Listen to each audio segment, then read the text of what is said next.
Mass Law, General Laws, Chapter 38, subsection 18, and the Governor's March 15th, 2020 order imposing strict limitations on the number of people that may gather in one place. This meeting of the Peabody Conservation Commission will be conducted by a remote participation to the greatest extent possible. No in-person attendance of members of the public will be permitted, but every effort will be made to ensure that the public can adequately access the proceedings in real time via technological means.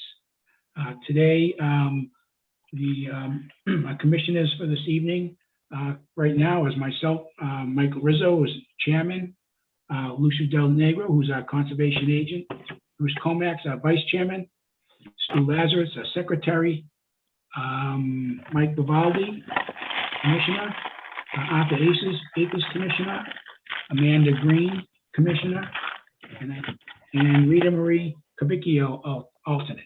I think I've covered everybody, right? Melissa's not here yet. Oh, there's Travis. Hi, Travis. There's Travis, and there's Travis, and Travis Wojcik. Welcome, everyone. Okay. Our first item on the agenda is on the notices of intent.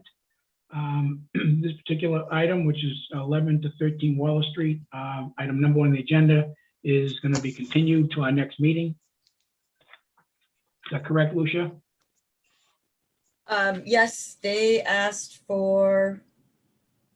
They requested a continuance until Yes. 9/29. Thank Okay. you. All right. Next item on the agenda is also under notices of intent. You guys have to actually make a motion, though. I'm sorry. Yeah. So motion to continue. So moved. Second by Travis. I'll second that. I hear the motion's made by Stu, seconded by Arthur. I'm going to do a roll call. Chairman Rizzo, Yes. Vice Chairman Comack, Your name's Bruce. You're Yes. Secretary Lazaris, Yes. Commissioner Vivaldi, Yes. Commissioner Athos, Yes. Commissioner Wojcik. Yes. And Amanda would have voting rights tonight in the absence of Melissa, Commissioner Canton, because she is the senior alternate member. So Commissioner Cavicchio can participate, but she does not have voting right unless someone else leaves early. So Amanda? Yes. All right, so it passes unanimously. okay. Item number 2 on the agenda is also on the notice of intent for 35 Nancy Ave. I believe this is also being continued, Lucia. Nope, 35 Nancy Ave should, I need to promote, I think they might be, I just promoted who I believe is the property owner. Okay. I'm sorry. Yeah. And I don't think they have, a consultant here. Oh. Okay. Well, okay, then item number 2 on the agenda is a notice of intent submitted by Joseph and Cara Danisco, owners. The proposed project is a 20 by 20 addition to a single-family home. The property is known as 35 Nancy Ave, map 48, lot 59, in the city of Peabody.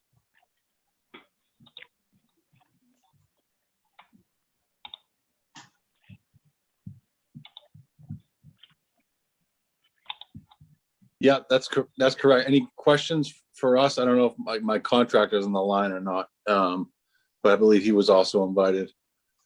Well, you're supposed to present the project. Someone needs to discuss the project and what is it that you're actually doing, and What's the contractor's name? I see someone named John.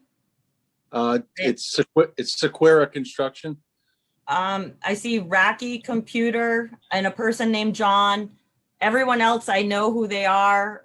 They're on Dennis Mintus. I'm pretty sure he's in a butter to a different property. Greg is a consultant. I see an attorney. There's someone named John. I see an architect named Joseph. No, and another it abutter, would be someone Dan- named Racky Computer. I'm assuming that's them, so I'm gonna promote them. Okay. Because otherwise, everyone else, I already know who they are. Okay.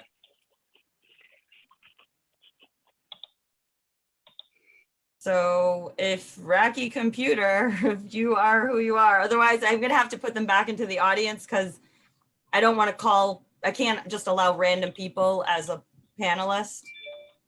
Yeah, I mean, otherwise I can speak to it, maybe not in the detail that he could, but if it's not him, then I can speak to it. So what is your, someone just came on with a telephone number.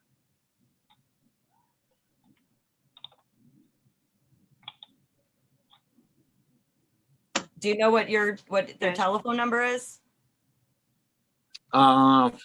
Is it 239? No, I see Is it a two- the last four are 0757. I mean, I can't put everyone into a panelist or unmute everyone. So I think they called in from a telephone. So Okay, he's looking up his number right now. Just 1 second.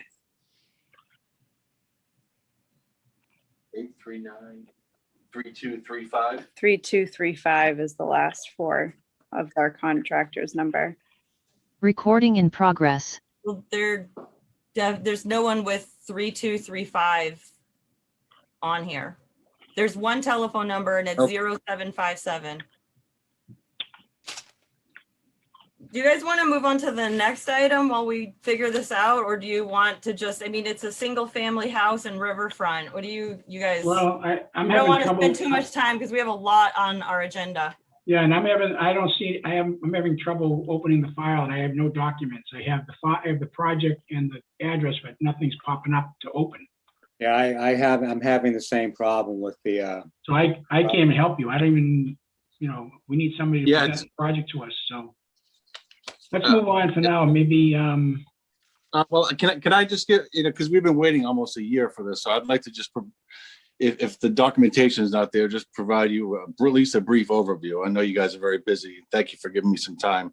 It's a 20 by 20 master bedroom addition that we're extending to the left of our home. So we're not moving towards the riverfront. We're moving away side. to the side of it, and we're just extending our bedroom to create a master bedroom with a walk-in closet and a master bathroom. That's all.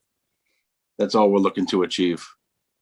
And we had the wetlands survey and engineer and everyone had come out and Provided all the documentation, Yeah. I thought, for you guys for Yeah, I'm tonight. trying to pull up the plan right now, but we're having issues. Do you want to just bear with me? yeah, So sure. you guys can continue talking. But yeah, I mean, that's in a nutshell. I know that Danny Sequeira has done a lot of work with the city. He's highly reputable, and he said he would, comply with any of the provisions that were required in order to allow us to extend our bedroom out. So, whatever is required to get it done, we'll do so.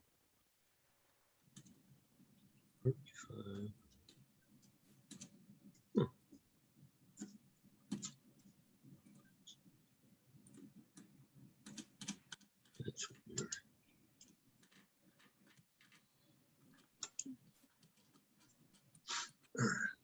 I'm really sorry. I don't know why I'm having such issues right now.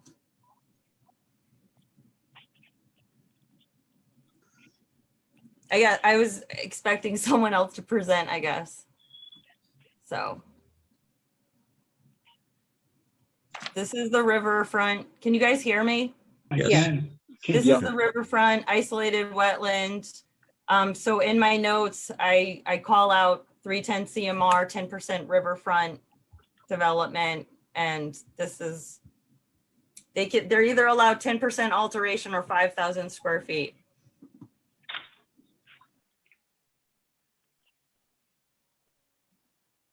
What's the topography like? Looks pretty flat.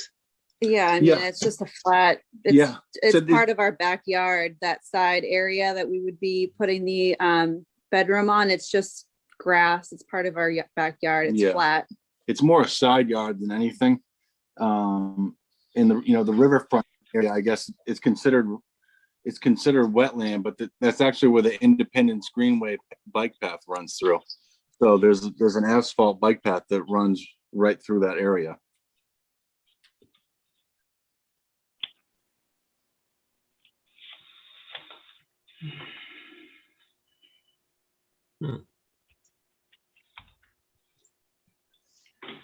I can't make a determination unless I look at a plan. I gotta see a, Well, Lucia's got a plan up. Yeah, this is the plan. This is our home that's pulled up right now. oh,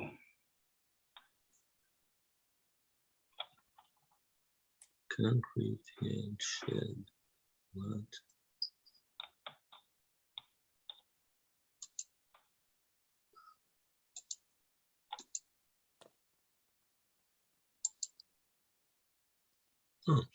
Lucia, could you enlarge the plan?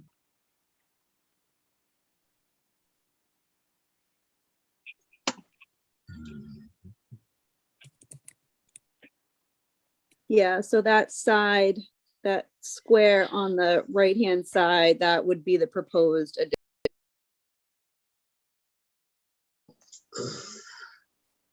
and the area where the addition is right now, is that lawn? Yes, That's lawn, yeah. it's grass.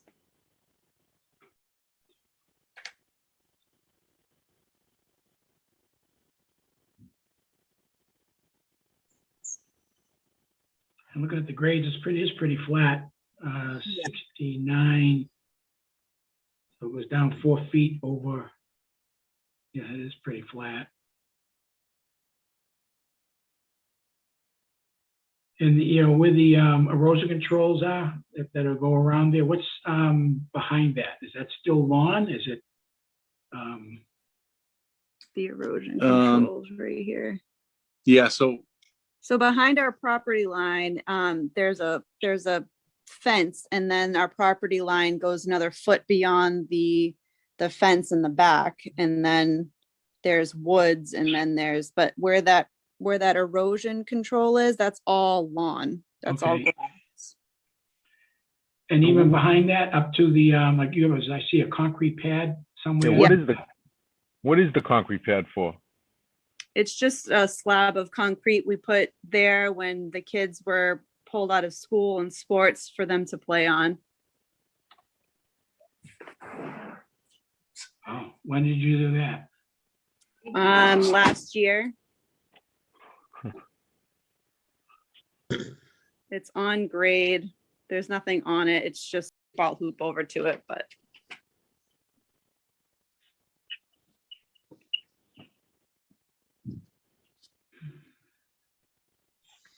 Well, certainly the addition looks like it's far enough away.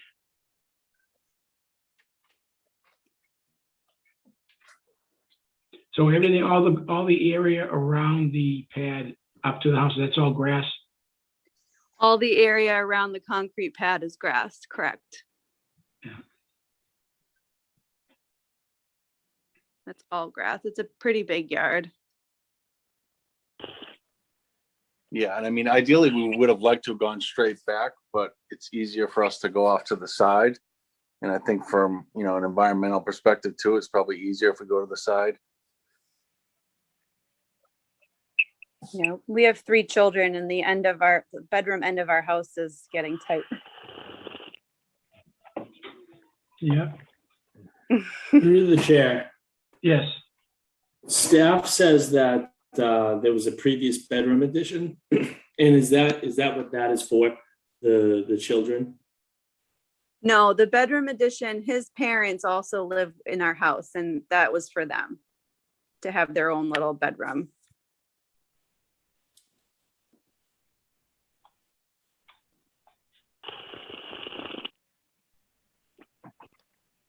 And there was never a permit filed for that? No, the building permit filed for that. It was engineered and everything in 2013.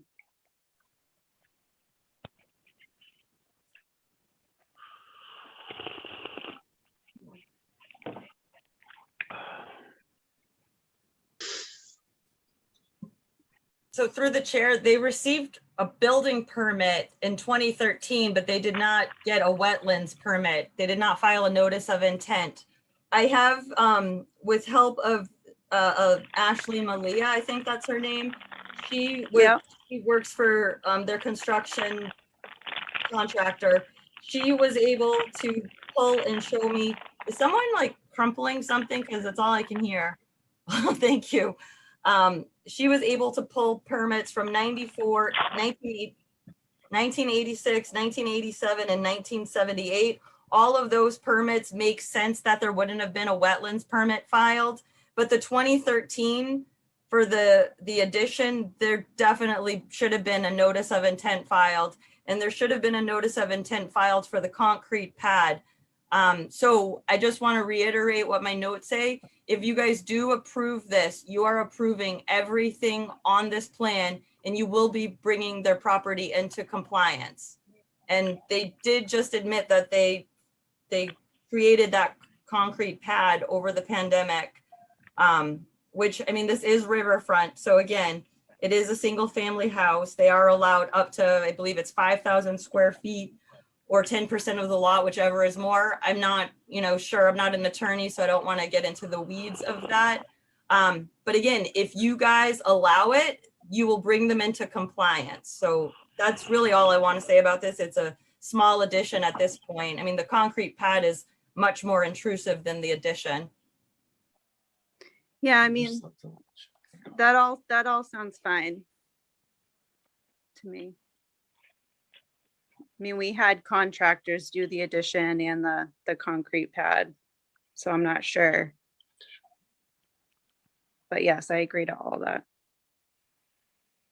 Was there a building permit, did you say? There was a building permit for the previous bedroom addition, yes, and it's up. Okay. So that permit should be on file with the Yeah. city someplace. Yeah, we had to have a structural engineer as well. Yep, through the chair, our permitting software has been glitchy for like the last 10 years or something. So certainly, I'm sure it did slip through the cracks, and it on no malice or fault on the contractor or the property owners.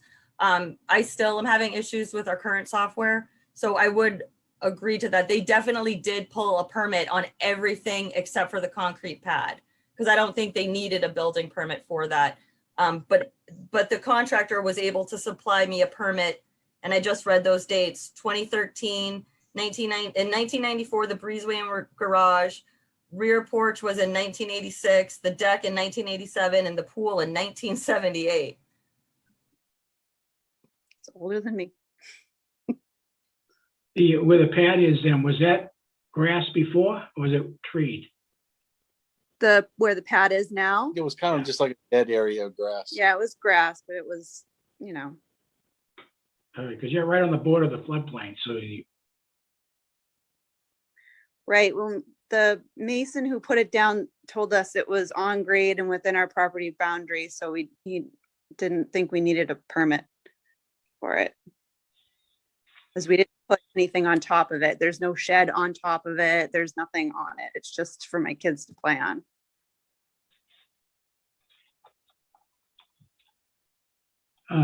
well, I have nothing else to look at, but does any other commissioners have any questions on? Is it a single story addition? Yep.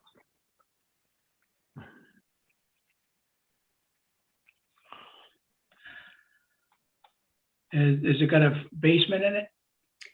No, it's going to be just a crawl space with gravel. But a foot, Okay. yeah, yeah.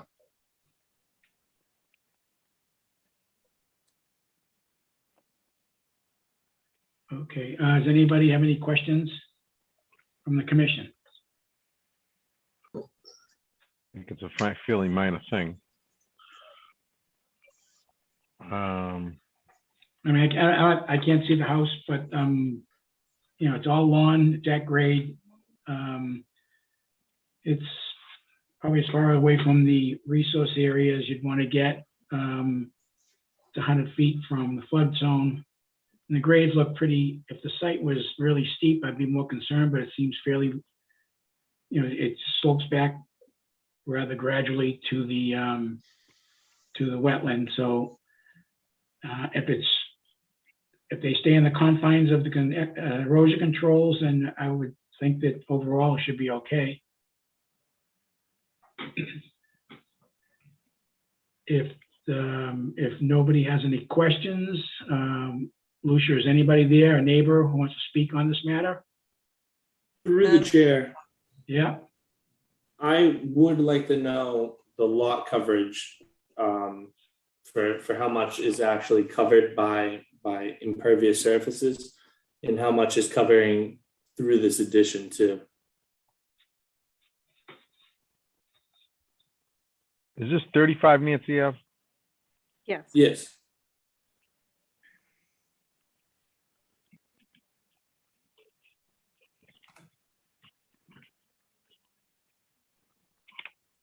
I'm sorry. Concrete pad is much bigger. I mean, through the chair, the concrete pad was put in illegally. They did not pull a permit. They definitely need a wetlands permit to do any alteration in buffer zone or riverfront. So you guys could tell them to remove it. Or you can approve this and you approve everything. And you can allow over 5,000 square feet or 10% of alteration, unless I'm reading the regs wrong, which I'm not an attorney. Through the chair, Michael, I would, I'd like to say, you know, there's a little bit of there's an asphalt walkway, the Independence Greenway runs right behind the house, in between the house and Proctor Brook. I kind of think we're overthinking this, that's all. yeah. I mean, if that wasn't there and it was, I mean, they changed the elevation for that alone when they built that. They raised it. So again, that's just the bike path. But you know, I understand it's not really part of the conversation as far as what they did as far as adding the pad, but it's kind of a moot point since there's basically a roadway that they put in there.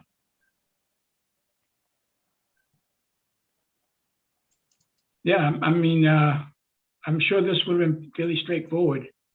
I'm just sitting here blind because all I saw was the plan that Lucia was able to put up. So I have nothing else to look at and compare to, but it's not, Is the link not working, or did I not put something on the link? Is the link blank? What? Yeah, the link is blank. The link is blank.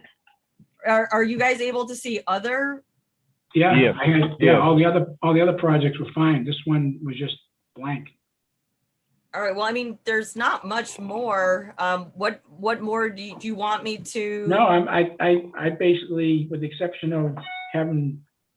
If you want to give me a moment, I will try to, I'm just going to mute myself if you guys want to talk about all your questions. I just have to go I have to go find the file and pull it in, and then you guys. Yeah, before you do that, Lucia, I can't open I've tried another document, nothing seems to be opening up as usual. So I don't have any documents in front of me. Well, we had a problem today that an email address was shared with someone, so everything might have been canceled on links that I've sent. Yeah. I'm having a really hard time uploading these. I can just share the picture again because it's too hard to go from email to Outlook to Zoom because I'm running the meeting and I could end the meeting. Yeah, no, So there's not really much more except I'll bring that plan back up. Yeah, you can bring that plan back up, and I'm willing to move forward on this. I'm not happy about the pad, but it was lawn. If it was already grass and they built the pad, you obviously know you can't build on that pad. Right. And I don't know if there's any neighbors, anybody else in the audience who is here tonight to speak on your project. So do you know if anybody else is here? Not that I'm aware of. No, I know the contractor sent flyers out to all of our neighbors, and if anyone had any objections, they were able to join this meeting, so, No, I'm asking, well, basically, this is to Lucia. Lucia would know if there is anybody who wants to raise their hand or discuss your project, who may be a neighbor or somebody in the community that's in attendance to the meeting.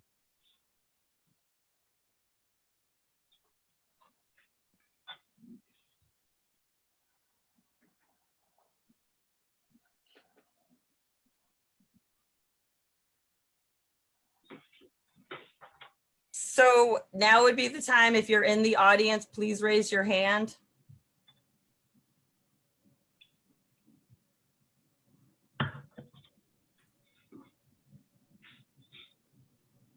I actually can't share and see the people in the audience, so Oh, I see. are you guys all set with this? I can check again. I just checked, but I guess can't what I wanted- do I guess what I all of wanna- these things. I guess what I want to say is I'm willing to move forward and accept the plan as it stands, which means we'll be accepting the concrete pad.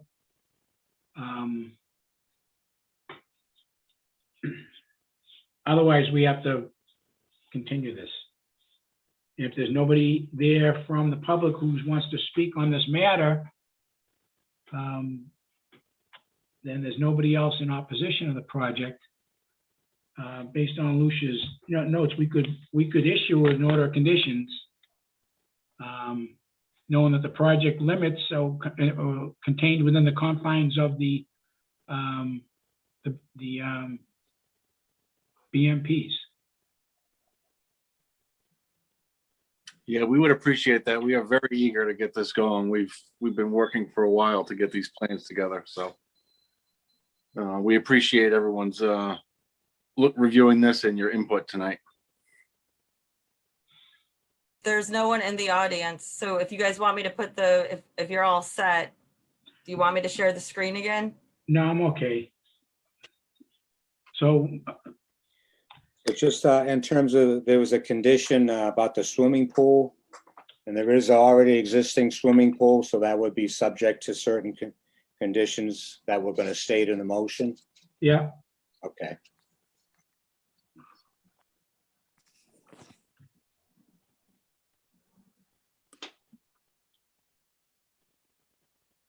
and I want to make it a point that concrete pad is to remain as a concrete pad, or Yes. That's right, yep. no buildings or anything on it. No. I have 3 kids under 8, so they're just gonna be playing basketball and Sure. riding their bicycles on it.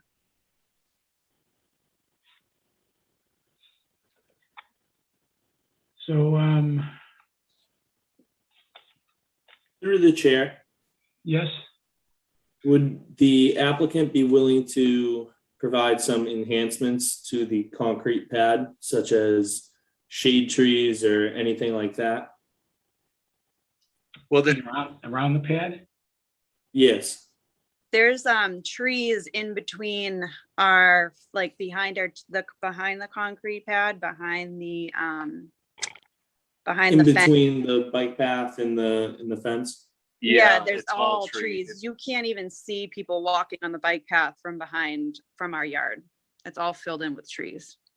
Okay, you're down over on the western side of Nancy Ave?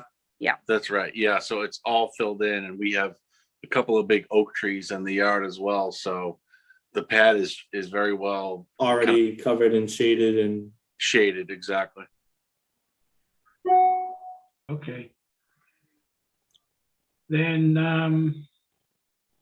if people are on the same page as me and we want to move forward on this, then I would entertain the recommendation to close the public hearing.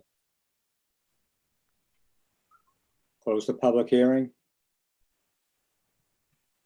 Second, I'm gonna do a roll call.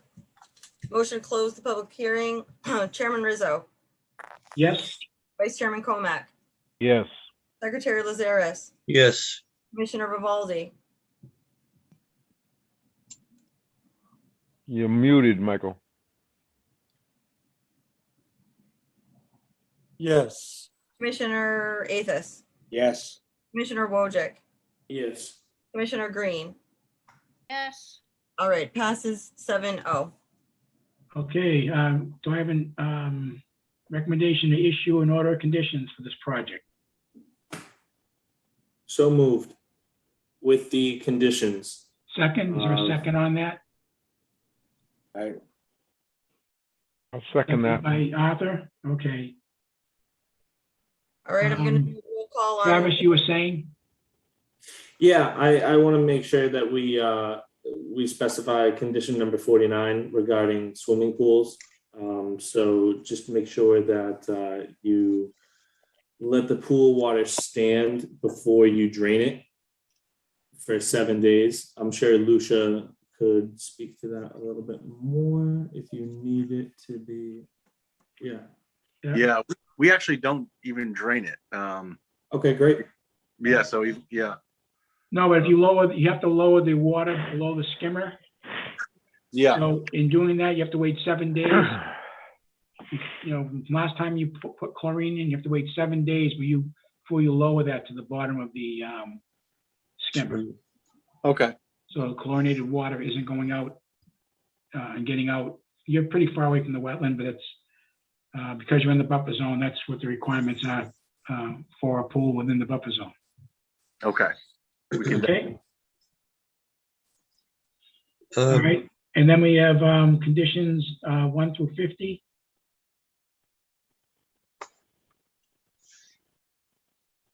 And condition number 27.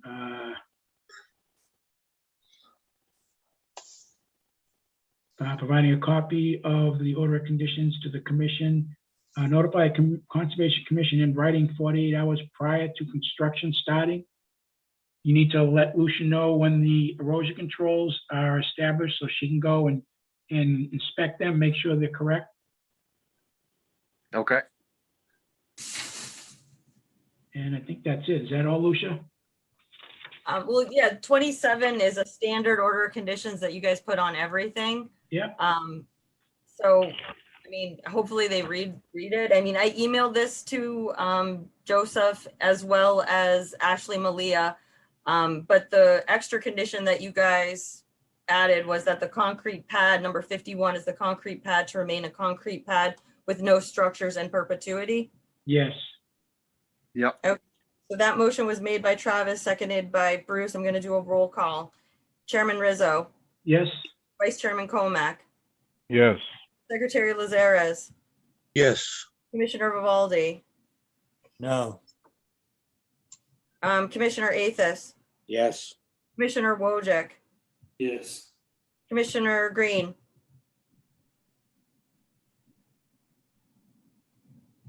hear me? yep. Yes, All right, so it passes 6-1 with Commissioner Vivaldi voting no.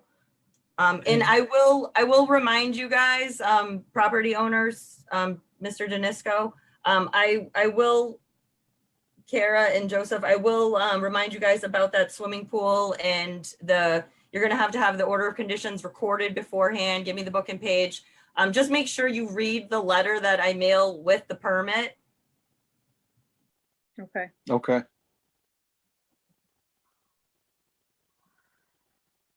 All right. Okay. You're all set. Great. Okay, thank you very much for your time. Thank you. Okay.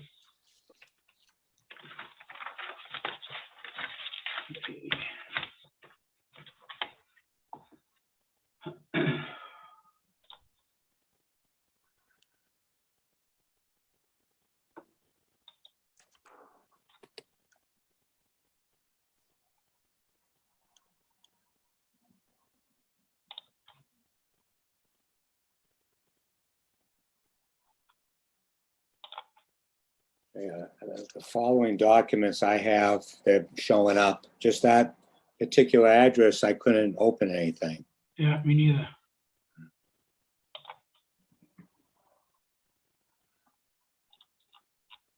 So you guys can't open for anything? No, No, just that one, I guess. I think. I just couldn't do, that I one. couldn't do Wallace Street either, Right. but the other one's all open.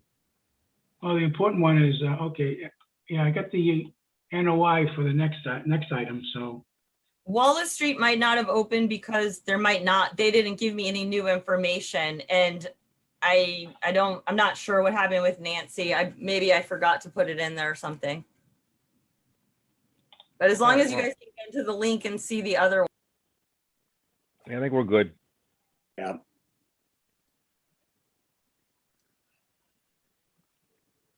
Is the next one Ball Green?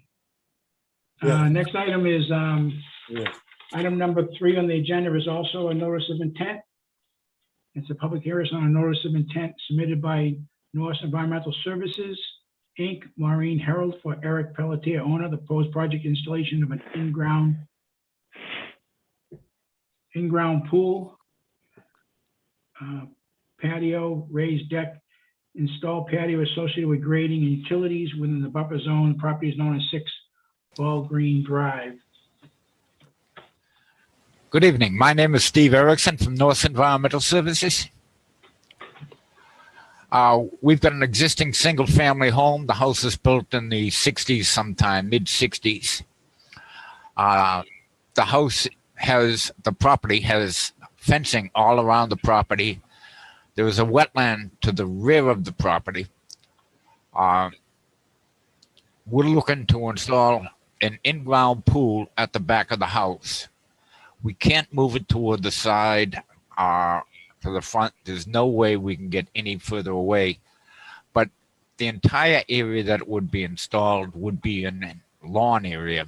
The entire backyard up to the fencing, which is the green line that's on there, is all fenced in. It's all lawn until you get to the wetland boundary. So we'd be using erosion controls a short distance away, some 25 feet from the wetland area. The pool is some 25 feet from the wetland area. And that's the maximum extent that we can get away from there. But it's a pretty minor excavation. Everything's flat, and I wouldn't expect to see any problems with the erosion controls, the straw wattles in that location. Okay.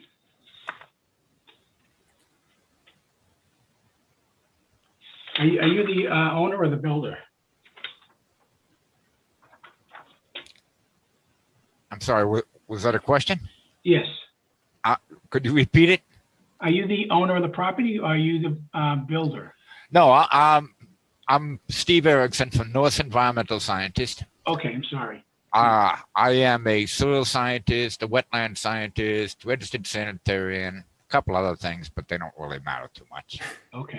Okay, thank you. Through the chair, how deep is the pool gonna be? It'll be a typical pool, 8 feet deep. Excavation into the ground will be 6 to 8 feet. Typical poured concrete with a vinyl liner on it. In your experience, would you say that this is rather close to a wetland? It is, but it's an area of lawn and everything is flat. Okay, So I wouldn't expect any problem. And there's nowhere else to put it. right. We can't meet the zoning regulations. It's a 15,000 square foot lot. So we couldn't put it beside the house. There's just nowhere else to do it. The house was built in the 60s, well before the wetland regulations came in, before the Wetland Protection Act, never mind the local bylaw. Right. Nobody planned for those things back in those days. No, they certainly did not. hence why we have all these today. I'm sorry. What was that? Yeah. Nothing. Just Oh. babbling.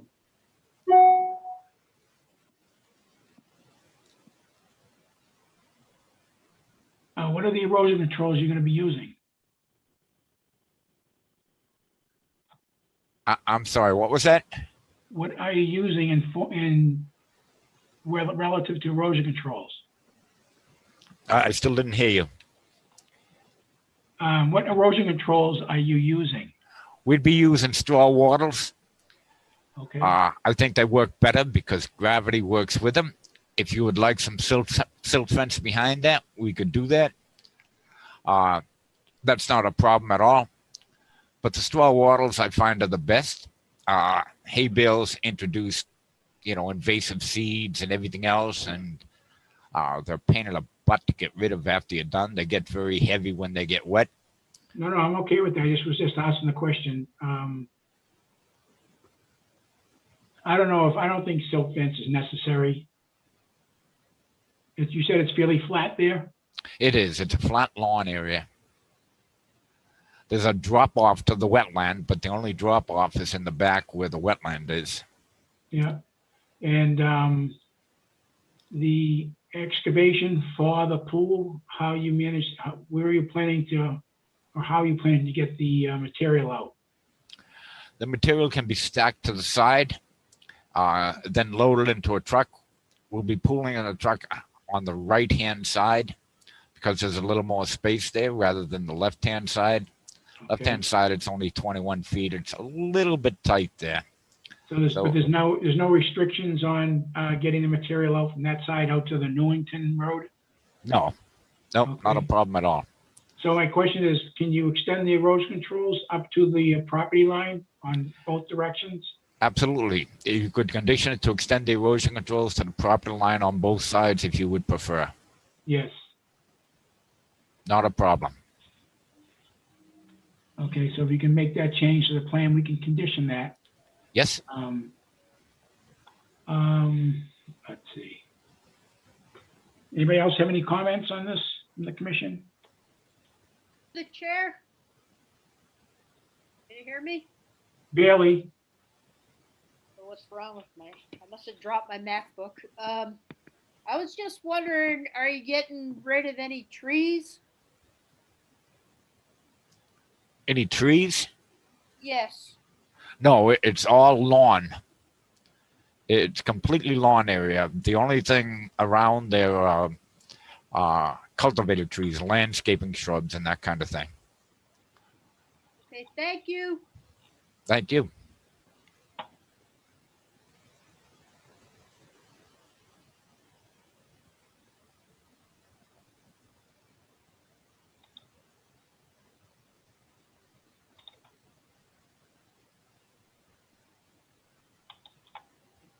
Anybody else have any comments? A quick question, Michael.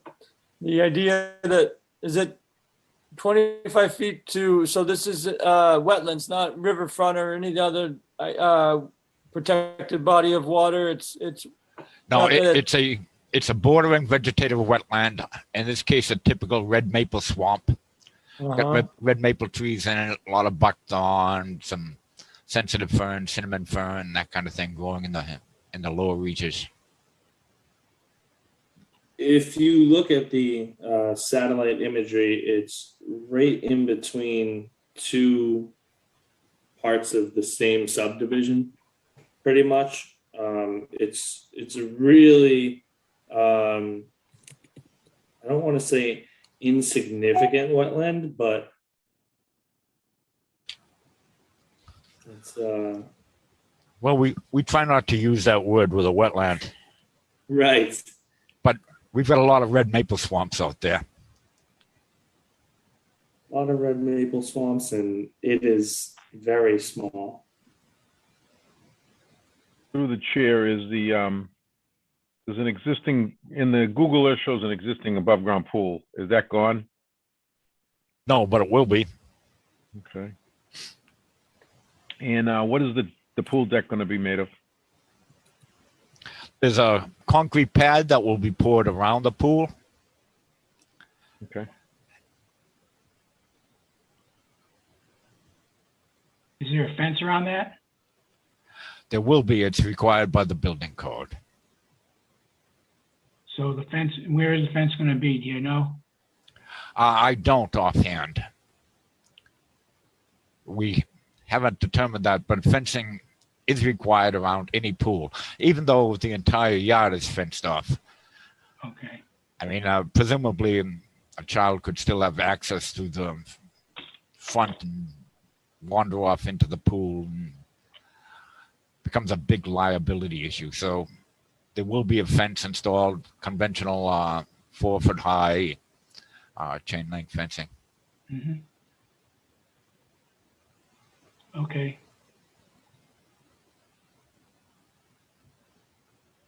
All right. Are there any other questions?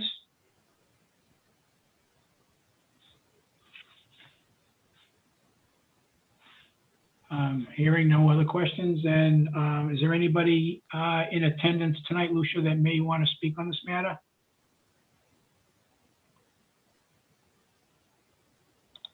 I do not see anyone raising their hand in the audience. Okay. In that case, do I have a motion to close the public hearing? So moved. Second, I'm Okay, gonna do a roll call. Motion to close made by Commissioner Secretary Lazaris, seconded by Commissioner Athos. Roll call, Chairman Rizzo, yes, Vice Chairman Comac, Yes, Secretary Lazaris, Yes, Commissioner Vivaldi, Yes. Commissioner Athos, yes. Commissioner Wojcik, Yes. Commissioner Green.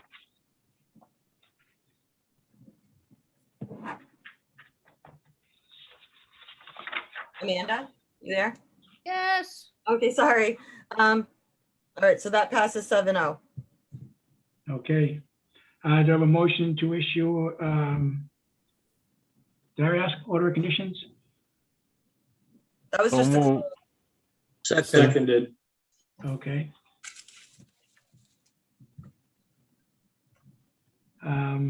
There will be conditions 1 through 50.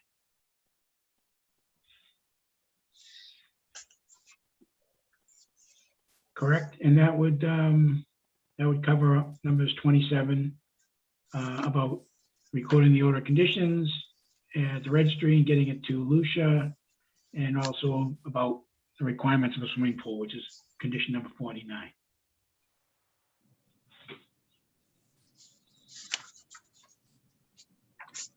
all right, so I have a motion to issue a standard order of conditions 1 through 40. Sorry, who made that condition or who made that motion? I suggested it, nobody spoke up. so moved. Okay, yeah, Lucia, if I would like to also add the condition that the order of conditions will be conditional on the property owner getting you in a revised plan showing that the BMPs will extend out to both property lines. So just mark it on a plan and just get it over to Lucia, so we have a updated plan. If the revised plan is, since they're gonna revise it, if they could also show the detail, otherwise there may be confusion. Because typically when contractors take over and homeowners, and then the consultant's out of the picture, they don't know what to do, and then they're asking me. So if a detail's on there, it would be good so that the contractor knows exactly what's approved. Detail relative to what? The erosion Erosion controls? controls, if they're gonna revise the plan anyway, Yep, okay, or not, we don't have to have it, it doesn't matter. yep. So if we just identify those erosion controls with, and add a detail. Mr. Erickson agree to that? Sure, that's not a problem at all. Okay, We can do that. Like you said, if you gotta revise the plan, it's not a problem adding another detail to it at all. thank you. So far I have that motion was made by Stu. I'll Second, second it. All right, I heard Travis, so I'm gonna go with that. A motion to issue standard order conditions 1 through 50, contingent on a revised plan with an erosion control, as discussed in a detail as well. So the erosion controls will extend out to either side of the property, and a detail must be on it. Made by Stu, seconded by Travis. Commissioner Rizzo, Yes, Vice Chairman Comac, Yes. Secretary Lazares, Yes. Commissioner Vivaldi, Yes. Commissioner Athos, Yes. Commissioner Wojcik, Yes. Commissioner Green. Yes. All right, so it passes 7-0, standard order conditions, contingent on a revised plan showing a detail and extension of the erosion control. Very good.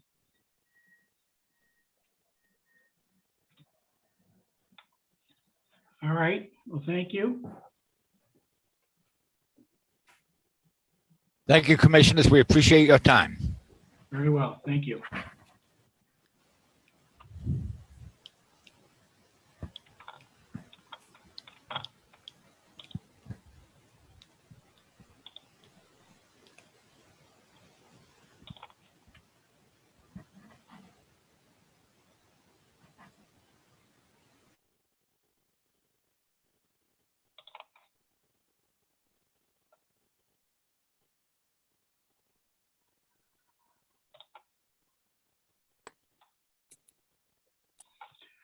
All right, next item on the agenda is also under notice of intent.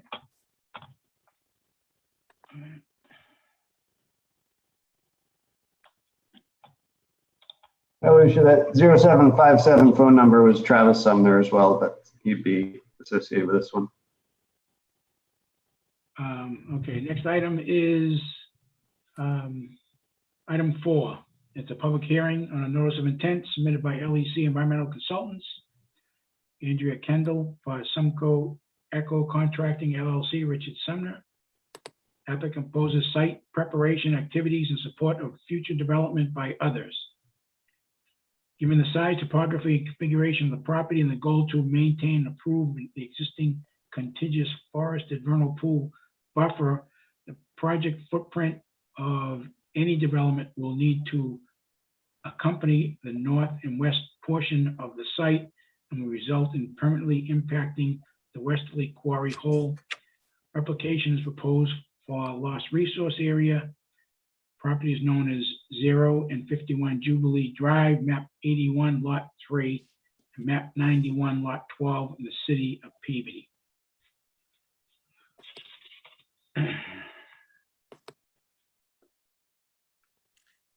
Thank you very much. Brian Madden from LEC Environmental Consultants.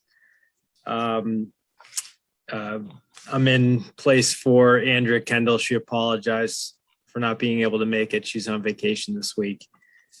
But just to introduce myself, Brian Madden from LEC, also joined by Chad Sumner at Sumco Eco Contracting and Austin Turner at Bowler. I'm going to share my screen. Let's see.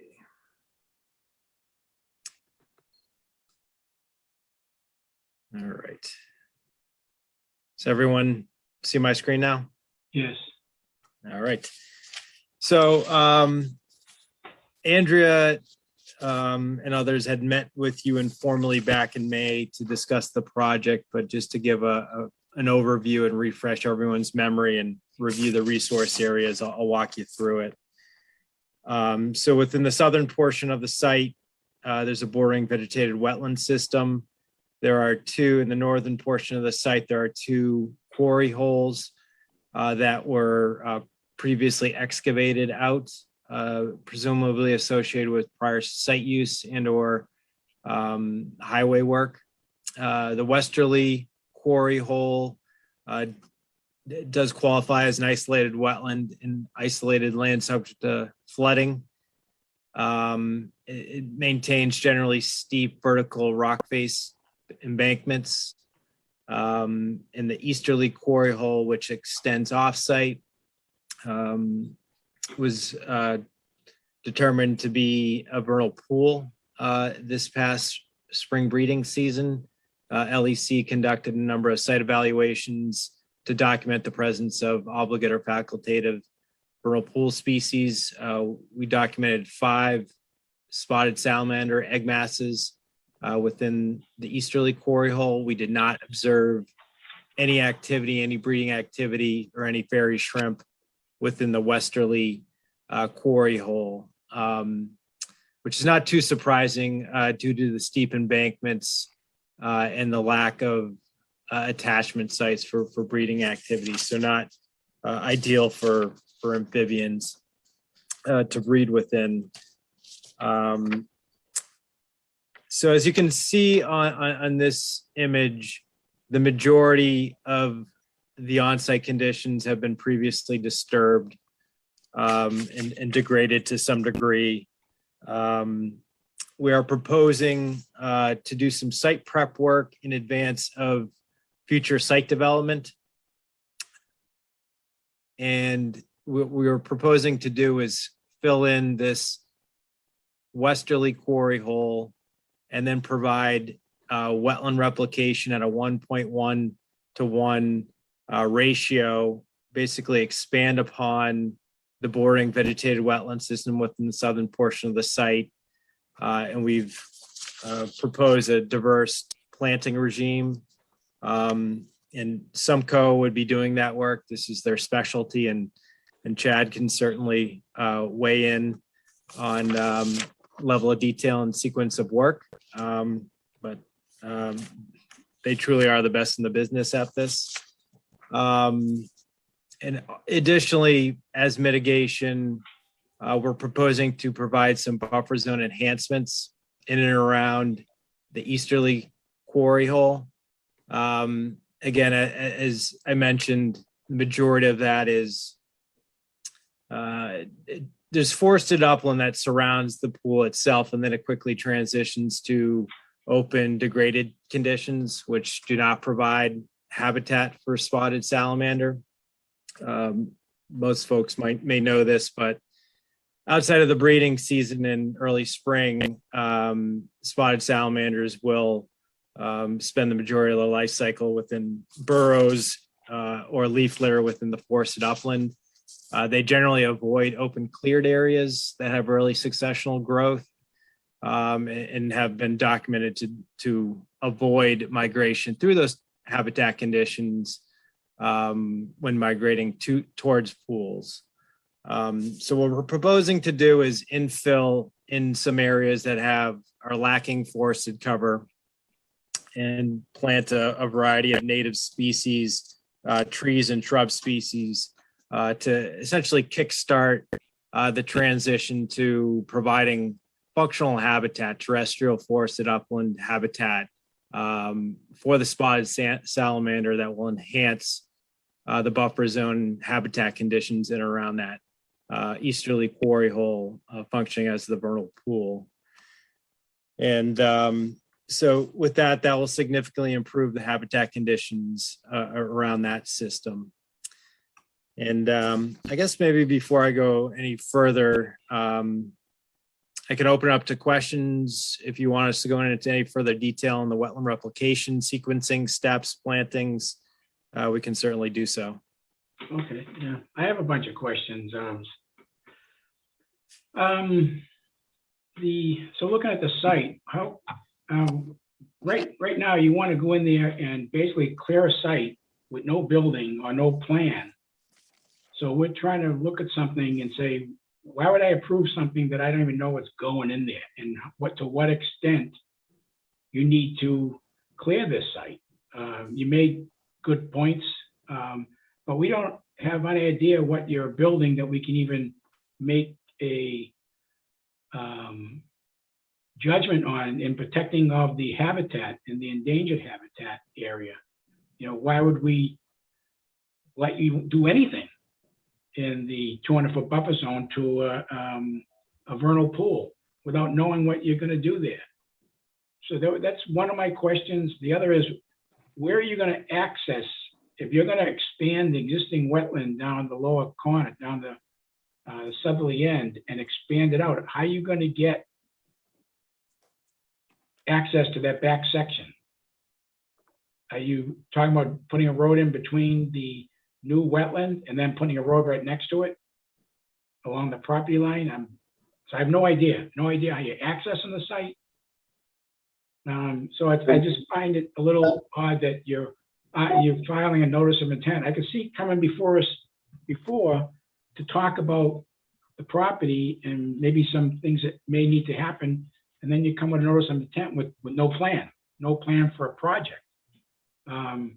Knowing very well that you're trying to sell it and maximize the use of the property to the greatest extent practicable without telling us what might be there, and I think it puts me in an odd position to approve something without knowing what's going there, because I might not want what you're putting there so big. I might want you to make it smaller for whatever reason it might be. So it's hard for me to make a decision on buffer zone activity without knowing what might even be there. Yeah, I think Chad wants to chime in. I think that's the reason that we're advancing it in this manner and the reason that we had done that preliminary discussion with you folks initially was just to explain that, and I'll just recap that a little bit. We initially acquired this property with the expectation that we would establish our headquarters in our contractor yard there. Went through preliminary discussions with the ward councilors who decided they didn't want a contractor's yard in their industrial park, so that kind of put the kibosh on what our intentions were for developing this parcel. We've since put that on the market. We have a realtor we have a couple interested parties that would do a variety of things. Universally, they said that if we're dealing with that wetland in the back left corner, there's insufficient space to make it viable as an economic development. So that's what we had talked about when we were before you folks last time. All of them have concerns about what that means and what the limitations of the property are based on the resource areas on the site. So that's why we went forward with having LAC come out and do an assessment. Why really what we're trying to do is identify, so it takes that question out of their mind as to what is the footprint they have accessible to them. And frankly, I don't know what they're going to end up doing from development. It could be anything from whatever. I mean, the bottom line is that whoever comes before you at some point is going to have to file a notice of intent for their project anyway. We're not looking to make this be the universal. No, but you're asking us to give you a permit to change the site, to regrade, fill in a isolated land subject to flooding, and agree to alterations within a 200 foot of a vernal pool for the sake of selling the property when I don't even know, maybe there's gonna be an ice cream stand on there. You don't need so much room. I don't think an ice cream stand is going to buy this property, respectfully. No, I'm joking when I say that. But you got to understand, Yeah, the motivation in large part for us coming to do this is we felt that basically every property that's been developed in this park has had a wetland impact associated with it. If you look at the historical wetland maps, the property right next to it, the Prattville Marine Shop, has a wetland smack in the middle of the building. So we kind of felt that, we certainly wanted to assess them to see what they had for value. The one that we're talking about filling is basically a quarry hole with vertical sides and no habitat value, relatively speaking, in it. So likely that one would be a sacrificial wetland when whoever came in and developed it. We thought we were best positioned to provide a suitable and viable wetland mitigation location up front. That's, from an ecological standpoint, seemed like it was greatest benefit to resource areas. Beyond that, certainly it's in our interest to identify for whoever may want to develop this, what they have, what their parameters are. Can that wetland be filled? Can it not? Is it a 200 foot vernal pool buffer, which significantly limits what could happen out there? Or by doing some of these other things, can we get a variance on that buffer to the existing cleared area, the existing open space area, given that the topographical characteristics of that vernal pool are that they're very steep on the western slope, which faces to the site, and they're much more gradual toward the forested areas to the east of the site. So just from an assessment of species movement, they're more apt to use that big forested area to the east than they are come onto the site to the west. So requesting that variance to that 60-foot buffer, providing some compensatory enhancement of that area in those pink shaded areas. Again, they're just looking to define what somebody could do with it. And that's really the intent of this is defining that and providing a good compensatory wetland up front to mitigate. Yeah, and I think probably the challenge for any prospective buyer of the property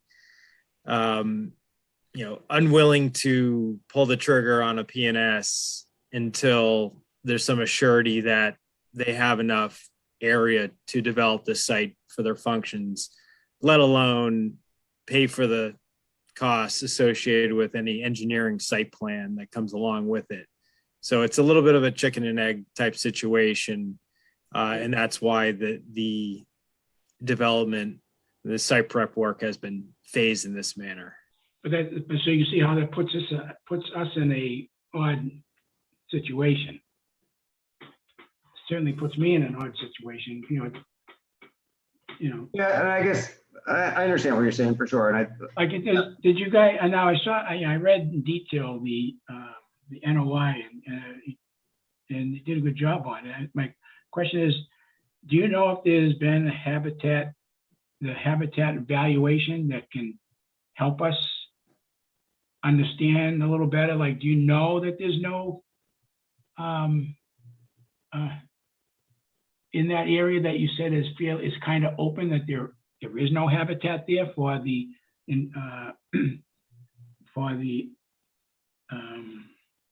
Spotted salamander. Yeah. Yeah.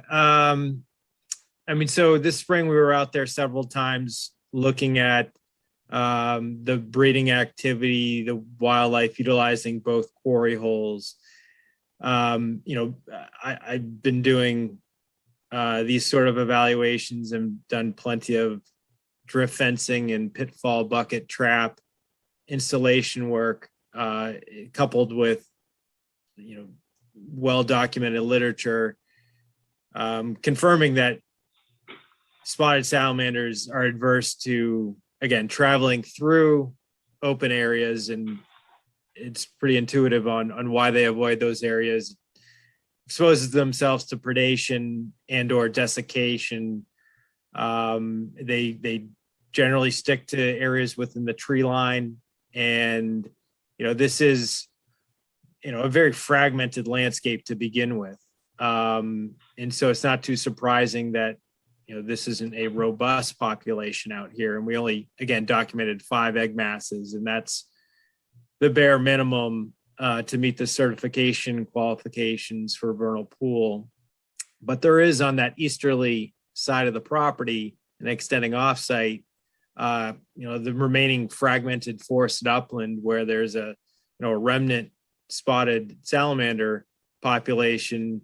And what we're proposing to do here is define a habitat protective zone, and which varies between 60 to 70 feet off of that pool, basically along the extent of the existing forested tree line, the intact contiguous forested upland areas, and then again, infilling areas where there's some encroachment of disturbance to improve those habitat conditions so they can function better for not only the spotted salamander, but also wildlife habitat in general, and buffer the vernal pool and provide that upland habitat.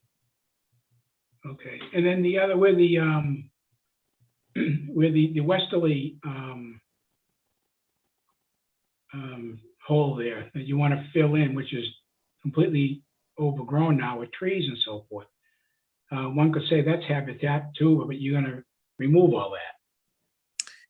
Yeah, let me just get a. Basically, you're going to clear the entire site of any vegetation, so to speak. Certainly, tree vegetation. Let me pull this up. And so this. So if okay, sorry, go on. So if we were to, and I'm just one person here, but let's just say you mentioned about 60 or 70 feet from the location of the vernal pool. What if you were to restore the pieces, the section adjacent to the vernal pool that would bring you to the 100-foot buffer zone line? So within 100 feet of the of that wetland would be enhanced and made such that it would encourage and allow the protected population to use more of that. and then what's done elsewhere on the property, if again, how much, if we were to agree with the remainder of it, would that be something that's possible?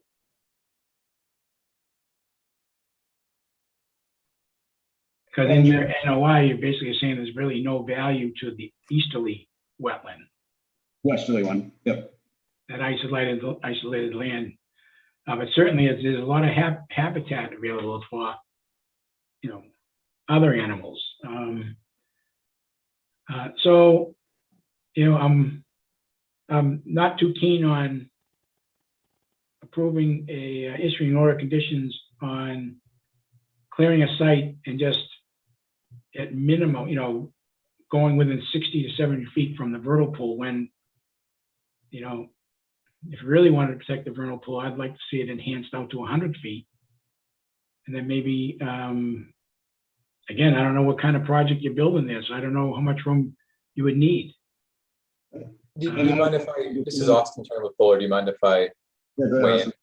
Yeah, so I completely appreciate the point. And while not customary, it's a bit of a unique request in the sense that it's essentially an enabling request, right? That we're asking for to kind of facilitate the, development potential of the property. And in consideration of, the feedback that we're talking about right now, particularly the filling of that existing quarry hole, the idea right now is not that all of a sudden the site gets,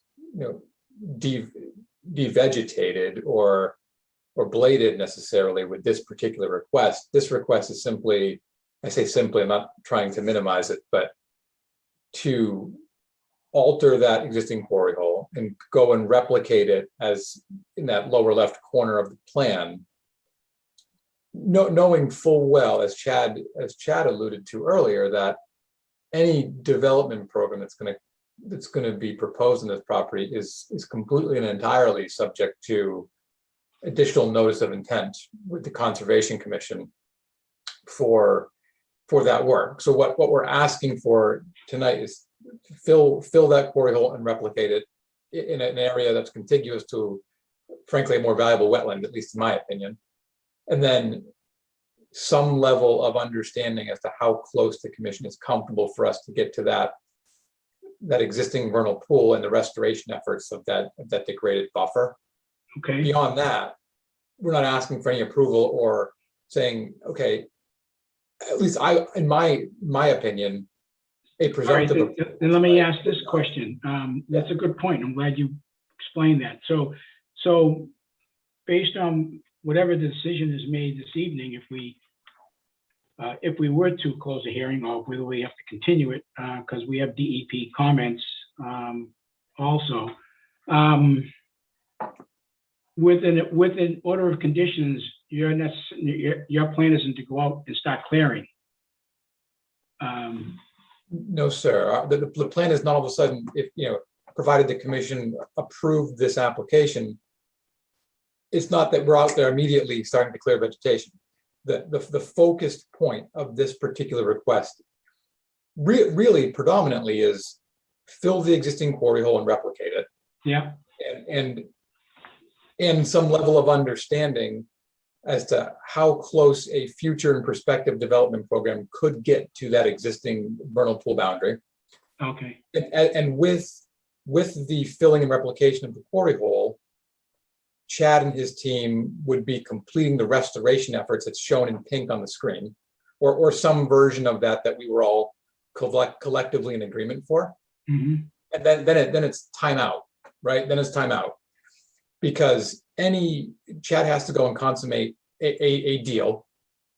Then we have to understand the new owner of the property, what program they want to do, work through that. That program would obviously be subject to further discussion with the commission as part of a notice of intent application. It would include site development plans, drainage reports, the other evaluations that would be accustomed to being provided with that application. And the commission would have the ability to determine what is or is not appropriate within certain jurisdictional boundaries, including that outer 100-foot buffer zone or 200-foot buffer zone, as the case may be. This application is very specific and very focused on the items we're showing in pink, which is the replicated area and enhancement of that degraded buffer zone, the filling of the quarry hole and its replication. And that's where it stops. And again, being presumptuous, if the commission found it appropriate to approve this application, I suspect conditions could be authored that clearly define the work scope that was being approved, and that any further work that was outside of that scope would be subject, obviously, to the commission's jurisdiction and purview.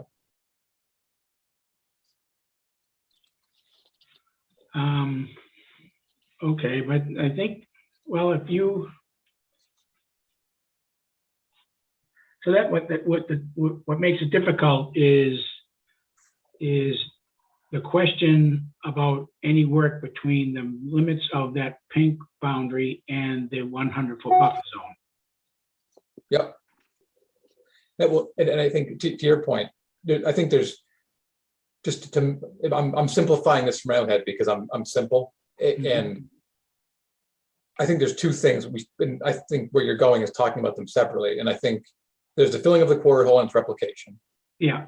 And then there's the vernal pool boundary and what we think collectively is appropriate for some level of future prospective development and approximation to the vernal pool, correct? Yes. So what we're contemplating here is, as it's currently shown and proposed, the existing undisturbed vernal pool buffer is approximately 60 feet. And that's approximate because there are some areas, as you can see, there are fingers that extend to within that 60-foot boundary, but generally speaking. And what we're proposing, with certain areas that maybe that boundary extends up to 80 feet with the work that we're doing. Maybe it's 70 feet, it's somewhere in that window. I mean, maybe for Chad's interest here, given that majority of that vernal pool boundary that extends out beyond the 60-foot limit is degraded, it's really a rock pile. I mean, there was an aerial that Brian had brought up earlier showing that it's kind of an actively worked, or historically and recently it's been an actively worked site. So the likelihood or the value, I guess, of that being considered amphibian habitat is probably fairly limited, Brian. And I think that's a fair statement, right? Even if it's an overgeneralization. Correct. And then, when you go off property to the north, you have a vertical rock face up against the highway connector, that there really is no viable corridor linking these two quarry holes.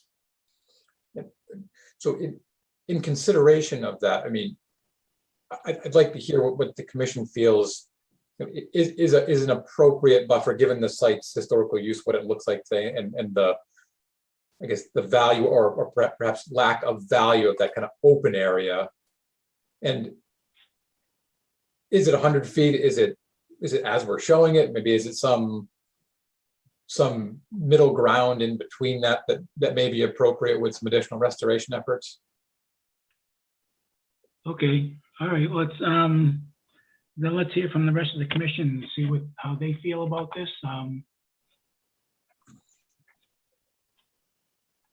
Anybody from the commission want to speak on this and see what you think? If I may, Michael, to understand this, the quarry is the green and the yellow area? No, the We're quarry. talking about, yeah.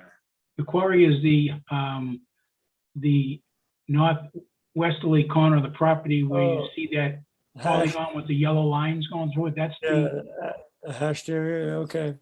Yeah. We haven't gotten to the restoration part. So the green and the yellow thing in the lower left corner of the screen, that's the proposed wetland restoration area, which is contiguous to an existing wetland. And we have another sheet to talk about what that wants to look and feel like.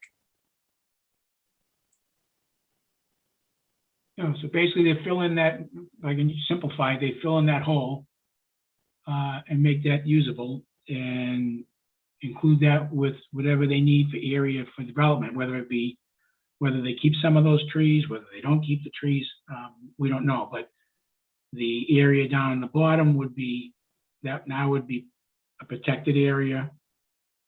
The the quarry will get filled in, and then the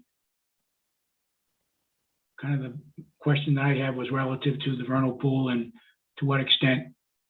And they've made an attempt in providing some enhancements and improving in that area. But again, it's in the buffer zone, and I respect the habitat evaluation information that basically it's not really an area that would be conducive to critters crawling around. So that's where the rebuttable and the overcome the presumption of overcome the showing that it's not that's not a good spot for a vernal pool habitat.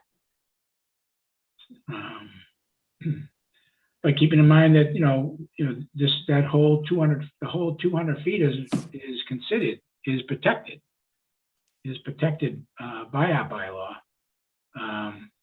But do we really need to restrict that? I'm kind of looking at kind of being more practical in that something within the 100-foot buffer zone, or maybe somewhere between what they're saying, or in the 100-foot buffer zone, or accept what they're projecting as a sufficient enhancement. So I'd like to hear from the other commissioners as to what you think. And maybe I'm off base. Maybe that's not what you guys would be okay with. Just before you turn it over to them, I just wanted to suggest one other thing as well, and that is that in terms of what actual work we're proposing at this point, there's no real reason for us to fill that hole right now until somebody else decides they need to. We just want to determine the mitigation, which is that upfront wetland creation area. So from a scope of work, that's probably the only part that's actively requested at this point. We don't know what final grade or orientation of the rest of the site development might end up being. So there's no reason really for us to go in there and clear it and fill it until it needs to be, or unless it needs to be at a later date by whoever's developing the site. We would want to advance that mitigation area. And just answering that other quick question that you'd asked before, how we access that parking lot in the bottom left there runs all along the side of it. So we would go in through there. We wouldn't need any access through the existing wetland piece in that corner. Okay. Whose parking lot is that? That's owned by this property. So it's a funky little thing. There's a right-of-way access for the medical development property across the street because they had insufficient parking on their property. So they have a right-of-way for 60-something spaces there, but it's owned by this parcel with that parcel having a right-of-way.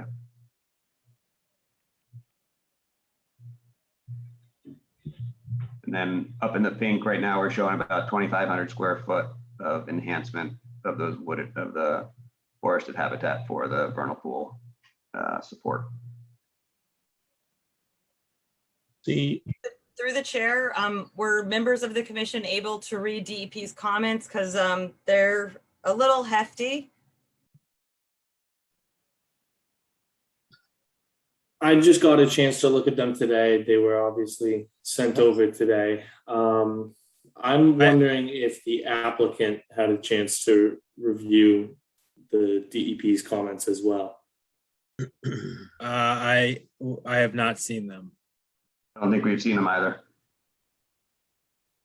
Yeah, I think I don't have them up, but I did get a chance to read them. But I only got to read them after I had done my diligence in reviewing the project and the NOI and the plan. And it was strange that they kind of paralleled what I was saying about how can you approve something when you don't even know what kind of project there is there. How would we look to make changes or enhance? They just found that they found it somewhat odd that to an NOI for this before you even have a project. I understand where you guys are coming from because you're trying to sell the property and provide an area or an about area of what a buyer would be able to consider being able to use to create a project, but kind of DEP kind of followed along with what I said. And that's, Yeah, I think just continuing to answer that question based on the folks that had been interested when this was put out, every one of them needed sufficient square foot that included that area to make it a viable development parcel consistent with the other developments that have happened in the office park here. So nobody wanted to put an ice cream stand in, unfortunately, out front. But there were uses that people had talked about, from light industrial to office space to just paved parking. I mean, there's a whole host of things that might go there, but universally, if that wetland existed with some viable buffer zone, it didn't work for them. So I think it's safe to say that anybody that comes before you, whether it's us or some future owner, is going to ask to fill that wetland, just because it was assessed for and did not constitute a vernal pool, where the other one did, and we're making accommodations for that, rightly so. I mean, certainly part of our initial thought was that it wouldn't be, and we'd be looking at doing some other mitigation to consolidate the wetland resources on site. I mean, right now you have a kettle hole and the quarry hole in the back left. You've got a previous mitigation site for the parking lot up front. You've got another little small pocket to the right. So it seems from ecological value to get some BVW up front instead of open water, vertical side hole in the back. That net benefit to the site from an ecological standpoint is to advance that. yeah. I think to Chad's point too, and take it kind of circle back a little bit, that the comment, those are appropriate comments. It's particularly, if they're viewed in a vacuum. And this is kind of the initial step. It's an enabling notice of intent, and it's very, very focused in its scope of work. So if I would agree with the sentiments here, and DEP sentiments for that matter, if we were proposing this notice of intent, knowing that there was a specific development program attached to it, it would be probably inappropriate and unfair for us to do it this way. However, we don't know that. What we do know is that any reasonable development program is going to require the alteration of that corridor. That, as far as we're concerned, all the feedback that we got and what Chad described, that's our fact right now. So we've come to you with this very specific and focused request. There's no work proposed beyond those three things: the restoration of the vernal pool buffer, as we show, or in some mutually agreed upon fashion, the filling of the quarry hole, and the replication of the quarry hole, as we showed, or again, as mutually agreed upon. And then it's pause. And then we're coming back and answering all of those questions that you all have, that DEP has, for a specific development program. Right now, we just don't know that. We do know that quarry hole is problematic for any prospective future program that might go here. So I don't want the commission to think, you're probably not thinking this, but in the event that you are, in approval of this request doesn't immediately allow us to go and do everything we want in the limits that we want it to be done. It just means that you're allowing these three focused specific scopes of work, and then any future work is still subject to the full review and purview of the commission. Including the limits and boundaries of those areas. Absolutely. Absolutely. Everything you've labeled here does say approximate. Yeah, you're absolutely right. And it's approximate in this particular instance because the intent isn't to go touch that vernal pool, right? We're not going to go touch it. And if a condition of a presumptive approval could be, prior to doing the restoration work on the vernal pool, go field locate it, establish it in the field, do the 60-foot offsets or whatever the appropriate number is so that it can be officially staked in the field. That would, in my mind, be a reasonable condition of an approval to define that area. We haven't defined it specifically in the field right now because we're not doing any work immediately adjacent to it. We're not touching it. We're proposing to alter it anyway. The quarry hole is obvious, the vertical chasm in a rock cliff. It hasn't changed. LEC, I think, flagged this years and years and years ago and went out there and looked at it, and that vertical hole has not migrated, shall we say. How deep is that? Do you have any idea? Approximately 2.5 feet. Oh. At least in terms of what we measure for the water. That's the water depth. Yeah. Yeah, water depth. The whole face of it is substantially deeper than that, depending on what side you're standing on. I see, yeah. Okay, well, Through the chair. yes, Does the applicant have a plan showing no aerial? And I would like you guys to see the topography with the original wetland flags, because I think the only person who has been out to the site besides myself is Commissioner Green. And this is, I just want you guys to realize that this is steep and there will be blasting in the future. And as I said at the last meeting, that's fine that they want to prepare this for whatever the next, whatever the construction is going to be. But you do have to take into consideration that whoever does develop there is most likely going to need to blast. And I'm concerned with what that blasting is going to do to that vernal pool that everyone seems concerned about protecting. So, I mean, can maybe the wetland scientists speak to that if there's possible that fissures could take place and this could be drained? And then I think DEP also is asking for calculations about the lateral displacement of water that could cause flood damage. So, I mean, I think those are two really important things that I don't really think this should be voted on tonight necessarily, unless you guys feel very comfortable that you don't have to worry about lateral displacement of water or what's going to happen to that vernal pool in the future. no, I think those are good concerns. We're not proposing to do anything there now. And if anybody does, they have to come before you to answer all those questions, right? I mean, that's really what we're talking about. And just in looking at the aerial there, directly adjacent to that vernal pool, Prattville took down the whole grade there by 30 feet by blasting. And that's directly adjacent to this vernal pool. So Well, I mean, what happened 30 years ago, I mean, really has no, it really shouldn't be part of the conversation. I'm saying from the standpoint of retaining water in there, whether it fractured or not. Things have changed dramatically over the last, since 1996, things have changed. I'm pretty sure that the Centennial Park was built in the 90s. So a lot of things have changed. And I just want you guys to be crystal clear that if you guys approve this and they prepare this site for someone else, there is going to be a development there. And you can say, yeah, they're not going to blast, but they are going to need to blast.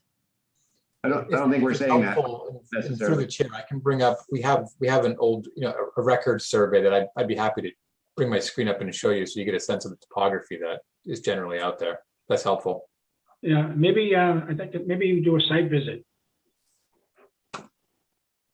Let me know when folks can see that. Yeah, Okay, so just as orientation, this is Jubilee Drive at the bottom. This is that existing paved driveway that we would be coming through to access the property. This is the quarry hole here, if you can see my cursor, giving you a sense of kind of the general topography around that area.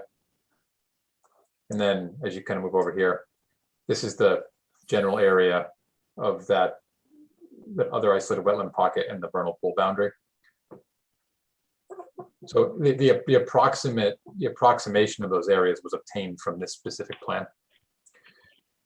With respect to the question about displacement overland flow, I think I personally am not concerned, overly concerned, I should say, about that, given the topography. That you can see this contours aren't labeled fantastically, but this elevation that I'm tracing is about elevation 210.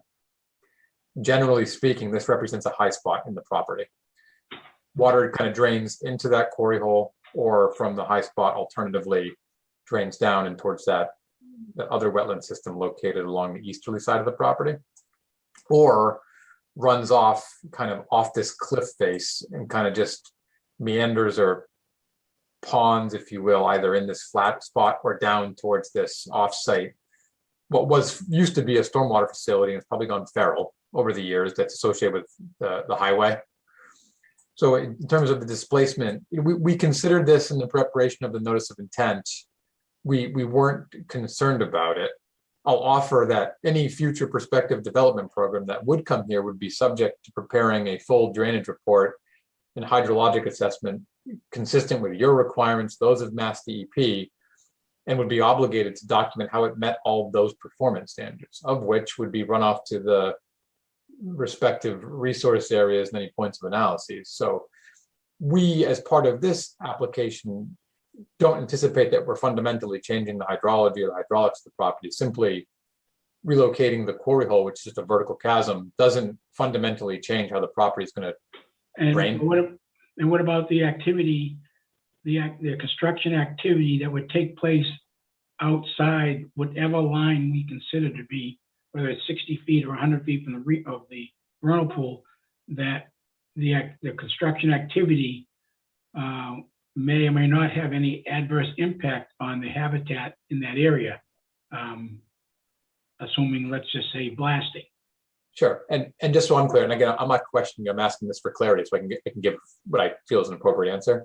You're referring to future construction activity where the earthwork may have to be performed to enable the property with a specific program. Right, to develop the site in whichever way the new property owner needs to make it work, that potentially if he had to blast and work so close to that vernal pool, whether that would have an adverse impact on the habitat. And that's an appropriate question. And I would suggest that the work that we're contemplating as part of this specific application would not. The work as part of a future application for a specific development program, that's something that the applicant would obviously have to prepare an assessment of to provide the commission with the appropriate information such that you can make a decision one way or the other.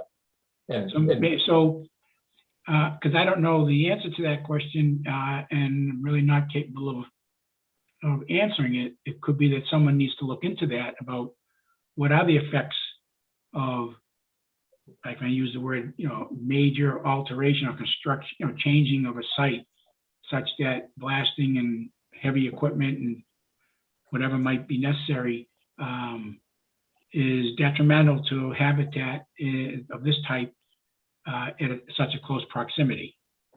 Sure, and I think where would that leave? And where would that leave your client if it's found? Well, I mean, that's for we don't know who the end user is, right? Yeah. So we don't know what that program looks like.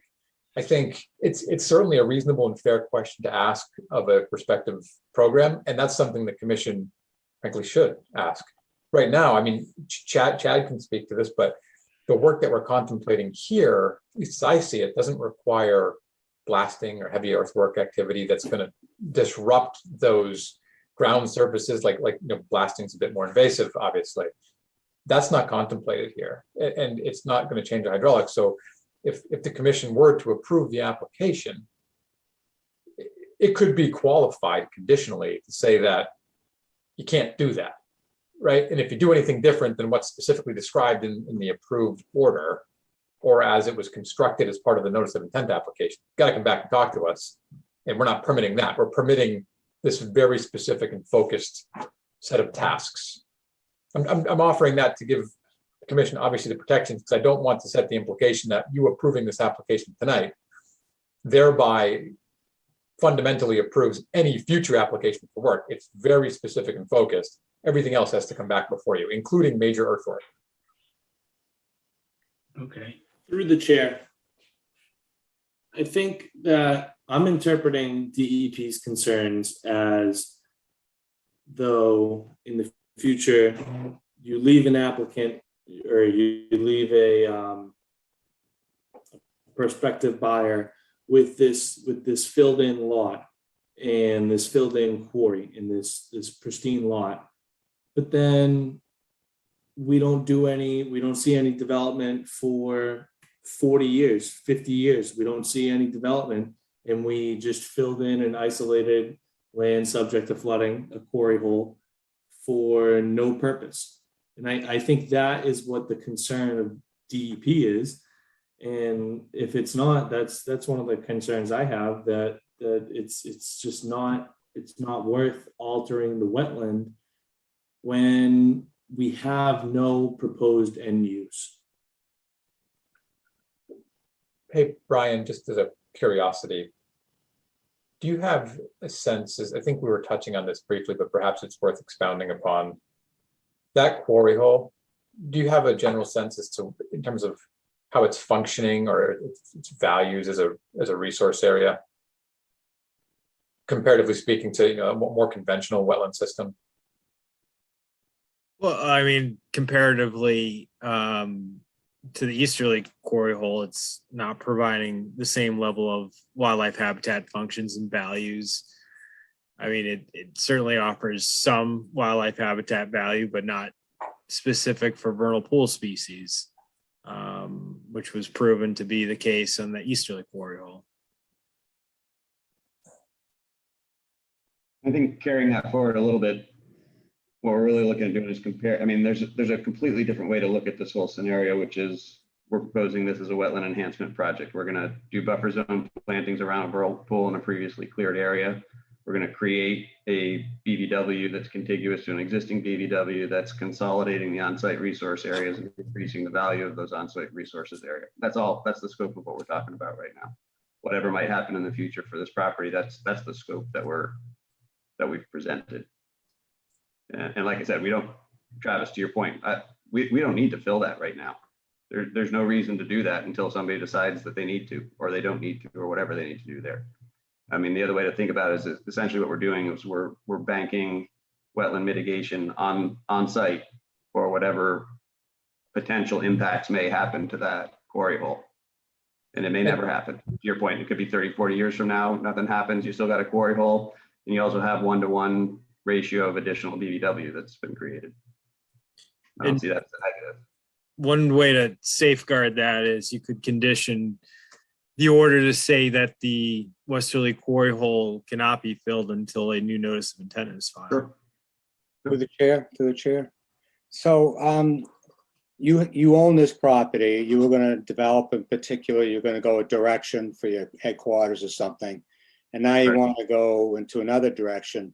So I assume you have an idea of certain parties that might be interested in this. Sure.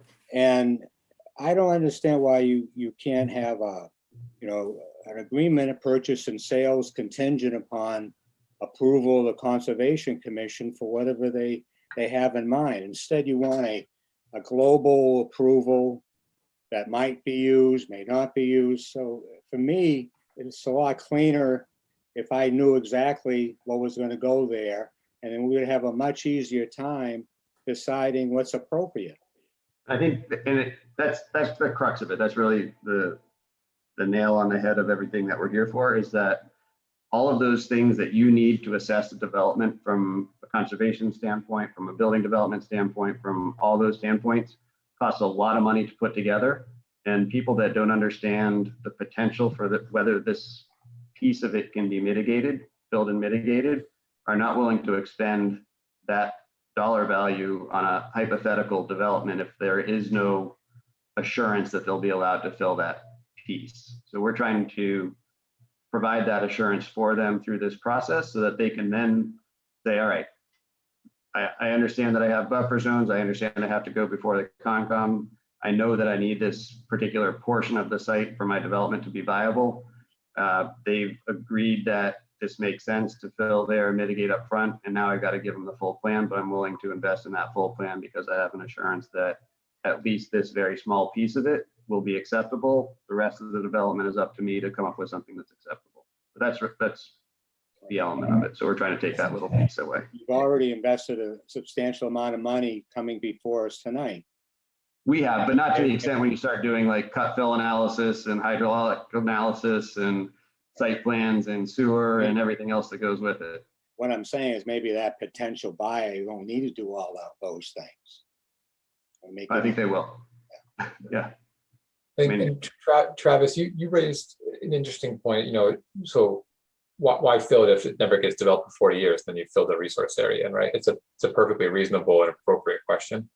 I think Brian offered a fairly elegant and simple solution to that, which is any approval from the commission doesn't authorize, well, it authorizes the filling of that quarry hole, provided the specific end user comes in and achieves approval for their specific development program, right? This is just kind of the enabling work that gives a prospective buyer some level of comfort, even if it's conditional, some level of comfort that that's a viable thing to do.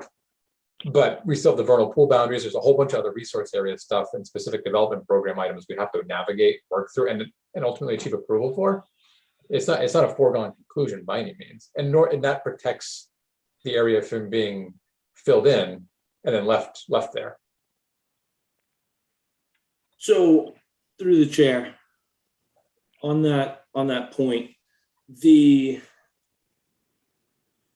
because I like not filling in the quarry hole until we have somebody to come in and develop it. I think that Brian makes a great point in conditioning that. And I think that also the restoration of the vernal pool buffer and the mitigation, the enhancements down in the southwesterly corner are good, but it does still leave the question of actually what is that end use. And I think that, you know, we still kind of need some direction. Do like, because I don't know anything about the blasting, like where and if Lucia could explain more about that, or if the developer could explain more about that, because I don't want to see any blasting over there. No more blasting. You want to pull that topography plan up again, Austin? The which plan, Did you Chad? wanna have that, or who had that? Which Chad do you want, the topo one? Yeah, the topo one. Yeah, I'll grab it right now.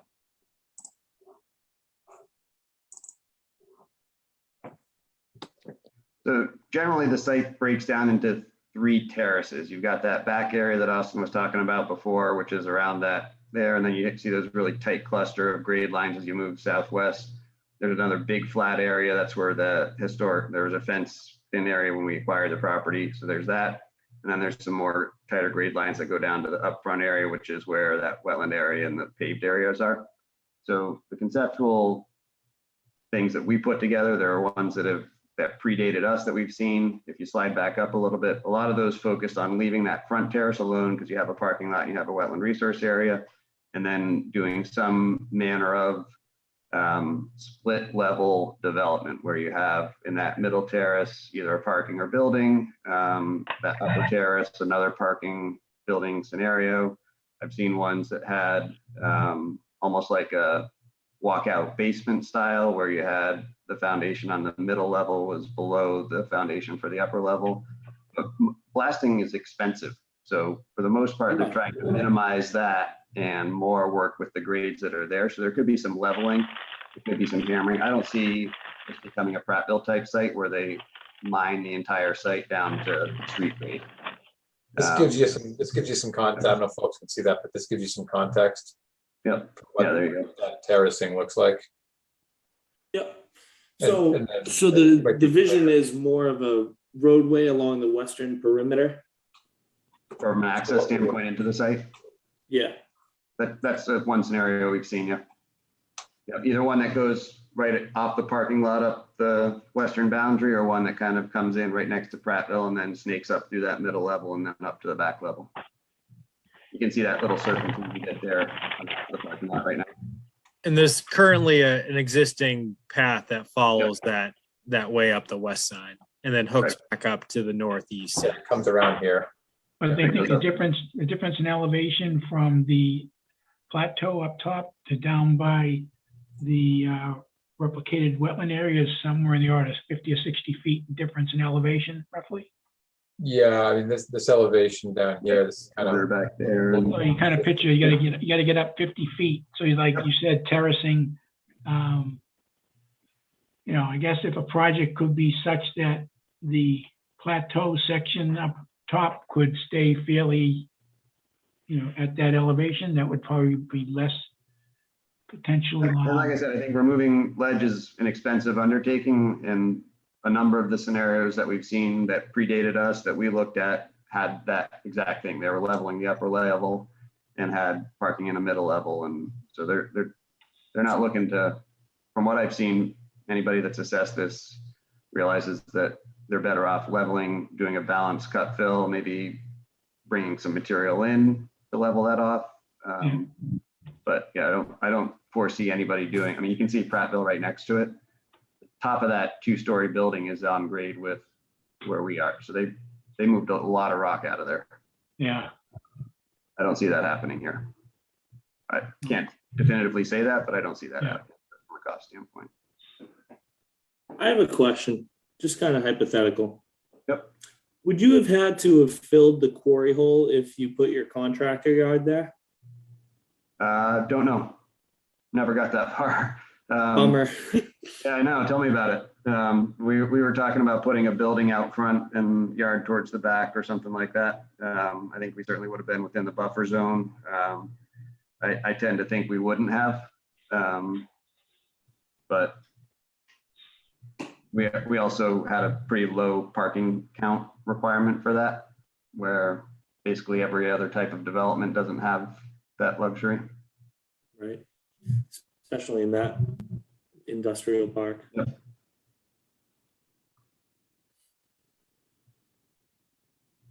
What's the pleasure of the commission currently? I'd like to do a site visit. We did offer, I think Amanda had come out for one, and we had opened the door to have one anytime anybody wanted one over the last month or so here while we were waiting for this meeting. But yeah, I mean, Amanda, any thoughts on what you saw out there?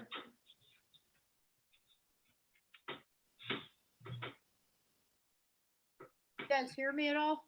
Yep. Yep. Yeah, this is interesting. I believe that you did tell me when, if you were to move in, that you guys were gonna fill that quarry hole in. It is I don't know about that blasting thing. Like, why would you fill in the hole if you were gonna blast? And you guys would have to see it, like that the front portion. We didn't walk through because it was really woody and everything, but I definitely feel I was apprehensive about filling in this quarry hole without proper, as like an without them taking the proper protocol, like, because there was actually like frogs ribbiting when I was in there. So it was kind of crazy, but I do understand that if they maintain that, the one, if you're looking down, the one to the right, and it's like it goes a vernal pool quarry hole, and there's like a cliff there where the other building is. I'd recommend seeing it because I mean, it's in the middle of an industrial park, and I there's a point in time, and the backdrop is the highway, and it's a tough call. I understand both want to protect something, but you get capitalism. They got $1 million property. This isn't worth shit if they can't sell it. Excuse my language. Because of The technical term, it's fine. Yeah, it is a tough call, and I was all for filling in the quarry hole, but then we got this DEP letter that kind of like stopped me in my tracks when we got that tonight. It made me think a little bit outside the box that I was in, I guess, but I would recommend seeing it. You guys there might not be so much confusion if you saw a lot of it is like, I mean, it's like hard packed. It looks like a wasteland, and development would be good in like a part of it. But then you got this vernal pools and everything, but it does look kind of like a wasteland, and it would be nice developed, but I mean, it seems like there's kind of I've heard that a couple times in terms of maybe we want to go look at it. I know we offered it back in, I think it was May, Chad, right? When we did the initial discussion, or whenever it was, but maybe the commission wants to take a walk out there with us. We'd be happy to do it again if that's what you needed to feel more comfortable with how we were contemplating things and what things look like. I think I would. You know, that was, before that was just an RDA, or this is a notice of intent in front of us now, so. And maybe I need to see it. We got some, you know, we had some decent photos that you showed us, but it'd be nice to go out there and walk it. And So, I mean, Chad, are you comfortable? You're muted, Chad. You're muted. Chad, you're muted. I guess the one thing, yeah, I mean, certainly I think it's beneficial to see the site. I guess the one thing that I just throw out there is I understand, I feel like we're getting a little too hung up on what the future development of it might be, whereas we look at just what is requested in this notice of intent as a standalone activity on this site. I don't think anybody would have an issue with us planting native species to enhance the buffer around the vernal pool. I don't think anybody would have an issue with us creating BVW up front. Just so it really sounds like the only thing, based on the scope that we're talking about right now, that's potentially an issue is filling the quarry hole. And so what Brian had thrown out, what Travis had latched onto as well, and what I had said from the beginning, I don't think we need to fill the quarry hole right now. I think all we're looking to, frankly, recasting this a little bit is we're just looking to say, if at a future point somebody wants to develop it and their plan runs through that quarry hole, that there's mitigation credits, there's mitigation square footage of BVW that's already been created on this site to offset that. And that's something that the commission would generally approve if they demonstrated that need. So all those other things, blasting, access, grading, whatever it might be, is not what we're proposing here. It's something that somebody is very likely to propose to you at some point, but it's not what we're requesting you to approve at this point. Well, through the chair, I agree with that. They're not going to fill the quarry hole in. What's the problem with having them enhance the other areas?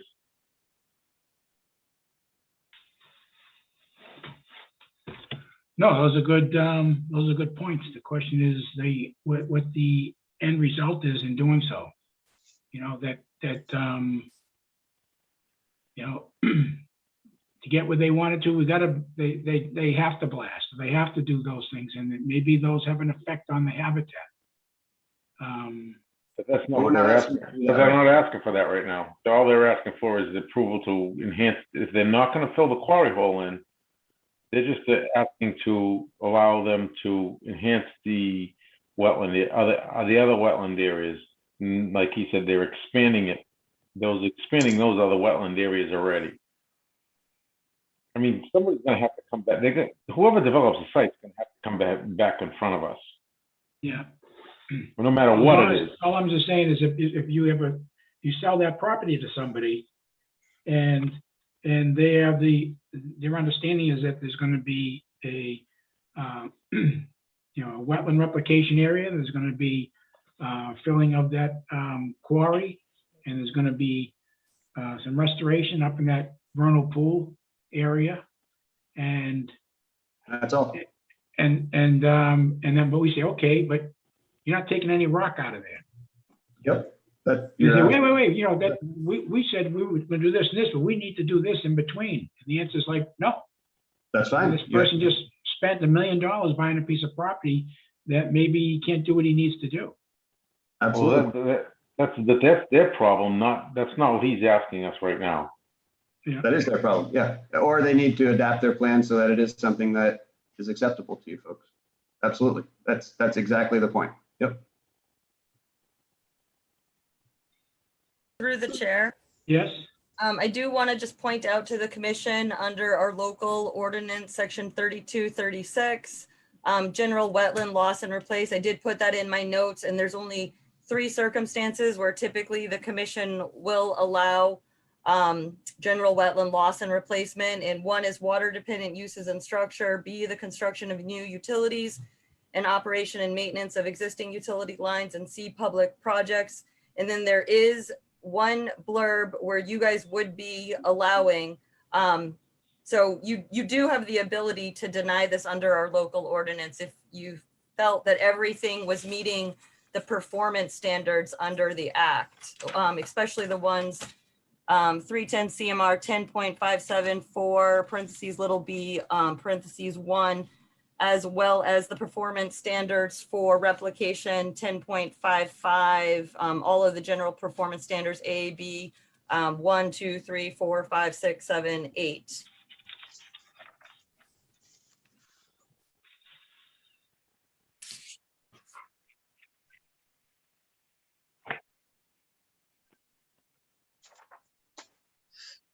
You know, well, that's kind of where I started from, but that's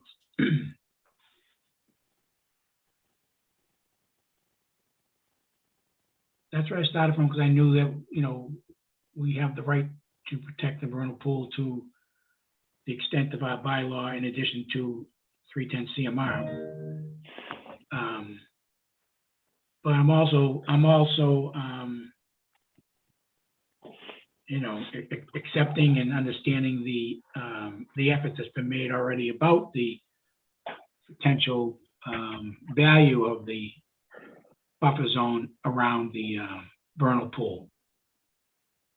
So I'm somewhat of the opinion that, you know, that buffer zone to that vernal pool may not be good habitat to begin with. But I am concerned about blasting, and I am concerned about removing a lot of rock in and around that area that potentially could, you know, draw water out of that vernal pool area, and or, you know, have an adverse impact on the wildlife in it. So I would be very cautious for me about blasting and hammering rock and Yeah, and to the point, that's absolutely something you guys should be keying in on when somebody brings a development plan for this property. Yeah.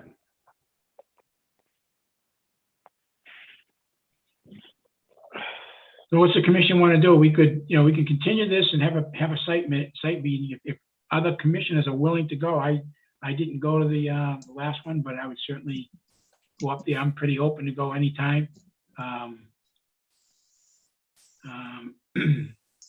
And, you know, Through the chair, I would like to take the site visit and continue this until we have more information. Also, how deep is that quarry hole? he said it was about a couple feet of water. Couple feet of water, but it's substantially deeper than that. Chad, I don't know if you have, it's probably 10 or 15 feet. That's just an estimation. So 10 or 15 The feet. NOI said 10 plus feet, I believe I just read. Yeah, on the north side, 10 to 15. On the south side, it's more like 4 to 5 before you hit open water. Okay. And there's, obviously, we don't know if we blast, if that will affect the water in the quarry hole. I guess the other question is, what does the quarry do? What is the water doing? Does it drain? Does it just evaporate in the quarry hole? Yeah, the water surface is completely below the side, so it's either draining through small fissures or it's evaporating. There's no channel coming out of it. And there is wildlife living in that quarry hole.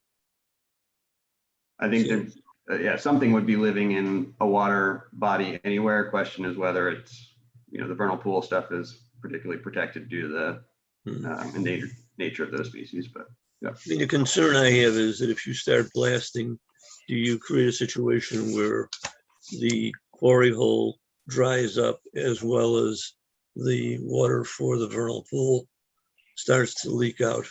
You know, it's like you don't know that until you start. The Well, quarry hole? the quarry hole is, is gone. And what- Well, you wanna what they- fill it, what- yeah. Yeah, what they're trying to, based on the NOI, the quarry hole's going away.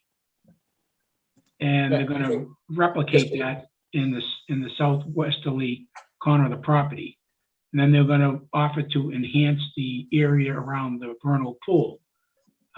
And basically, that's it. They're not talking about changing topography, There's no blasting work contemplated as part of this and request. no blasting.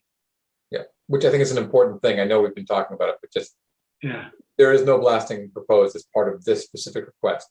There may or may not be a future request, but not this specific one. well, let me ask, I'll ask a backdoor question is, if you have a potential interest in this property by another company, and you were able to convey to them that, the commission would be amicable to replicating that area from the quarry hole and filling that in, and enhancements around the vernal pool, but you need to know that they're not gonna let you blast and take a lot of rock out of there and have extreme changes to any of the topography. Is that something that you would verbally discuss with a potential client? I think that's fair and reasonable, frankly, because any prospective buyer who's going to purchase the property from Chad Yeah, is aware that they need to appear in front of this commission with a specific development program and get your authorization to build said program. but would you be willing to go as far as saying that whatever you guys decide to do here, you're gonna run into trouble if you think you're gonna be blasting and taking a lot of rock out of this place? I think that's exactly what we're, again, hitting the nail on the head. That's exactly what we're trying to provide them with. Everything that you just said is Yeah. what this order of conditions is trying to convey, not just verbally to them, but by permit to them. Yeah, Like, if you want to fill this pool, it will be mitigated. If you want to build up to some buffer zone, here's where the buffer zone is, and this is what you have to do to enhance as an offset. And any other, those conditions, yeah, we can certainly tell them verbally that. I think we have an obligation to do that by disclosure. Again, it's not anything that's relevant to the work that we're scoping here, but it's something we can give them a heads up on. And whether or not we do, when they come before you, there's no obligation on the commission's part to approve anything that they bring before you. It's that nothing that we're asking for now obligates any consideration for the future development, other than the very limited things that we're asking for.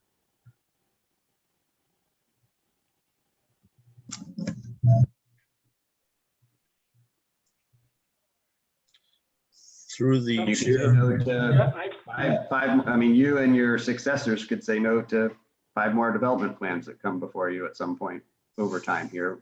It could be the next owner. They might ultimately not be able to do what they want to do. It could be 3 owners down the road when it gets handed off, but you're always going to have that review of what development plan comes before you for this property. but you also understand we have to, in denying a project before us, we have to have a reason. And so we have our regulations and our bylaws that provide those. And I'm not trying to, I'm not trying to stop this, but, theoretically, we don't have a lot of information here for a project. And we are protected with our bylaws and stuff to deny a project. And, under other circumstances, you may not be able to. I don't want to get ourselves locked into something that, gee, if we said no before, we wouldn't have had to deal with this. And I think we're not evidence for filling wetlands on this industrial park. And we're not against progress. We're not that kind of board. We don't work that way. My philosophy is if you have a piece of property, you have a right to build on it. So we just want to make sure that it's done, in the spirit of the act, and that we do our job in protecting the resource areas that are before us. That's all. Through the chair, can I recommend that we continue this and take a site visit before a vote? I like that idea. Yeah, I would like to go out there. Sooner the better. Yeah. How much time does the commission need if presumably there's enough members to constitute a quorum? How much time is required in advance of the site meeting to provide public notice, or could you just, is this considered public notice because it would be identified a specific time and date, would be identified at this hearing presumably? I don't know the answer to that. I don't know if we have to notify the public of a site visit, private property. Through the chair, there is, just so you know, there is someone in the audience who has been raising their hand for a bit now. But technically, if there are 4 of you on site, it is a quorum. In the past, you cannot discuss the project. You cannot, Right. you can basically just go and observe, and 4 of you cannot discuss the project together. You cannot discuss the project with the applicant. It has to be just for observation only. If there is 4, I would suggest with the climate that we're in, that we do notify, put at least a notice up outside, and it would be 48 hours. So we do need a public notice 48 hours ahead of the visit. Is that what It you said? would be prudent to do that so that our commission is not frowned upon, but in the past, no, we have not, as long as everyone on the commission Right. does not discuss the project Right. with any other board member or with the applicant, and all you're doing is going to just look at, you cannot have any discussion, otherwise you have to let the public on. You can make a motion tonight. You have to have a specific date and time, and that would sort of usurp the need to post something, because you would be notifying the abutters right now at a meeting of the date and time and when you will meet, and they would be allowed there, but it is up to the property owner if they want to allow people onto their property. Right. We've had many site visits where the property owner did not allow abutters on their property. There was like a commission on there, but not Come have a look. abutters. Sign their life away and we can go walk around. We're good to go. Okay. All right. Through the chair. There's some, sorry, go ahead. Through the chair, I don't see, I understand everybody's position as far as it, but based on everything that the applicant has said and the really tight scope of what they're interested in doing, I don't see any reason for me to attend a site visit. Because I feel strongly that in the future, any development is going to have to come before us, and we're going to have to do the whole thing over again. So I don't really understand the significance of doing that. I'm not saying that you guys shouldn't do it. I don't see the reason I don't see what the site visit's going to change my mind, or specifically of what they're going to be doing. Only because specifically what they're asking, and I understand everybody's position that, you know, long term in the development, but this is all going to happen all over again 2-3 years from now, or whenever somebody wants to develop it, and we're going to do the whole thing again. So again, I understand everybody's position. You're trying to protect the vernal pool, but I think what they're doing right now is enhancing the area, and that's all they're asking for. So, and I also understand why they're doing it. You know, long term, they want to sell the property. But again, whoever they sell it to is gonna have to go through this whole thing again. That's just my position. You guys are gonna do what you want to do, and I don't really see the reason for me to attend a meeting. As you know, I've gone to plenty of site visits. I just don't see the reason for this one. Through the chair, through the chair. So when you look at the notice of intent, the language of it is very nebulous. It says, but the goal is to, the project footprint of any future development will need to occupy the north and west portions of the site and will result in permanently impacting the western quarry hole. So we know by granting permission that this is what they're gonna do. So I'm not so sure a future developer, another one will have to come and be more specific about it. I think that's pretty specific. They're gonna do that. But in terms of going back to having a site visit, I'd like to go out, if we, maybe there won't be 4 people to go there, it won't be a quorum, but I'd be interested in, because I'm not ready to approve anything tonight. I'd be amendable in your chat. I think we'd be amendable to a site walk. And if the commission, the majority of you felt that was appropriate and wanted to do it, I'd suggest that you make a motion with a date and time certain so that it constitutes the public notice.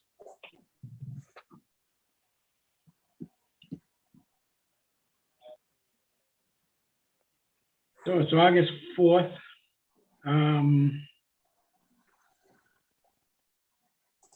I'm pretty open.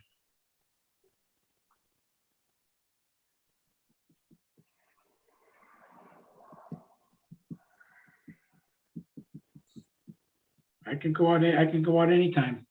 I'm pretty available. I'm flexible. It would have to be 48 hours following this this conversation right now, correct? To have public notification. Yes. So When is the next meeting scheduled for? Commission, are we gonna be doing one in September? I thought I heard September 29th, right? Correct.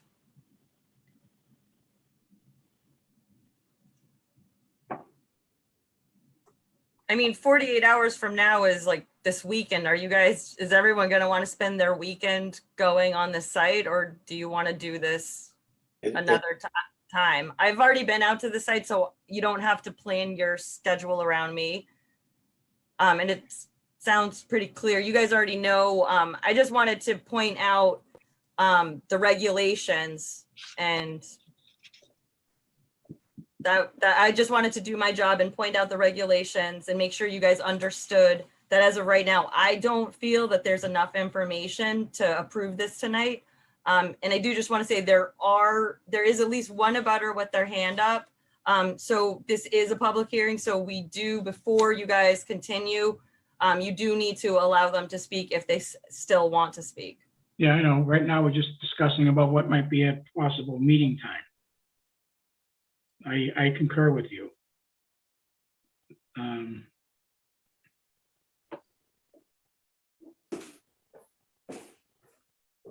Well, I certainly don't want to go out on the weekend.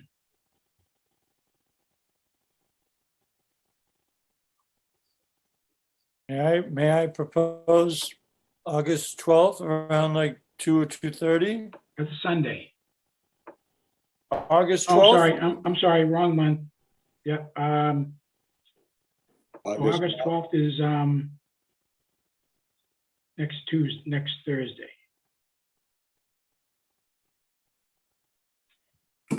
I'm good with that. I have an appointment at 3 though. It could be in the morning, or you guys, Wherever there's more mosquitoes, whatever time there's more mosquitoes. middle of the day.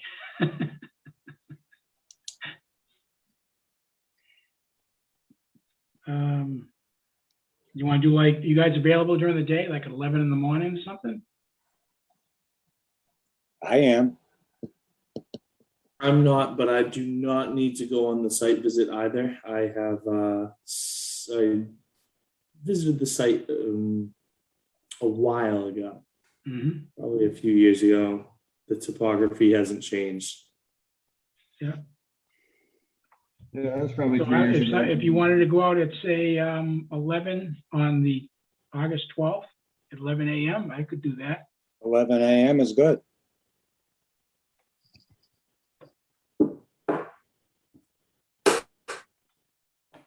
Can I ask who we should expect on August 12th at 11 from this commission? Myself, I'll either. Arthur Athos. Michael Rizzo, Stuart Lazaris.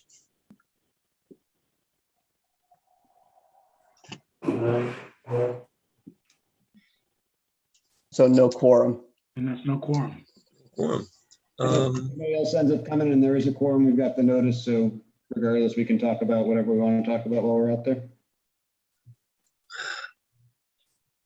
Well, you shouldn't really be discussing because it's not a public hearing. You're only supposed to go out there for observation purposes, from what I understand about the law. No, that's right. We can go out, we can ask questions about the site. We can add, we can talk about not a project, we can talk about the land and the site.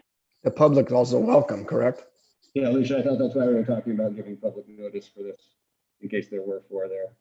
But even in that case, they're not supposed to talk about it. Well, my understanding is the commission can't deliberate on it. They Right. can't ask clarifying questions about the project or intended work. Yeah, because you can't expect the public, this is not easily accessible. I mean, I don't even know if some members of the commission are going to be able to get up this. So you can't deliberate exactly what he said on, if there was 4 of you, it would technically be a quorum and you would be in violation of the open meeting law if the public isn't allowed access. And the public is not necessarily allowed access up a rocky edge because not everyone in the public can make it up a rocky ledge. Or a lot of people don't even have cars or can't drive. How would anybody ever hold a sidewalk? I don't know. I don't know if I agree with that, Lucia. I understand you can't have if you have the full commissioners go out there, you can't discuss the project, but there's nothing that says we can't have a site visit on a project without the public there. We're not trying to hide anything. No, I said deliberate. Oh, so we're not. you guys can, if there's 3 of you, you can go out there, but it sounded like they want to be able to deliberate at that meeting. And I'm saying you can't have a deliberation if public can't listen because it's a violation of the open meeting law. Yeah, I concur with that. But before you said that we couldn't talk to each other unless we gave a public, all I was saying is that given the public notice so we can talk to each other and we can ask questions, right? So there's no. To me, a site visit is for clarifying questions you got in your mind. Well, to me, it's for clarifying and understanding the conditions of the property and the topography. I want to get a hands-on feel of what the topography and the site looks like. Right.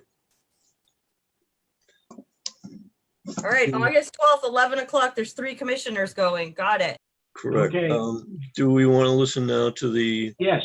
person waving their hand? Absolutely. Okay, Lucia, you said somebody is there wants to speak on this project? Yes, I promoted Kathy Wells. Kathy, if you want to speak for this project, please unmute yourself. If not, unmute yourself and say that you didn't want to raise your hand.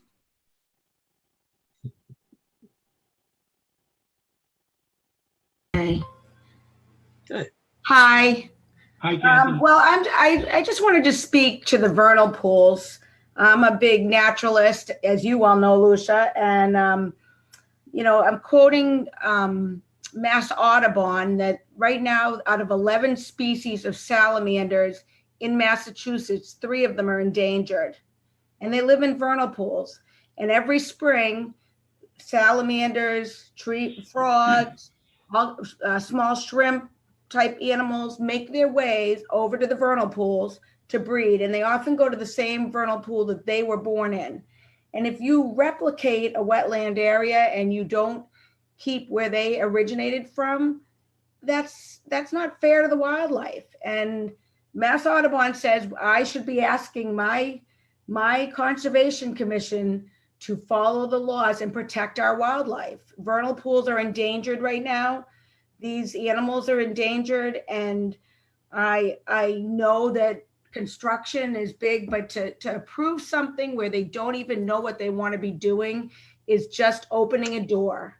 I feel it's too broad. And I think that these gentlemen, if they had a project that was specific and they knew specifically where they wanted the building located and how they were going to handle it, it would be a lot more desirable. But to replicate a wetland area or to change it in any way when the animals that live there like it the way it is and have always lived in it the way it is not right when you don't even have a project slated for the area. And that's all I wanted to say. I just feel strongly for conservation, and I believe that's what the Conservation Commission is all about. And I just wanted to say that. So thank you. Thank you, Kathy. Thank you. Welcome. And just to clarify on that comment, we're not talking about replicating the vernal pool. The vernal pool is going to be left alone. It's the non-vernal pool quarry hole that we're talking about, just for whatever that's worth.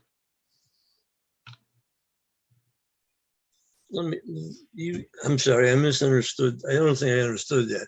You want to create a larger vernal pool in an area that won't exist now.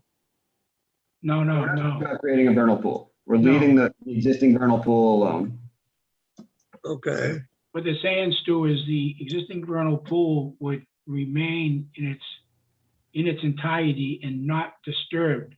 What they were talking about is some of the areas around the vernal pool that does not promote good habitat because it's just so rocky and so forth. They were talked about enhancing some of those areas in the upland area of the vernal pool. They're not touching the vernal pool at all. And then the quarry. Whatever lives there will continue to live there. Yeah, they're demonstrating on this plan, that pink area, about enhancing the area, the upland area to the vernal pool, which is the area where the critters live and maybe where the limits of where they live. They made a kind of a good case that that open area there is not a spot where generally these critters would live. Okay. They would do some things to enhance that, but that's all upland, or it's all above where the vernal pool is. They wouldn't be disturbing the vernal pool at all. And then the area where the quarry is,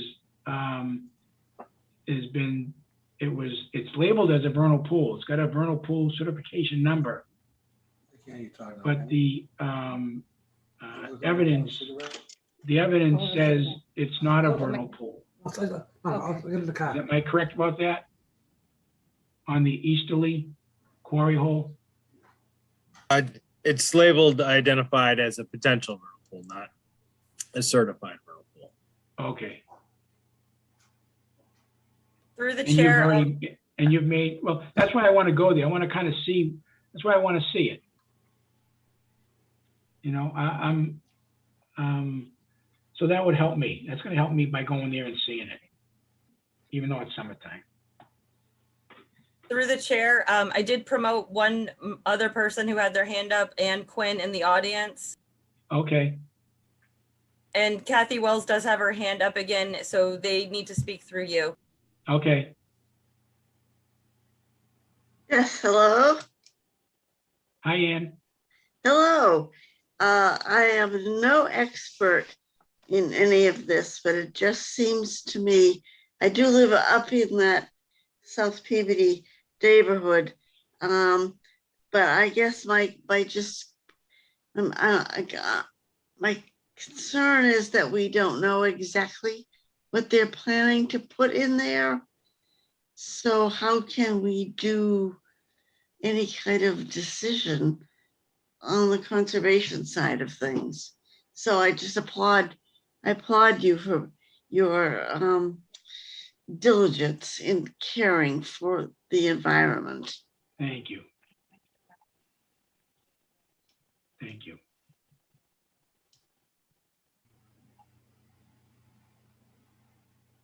Kathy?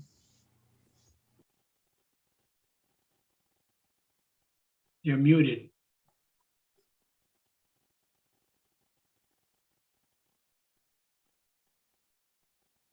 Kathy's microphone is not on. Okay, she has the ability to unmute herself. I mean, I can Okay. do it if you want me to. I think she said, somebody said she wanted to speak again. Well, she raised her hand, so Can't see her hand up. I see your hand up. Hi, am I here now? Yes. Sorry. My other concern is that I know that there's something called Big Night where amphibians cross the roads and properties to get to the vernal pool every year. And, I don't know what the changes are going to be in this site. And I know you don't either, because it depends on who would purchase the site. But I think that also, I hope that will be taken into consideration, because they need to have a direct way to get back to the vernal pool every spring. So I just wanted to speak to that, and I appreciate all that you all do as well. So thank you. Thank you, Kathy. Thank you. Okay, so we have we're going to continue this. We'll vote on continuing this, and we'll have a site meeting at 11 a.m. August 12th. And where would we meet? In that parking lot? Sure. I'm talking about as a property owner. You're going to be Yeah, there? that parking lot's the best place to meet. There's typically parking spaces there available, so. Who will be there from your team? Careful about where, because the medical facility has like, system. And at 1 or 51 Jubilee. For my, You want to pull up the aerial there again? It's probably easiest, because I think if you try to put in a GPS, God knows where you'll end up, but. Yep, hang on one second. I'm just gonna get the 3D out of the way. Especially considering the neighbor is 200 Jubilee on the same side of the road. I think somewhere either in this, maybe we do it in this parking lot here, because it's gonna be probably more open and available. This seems to be pretty tightly packed. That's not available to us. That's Prattville property anyway. That you still Oh, true, right. So this parking lot here, then I think, right, Chad? late, but Yeah, the darker pavement is Prattville, the lighter gray pavement is where we would meet.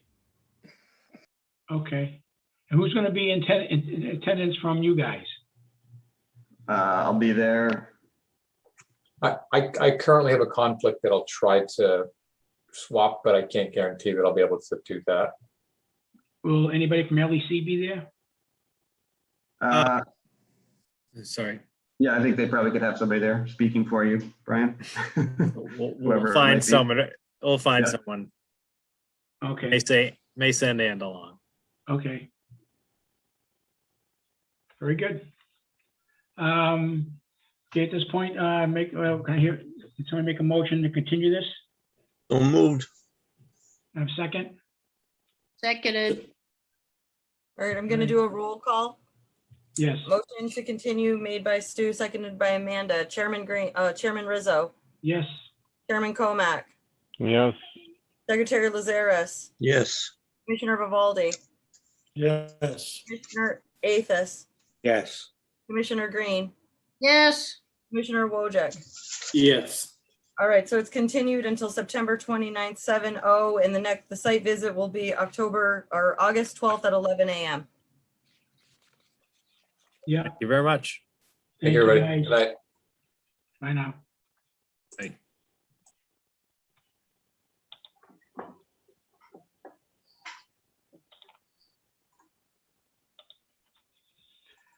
Okay. Our next item on the agenda, I believe, is item number 5. Yep. The request for determination of applicability for 28 Diane Road. Is this continued, No, Lucia?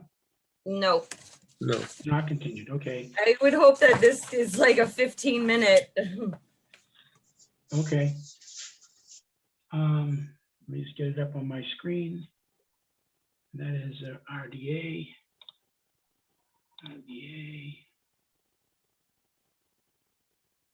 Diane Road. Okay.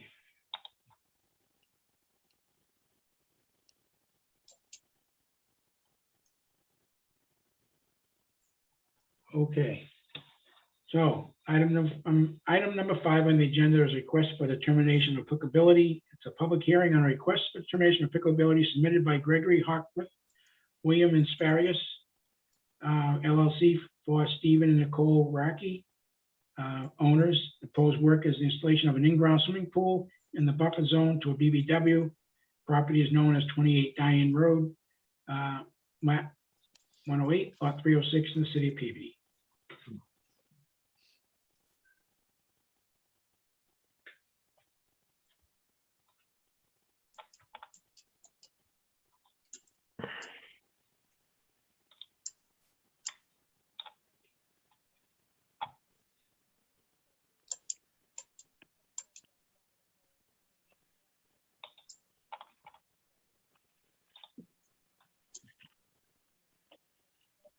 Somebody gonna speak on this?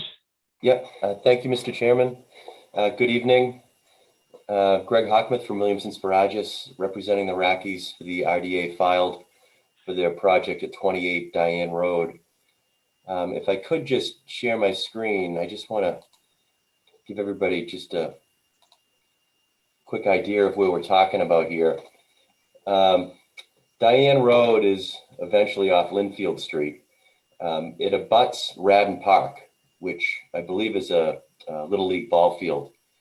And our lot is right here, this little blue square that I'm circling. And I just wanted to call up a quick photo of the lot. So this is the house lot here. The rear of the lot is a vertical boulder retaining wall that's about 18 feet high. Wow. Well, 18 feet higher than the wetland itself, which this grass that you see here in the top left of the photo is the ball field that I was talking about. You can see the field a little bit better here. I wanted to just show this photo because it does show the wall, but it also shows about a 1/2 foot lip along the edge of the wall. So the lawn is about 6 inches lower than the top cap of that wall. And that's going to be important in a minute when I show you the proposed plan. There's a BVW that parallels the fence in the outfield. It was more than likely some type of drainage ditch that was constructed to convey water around the field. But it's got hydric soils, it's got a predominance of wetland vegetation, and it has most of the other indicators of hydrology. So it's a BVW. And the 100-foot buffer zone from that BVW just hits the back of the house. So a little less than half the lot is within your jurisdiction. The proposal is to construct an in-ground swimming pool and small spa in the rear yard with the closest corner of the pool 72.1 feet from the BVW. We're proposing to put erosion controls along the lip of that wall. The reality is you really don't need them up here because of that lip, but it makes sense to put them in just to keep construction activities where they're supposed to be. Access would be around the house, and we do have a little mulch stock detail that we're proposing. And working with Lucia, we just modified the mulch stock detail a little bit to state that it shall not utilize plastic mesh or netting, just to keep things caught in that. The pool filter would be a non-backwash filtration type system. It would be a cartridge filter that you just pop out, hose off, and put it back in. So no need to backwash. I think just like the other pool project that the commission discussed earlier, it would make sense that if any type of dewatering is necessary out here, to wait the 7 days and then dewater it probably in the backyard, just let it sheet flow across the lawn. And that should only need to be done at the end of each year. If we get another year like we've had so far this year, I've had to let water out of my pool, I think 4 or 5 times this year. But it should be pretty straightforward. One thing we noticed that's not on the plan, and I need to get Lucia a revised plan, is there is a proposal to put a concrete pool deck around the pool. It would be 4 feet on either side and a little bit more on the spa side, more like 6 feet just to bring it close to the bulkhead. But we would have no problem getting that plan over to Lucia tomorrow even, with the hopes of getting the commission to hopefully approve this tonight. I know this has been the year of the swimming pool, but they do have a small window and a contractor that's ready to go. But I'd be happy to answer any questions the commission might have, or of course the public. I have a question, Greg. With regard to the topography of the road, of the site, and specifically where the pool is, so are you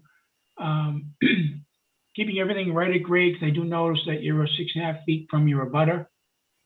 I'm just curious if there's that any grading could affect runoff to an adjacent property, if it's not necessary. So good question. It's very, very flat back there. In fact, all of the lots that have this similar retaining wall, it's almost flat as a pancake across the back of all those lots. You can see some slight contour spot grades here. We've got 100.2 right behind the deck, and then it drops to 99.35 where that lip is along the retaining wall. So, you know, it does slope towards the wall, but nothing extreme. And grading wise for the pool, it will almost look exactly like it is now. So no increased runoff onto abutting parcels. Okay, great. And you have, you don't show the location of the shed to be moved? No, we just have a note that says it's supposed to be moved 6 feet from the pool. And I think that's something that the building department likes to see, just to keep people from, I think, jumping off it into the pool. So the reality is that the shed would probably go on the right side, right rear of the lot. Or it would just be rotated to get that 6 feet. Yeah. Okay. Yeah, they're not exactly sure just yet. I think once the pool and spa are in, it's a very small shed, so very easy to move. Yeah. Okay, that's a good reason to move it. Yeah. Okay, it's pretty straightforward. Any questions from the commission? Nope. Is there anybody in at the meeting tonight that might want to speak on this matter? Anybody have their hands up? Do not see anyone with their hands up just yet. Okay. If I may, does Greg know the general soil types? Is it being elevated like that? Is it, do you know if it's more rock, more ledge type, or is it just fill, or is it gonna be, what's the soil types? Yeah, so there's a lot of fill in this development. I think they cut into a hill to create the lots and to create the road. So I'm sure there's going to be fill encountered. But, you know, I don't think that we didn't observe any type of sinkholes or stump dumps or anything like that in the backyard. The wall itself was very well built. The boulders are the size of small Volkswagens. And the wall itself is probably 8 feet thick in spots as you go down to the toe of that slope. I wish I had some photos of it, but there will be some fill encountered, I'm sure.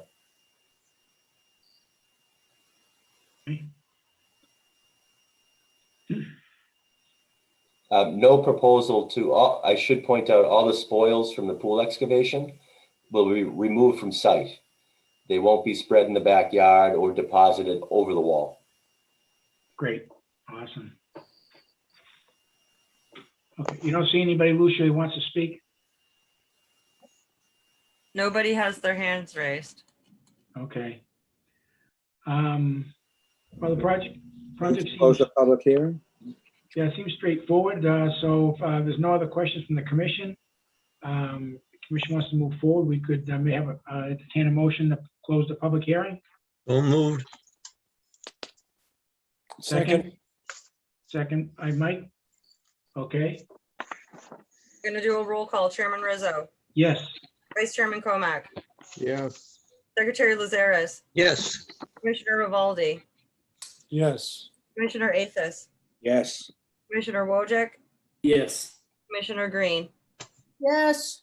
All right, it's closed 7-0. I think we lost one of our commissioners somewhere along the way. Okay. Do I have a motion to issue an order of conditions? So moved. It's not in order of conditions. I'm sorry, RDA? No. Yeah. A negative determination, yeah, right? my apologies, yeah. Negative. No worries. I'll make that motion. I'll second it. Yeah. With any conditions? With conditions 1 through 50 inclusive. You typically don't do 1 through 50 on No, an I order. would, Just I would- 49. I would keep it to the stuff, the ones for the pool. And That would be 49, right? No, I only recommended 2 conditions because it's number just 27 and 49. It would be condition 1 to notify the commission in writing 48 hours prior to construction startup that approved erosion controls and sedimentation controls are in place and ready for inspection. That's just like the standard condition. And 2, the swimming pool condition. I don't think it needs any, I don't think you need to have all 1 through 50. No, just condition 27 and condition 49. Sorry. Yes, but they would be condition 1 and 2. Oh, okay. Yes, but they would be worded exactly that way. It would just be 1 and 2. Okay, I understand.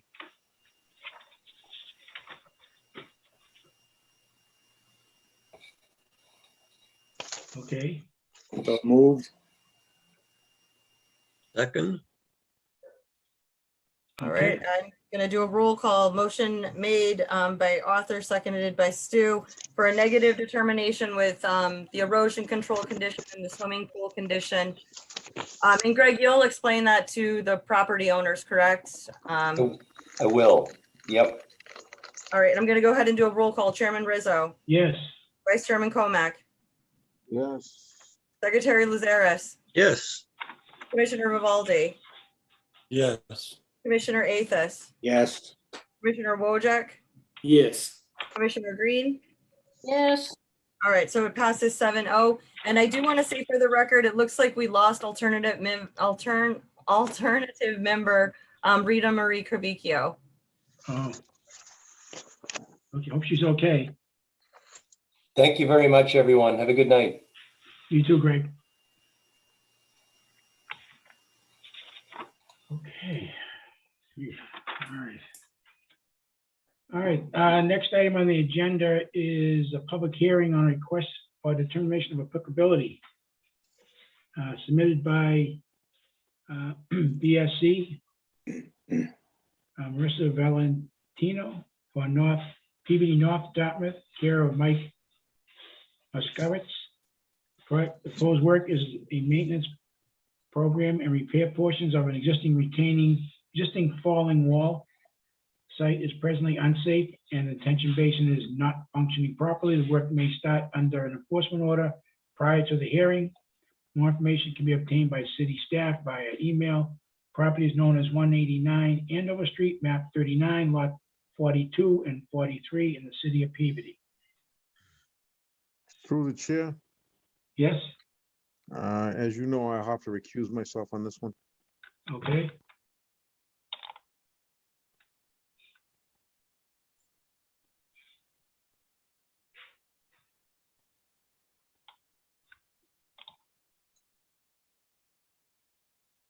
This is the You should bank- probably turn your camera off, Bruce. Why? Well, I mean, if we were in person at a meeting, technically, if he should be exiting the room. So whereas I mean, he can keep it on if he wants, but you know, there's a possibility that it could be a violation of the open meeting or ethics. So, I mean, he can certainly stay on if he wants to. It's whatever you guys, on how you guys understand ethics, the Ethics Commission. Well, No, I have in no, this pro- case, I have no problem shutting up. Don't if worry he about it. stays on, he won't be able to speak or vote, that's all. Yeah, just typically if we were meeting in person, you're He would supposed. leave. Yeah, he you're would leave, I supposed to get up, understand. exit the room and walk out of the room. Right. All right, I guess moving on, Okay, what caused the wall to fail? well, who's here to speak on this? I don't know. Okay, I guess I will start. My name is John Sabag, and I am the owner's project manager for this property. We have here the owner of the property, Mike Moskowitz, as well as Marissa Valentino from BSC, Mike Yacko and Steven Sarandis from GEI, and Michael Cronenberger from Helical. As I'm sure you all know, we have a breach of the wall that took place sometime during the winter. We've spent quite a bit of time and effort to figure out the best methodology to repair the wall, minimizing the impact to the wetlands. And we have determined that the best way to do this is with a shotcrete wall, which will only protrude from the existing wall less than 12 inches. And we have contracted with Helical as of last week. All of the other means and methods that we looked at, although may have been a little bit faster and potentially a savings, would have impacted the wetlands area and the retainage basin much more. So this is the option that we have gone with. We've taken borings on the property so that the design could be implemented. And we've also cleaned out and inspected all of the catch basins and manholes and piping to make sure that the drainage system is what it's supposed to be. Our hope is that we can get a green light to proceed with the construction as soon as possible. And Marissa will go into the next portion of this presentation. Sure. Good evening. I'm Marissa Valentino. I'm a civil engineer with BSC Group. I'm just going to share my screen.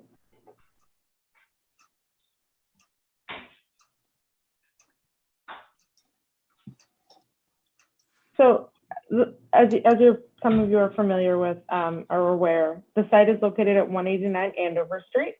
So this is the blue site. It's the existing Bank of America. Located to the north of it is an assisted living. West is Andover Street or 114. And then behind the site is some wetland resource areas.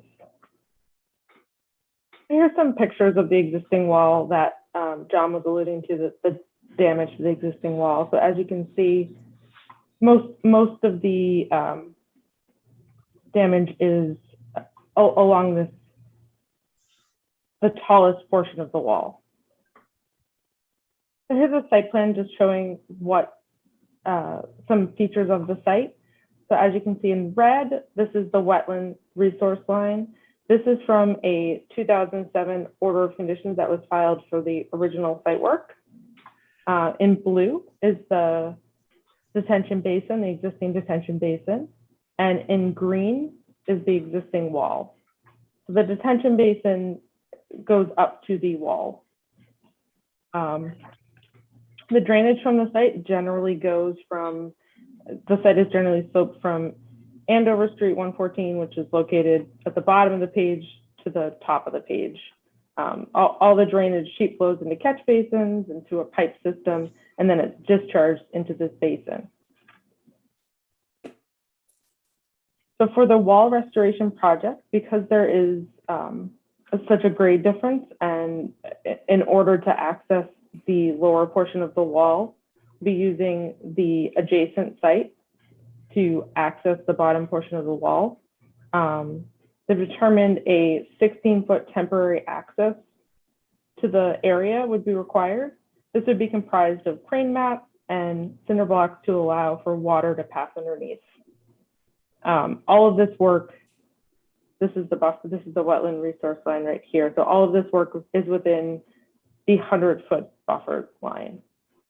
We are proposing to install erosion controls around the site, and then also a berm, an asphalt berm across the parking lot to divert stormwater to this existing concrete swale. In addition, there's a manhole right here that the outlet will be temporarily plugged, and stormwater will be pumped to this swale to allow the wall construction. And then following the wall construction, the wetland areas and the pond will all be restored to their natural condition. So vegetation, grading, and everything will be restored. Okay. And with that, I mean, I open it up to any questions. I have a couple of questions. Just one general one in particular, the fact that, you know, to get access, you need access from your abutter. So Yeah. you're coming across that, which puts part of their property in the buffer zone also. How does that work? Can you have one notice of intent that'll cover someone else's property also? So all of the work will be within, will be on the site. It will just be accessed from their property. Yeah, but you're building a road like across there.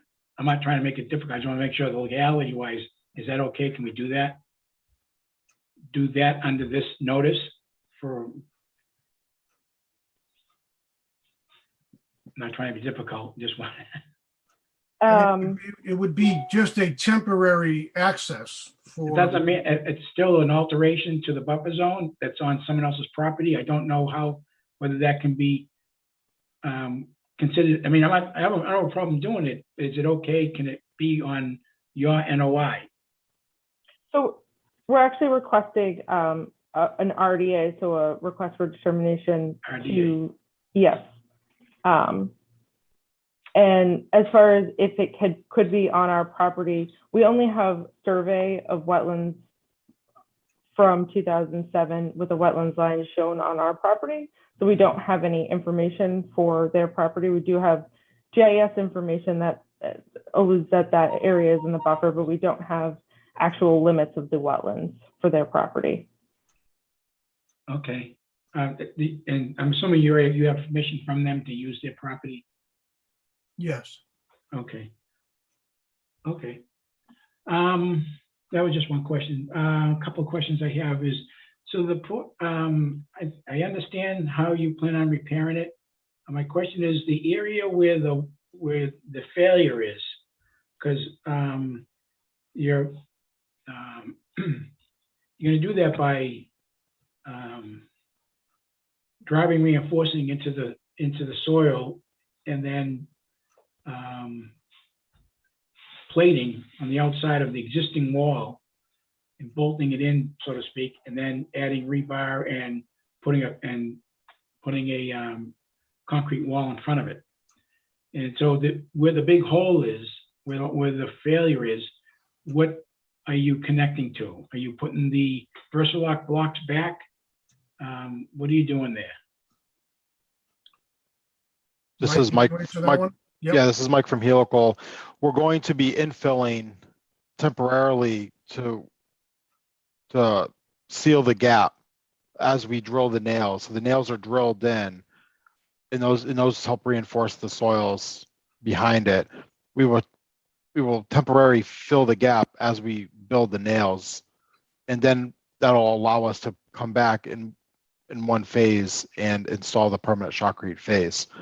So we'll probably use temporary shotcrete and some formwork to bridge across it and backfill behind it, so that we can get the permanent facing in, using the nails as both the temporary and permanent support.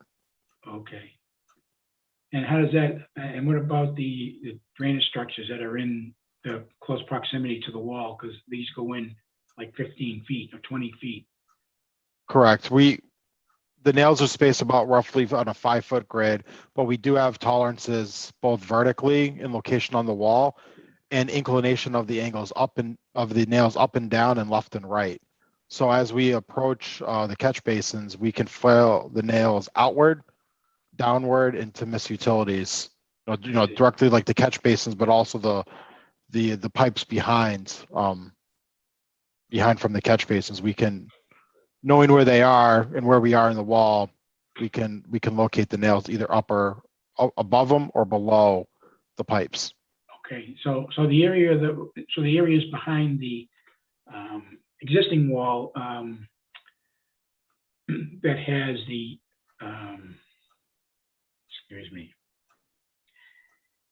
has the geogrid. There's no need for the geogrid in the area where you're repairing the wall. Correct. Once the soil nails are installed in the permanent facings there, the existing blocks are abandoned, no longer needed, and the geogrid is not taken into account in our design. Yeah. So even though it's there, it's not needed anymore. It's not doing anything. So where the portion in front of the catch basin that's collapsed and there's no geogrid, in the end, it won't matter. It's the permanent facing and the soil nails are doing the reinforcement. It won't be a void. It'll be filled. Yeah. As part of the temporary sealing that breach. But no longer is the grid needed anymore. Okay. And then this also so on the outside there was right now there's some safety fencing that you guys put on the front of the wall to We did. make sure that no kids can get in there and stuff. So during construction and through this process, is that fencing still going to be in place? At its current location, it'll have to be moved because it'll be in our way where we want to get access, but we will move it to the outward limits to protect the site so people don't access down below. So the intent of the fence as it is now will still be there as a construction fence, just relocated. Okay. And the finish on the outside of the fence. So when you do the, is that like, how do you finish that? Does it have a particular look with its joints or? There will be construction joints as needed. There's very specific things we have to follow, just like cast in place concrete would. Yeah. The actual finish of it won't be smooth like a cast in place concrete. It'll be more, think of like a popcorn ceiling kind of a texture. It'll be a roughened texture, but it's completely functional. Okay. Since it's behind, there's no need to do any higher level of finishing, and it's purely an aesthetic standpoint to do that. Yeah. And that process is, I can see it's going around the entire perimeter of the fence. So you're doing that completely around the fence. So technically the condition of the existing block does not come into play anymore. Correct. Okay. All right. And then the drainage system there, I noticed on your drainage detail, you show a standard catch basin, but your catch basins are like 11 feet deep. The existing one. Yeah, so at the time when we submitted the plans, we hadn't done additional investigation work. So those catch basins have been video inspected at this point, and we believe that they can remain. So are they going to be lined or sealed or something like that? Because I don't know what the cause of that failure, but I'm thinking that the drainage structure was leaking and it was leaching into the wall all those years and then broke down the strength of the block and disintegrated kind of. So are you going to reline the inside of it, or what did you find that needs to be done with those drainage structures? So this is Mike Gaco from GEI. I can respond to that. So what we found was that there are some joints in the catch basin structure itself that were leaking or are leaking. And it's only the joints that are the concern. So we're looking at options of resealing those joints or lining the manhole structures of catch basin structures themselves. So that you are correct. It was leakage out of that joint that saturated the blocks and caused them to deteriorate with time, and that's why the two holes in the wall, the failures of the block, are located adjacent to the catch basin structures. Okay. Okay, that kind of answered that. And then the work around the detention area, you're gonna restore that? You restore Yes. that back to, because obviously there's, between the fines and the material that went in there, you're gonna bring that back out and clean that out and bring it back to the original grades and so forth? Yes. Yeah, so it will be maintained and everything will be restored to the original grades. Okay, because there's a lot of junk in there too. You'll be able to get that all out of there? Yes. Okay. All right, that's all questions I have right now. How about anybody else from the commission?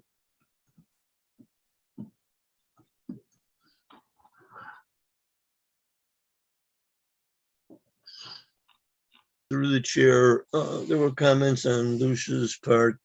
The plans show hay bales, and we don't like hay. And so I'd like to see the plan changed to straw or something else that will do the job. Mm-hmm. And it's imperative that this work commences as soon as possible. Yes. Yes. Was there any, was there a lack of maintenance that caused this, or it just the joints failed over time? You know? So the best we can tell is that it wasn't due to a lack of maintenance, that the joints were leaking. Whether or not they were installed with the seal originally, we don't know. There's no way to know. None of us were involved in the original construction, and the fact that both catch basins leaked would indicate that maybe there wasn't the seal installed, or it wasn't properly installed as part of the original construction. So once you're done, it'll all be not only sealed correctly, but will be inspected by the city and approved. Correct? Well, we'll definitely seal those joints. I don't know what the city's standard procedures are for inspecting the work. Well, the sign off, I mean, you'll need I imagine a certificate of completion. Yeah. You know, so that would come with the inspection. But there would be an inspection by the city. I would think so. I would hope so. Yeah. Again, this is done so that you guys are not, you know, if the city says it's good, you're off the hook. You did your job, okay? And that's good. That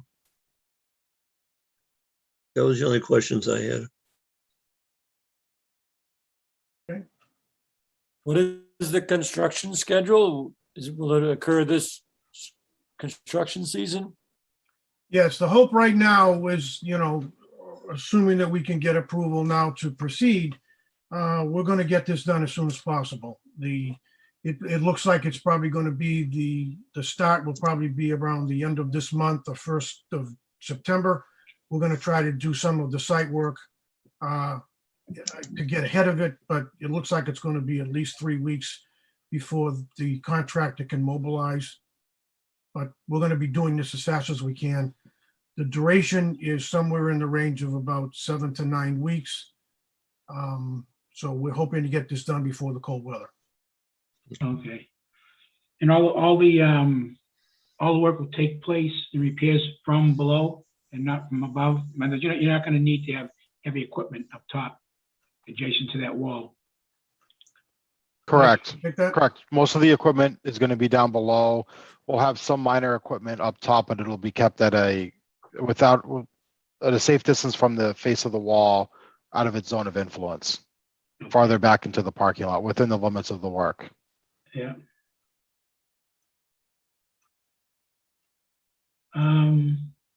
Okay. Anybody else have any comments or questions? Relative to the procedures of the construction or the plan? I think as far as wetland goes and environmentally, it sounds like, you know, you want to put your erosion controls in place, notify Lucia of when those all your controls are in, so we can inspect that, make sure you're good to go. I imagine that you're gonna need a building permit, and the building department will be signing off on this. I mean, we'll sign off on the environmental part, but the building of the Right. wall itself should be under the review of the building department. I have already spoken with them. They've called me a number of times. As long as we have stamped drawings, which we have, they felt that they had no issue in terms of authorizing the permit, and the Okay. permit application has gone in. Okay, great. And then, you know, you'll put the detention basin will be in compliance when you're finished.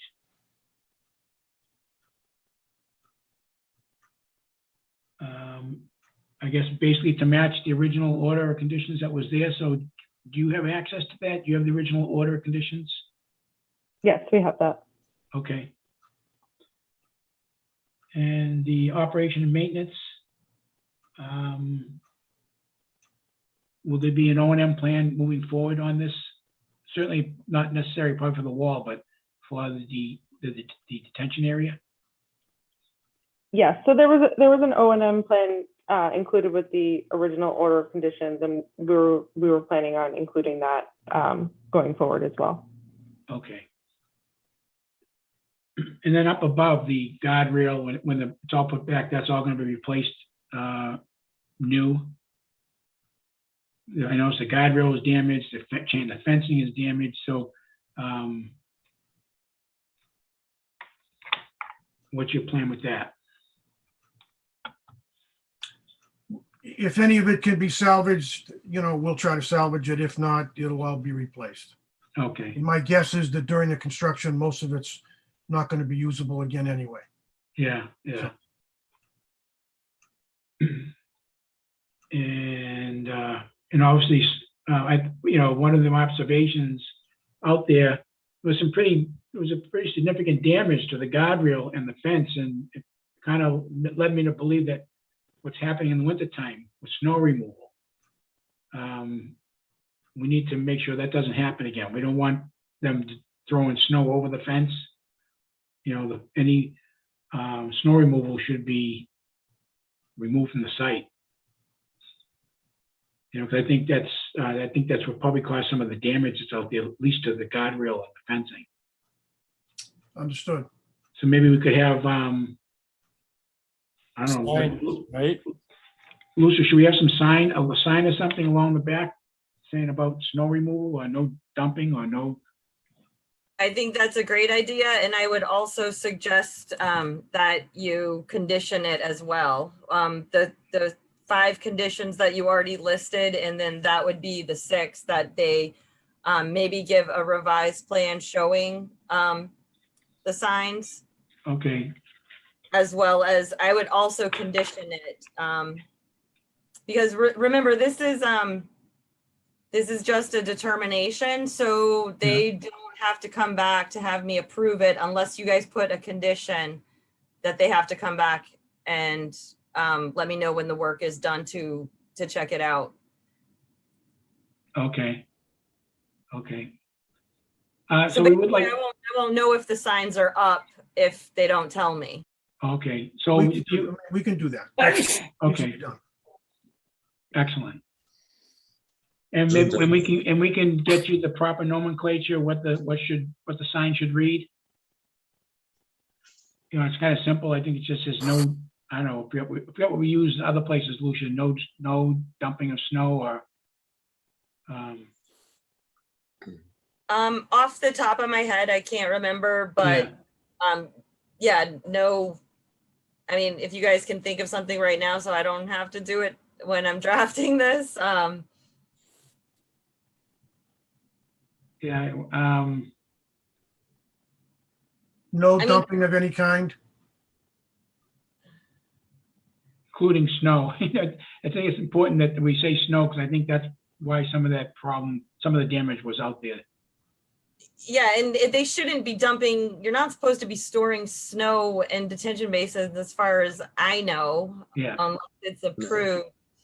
I mean, we have this issue in a lot of other areas where they do the exact same thing, and then this, I mean, it's not an issue here because there's not a slope, but the slope starts eroding once you start dumping down a slope. There's not a slope here, but I don't know, maybe. About dumping of snow is prohibited.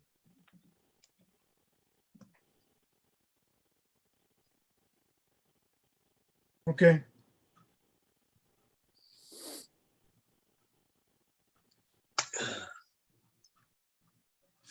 Okay. Through the chair, there were 2 catch basins that failed. Is that what I heard? Yeah. And is there any more on No, the I site? don't think so. I don't think so. There's a manhole in the middle of the site. I think there were only 2 catch basins at the back of the wall, Okay. and a discharge pipe. And those will all be restored. And Okay. Thank you. okay. Anything else, Lucia? We think we covered it. Yeah, I think you said the work needs to be done on all submitted approved plans, erosion controls inspected before work. I think Stu asked if you guys wanted, if hay bales are okay. Building We want straw department. bales. We want straw bales. Yeah. I want straw. Right, so are you gonna have the plan revised or? I would like the plan revised to show straw instead of hay. Okay, I think you read building department must sign off on all aspects of the wall construction, and then the detention basin must be in compliance with what was approved under the original order of conditions. The O&M is in perpetuity. And 6, snow removal is not to be dumped into the basin, and signs shall be erected that say dumping of snow is prohibited. Are you guys, do you want that on a revised plan as well? And how many signs do you want? I think space like 25 feet or so. Yeah. 15 I feet. do want them on the plan. Yeah, if we could put that on the plan, that'd be good. Okay. And then the last one, the final condition was, once the work is finished, that they are to notify staff, conservation staff. Yes. Yes. Very good.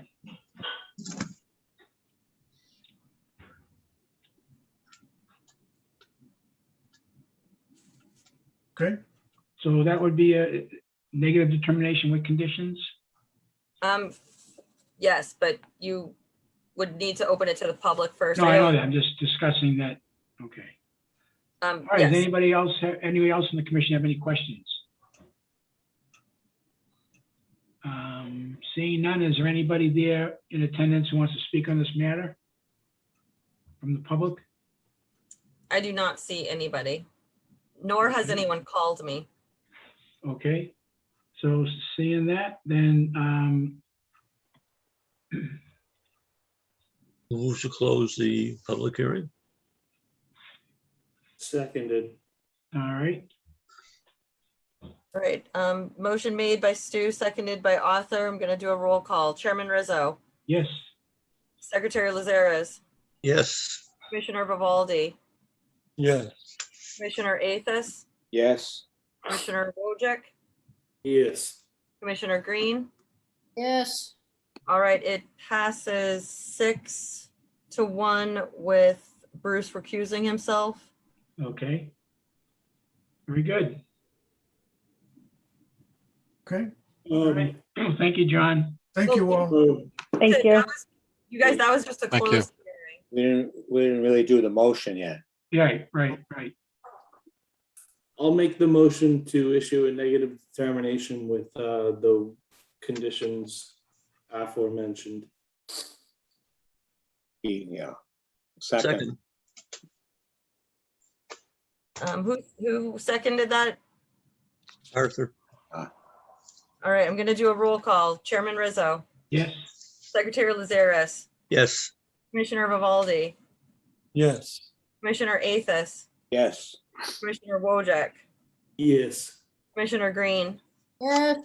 All right, a negative determination with conditions 1 through 6 as discussed passes 6-1 with Bruce recusing himself. Okay. Very good. Thank you, Okay. everyone. Thank you. Thank you. Thank you.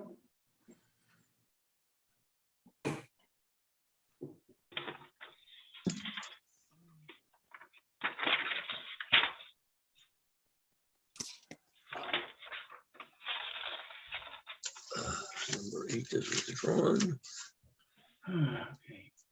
Okay, item number 7, it's a public hearing on a request for determination of applicability submitted by Bill Manuel for Wetlands and Land Management, Inc.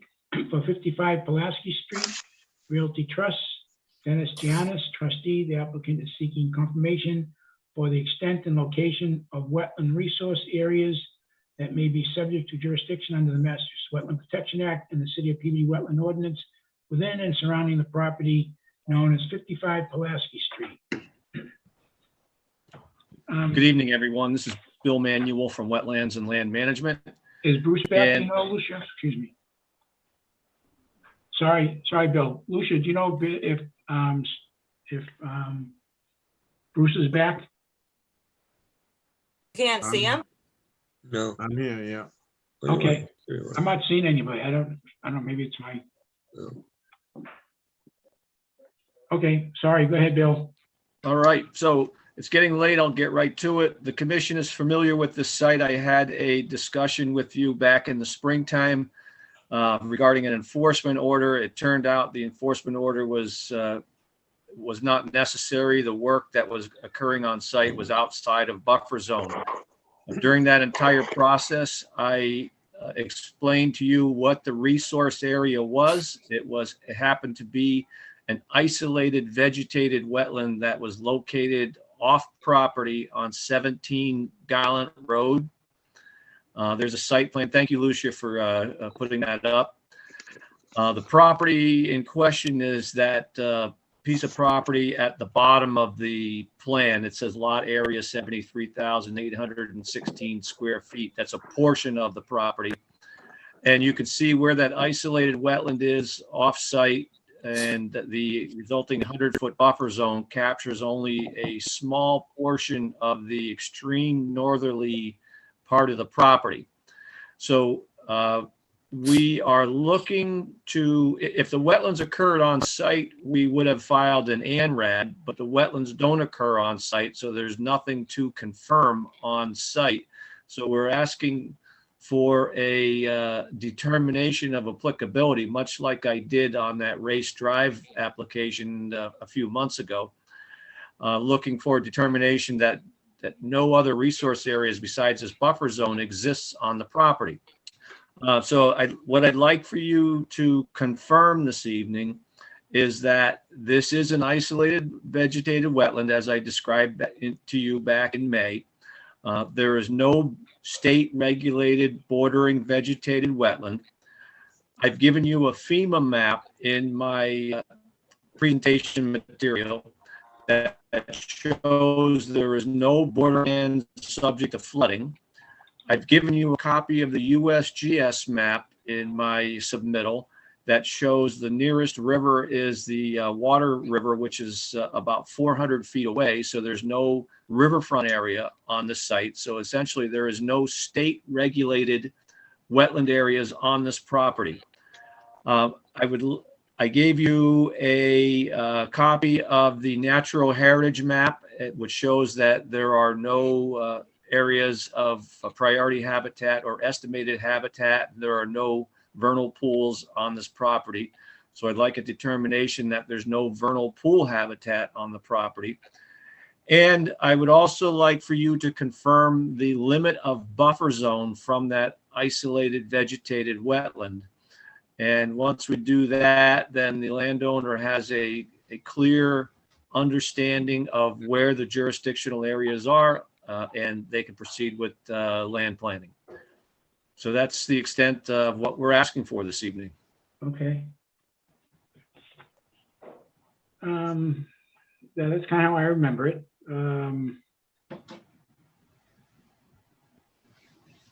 Let's see. So there were some questions about some manholes. And I think that the manholes that are not on the subject parcel, but on the property shown as owned by Michael and Jennifer Martins. There's two or three manholes, one of which is inside the state, the town roadway, and looks like two of them on their property. And I could be wrong about this, but I'm not sure. I think those manholes. I think those manholes are sewer. And I'm not sure of what the exact function is of those manholes, but you are right. They're on that property, and one of them is actually right on the edge of this vegetated wetland area. So yeah, if I'm not mistaken, this goes back a long ways. When we did Gallant and so Westover, yes, Ellis Street. Washington Circle. And I believe the city put a sewer line through the wetland to go out to Pulaski Street. And I believe that that's what those manholes are.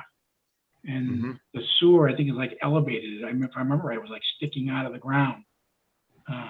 So I think that was a question that was brought up. Oh, and I'm just thinking that's what that is. And that's not drainage. That's what I'm getting at. And I could be wrong, but that's my understanding. That's my guess. And right, there is no inlet or outlet to this depression. When I originally flagged this, the flags have been reset. The nearest flags to the property have been reset. But when I did this, the original delineation, it had appeared to me that somebody, the city or somebody, had been in there very recently. There was fresh crushed stone around the manholes. So, at some point, the city or somebody was doing some maintenance work, apparently right within this wetland. So it's pretty beat up. There was some collected trash in there and that sort of stuff, but it is isolated. All right. I think that's it. I don't have any other questions. I don't know if the rest of the commission has other questions, perhaps. There was a letter that Lucia sent by the abutters. Yes. We haven't entered that into the record yet. Correct. But, yeah. They're claiming they greatly oppose the filling, and they say it's occurred and has a super negative impact on properties, including flooding, causing dying and falling of trees due to excess water. Any comment on that? We confirmed in the springtime that any activity on the property is well outside of buffer zone.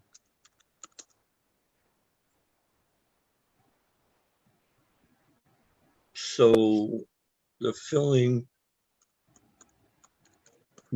seems to be having a negative effect.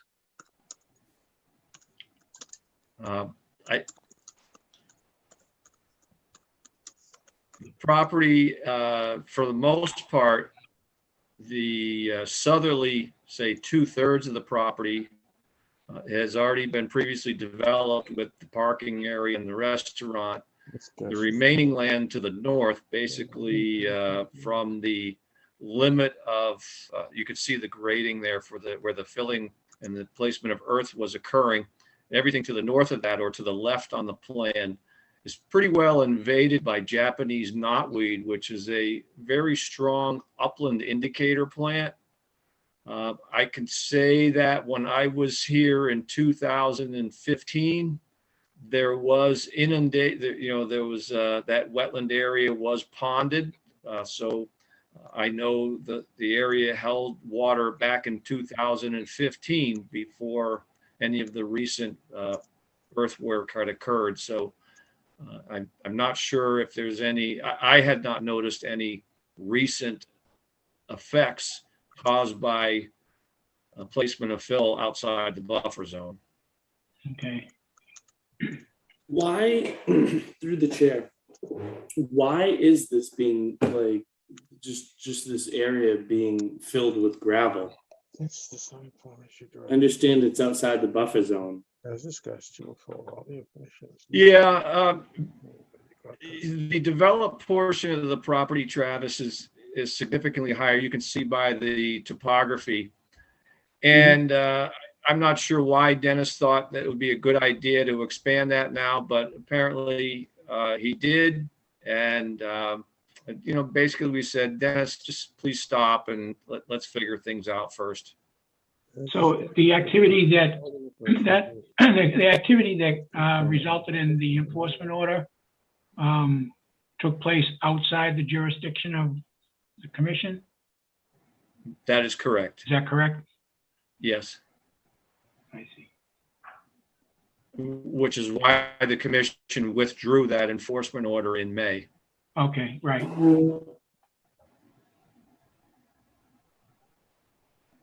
Okay.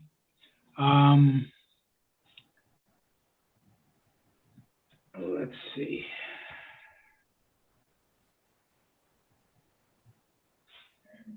Okay, so you're asking for us to concur with the plan and as you had described it to us. That's right. There's no work proposed here. It's just, as I said, if there were wetlands on site, we'd have filed an ANRAD, but there are no wetlands, so we're filing for a determination. Okay. Okay, and I'm sure there's probably abutters who have some questions and concerned that we will let them speak. Does any other commissions have any other questions? Through the chair, actually to the chair, I would feel more comfortable with Lucia inspecting the flags. Okay, the flags are on private property, is that correct? Yes, they are visible from the street, if I am correct. Is that correct, Bill? The flags were recently put back by survey. I have invited Lucia to inspect those with me. I know I had sort of a short time frame because I was going away on vacation. But I'll let Lucia speak to that. But basically, I think we all thought the situation was resolved as a result of my work back in May. Right. My question at the whole reason why I issued the enforcement order was because of the ditch-like feature. And if the ditch-like feature doesn't exist, I've already been to the site. I've already walked it many, many, many times. And you guys already withdrew the enforcement order with this exact plan. The plan that you have is dated February 2021. So, I mean, if you guys want me to go back out again, I don't think it's going to change. Yeah. I was I don't think concerned it's necessary. with the drainage ditch and if there was a hydro connection across the street. That is what I was concerned with. And about 3 years ago, that was what DEP asked, if there was some sort of a hydro connection. I don't have pictures of the drainage ditch. I didn't see it when I was out on site. It was extremely overgrown. I mean, if you guys want me to go and look at flags, I will, but if it's not going to change your opinion, I mean, I don't really want to go bushwhacking. Don't worry about it. Yeah, That you guys literally already approved this plan. right. And I think Bill attested that that ditch doesn't exist. That is correct. Okay.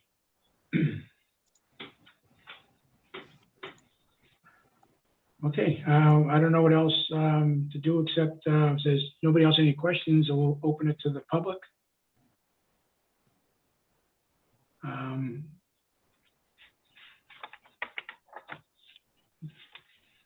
Is that okay, Lucia? Yep, there are two people. Kathy Wells has her hand up, and I just promoted a man named, oops, I thought I did, promoted Dennis Mentis. People do need to say their full name and their address, though, before they speak, so I can get it on record. Okay.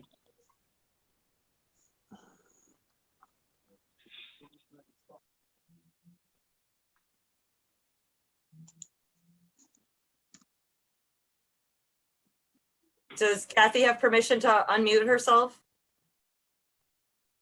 Yeah. Hello again. This is what I was really here for tonight. I'm Kathy Wells. I live at 22 Westview Circle. I abut the Roadhouse on the other side.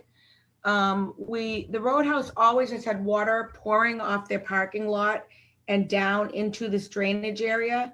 The neighbors and this Conservation Commission have been well aware that this area was to collect the excess water that pours down from the pond way above.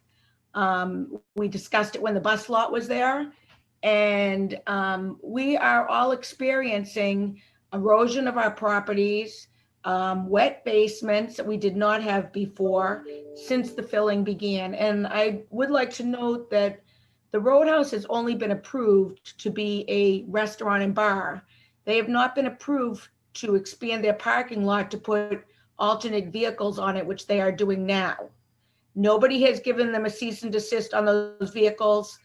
Nobody has given them, Lucia finally gave them a cease and desist on the filling. They were doing it on the sly over the weekends and at nights, and it is affecting our neighbors, and we all abut there, and that's why we all put that letter in. It's that drainage area is home to wildlife. There are birds, there are coyotes and other animals there, and I don't see any reason that it needs to be destroyed and filled at this current time.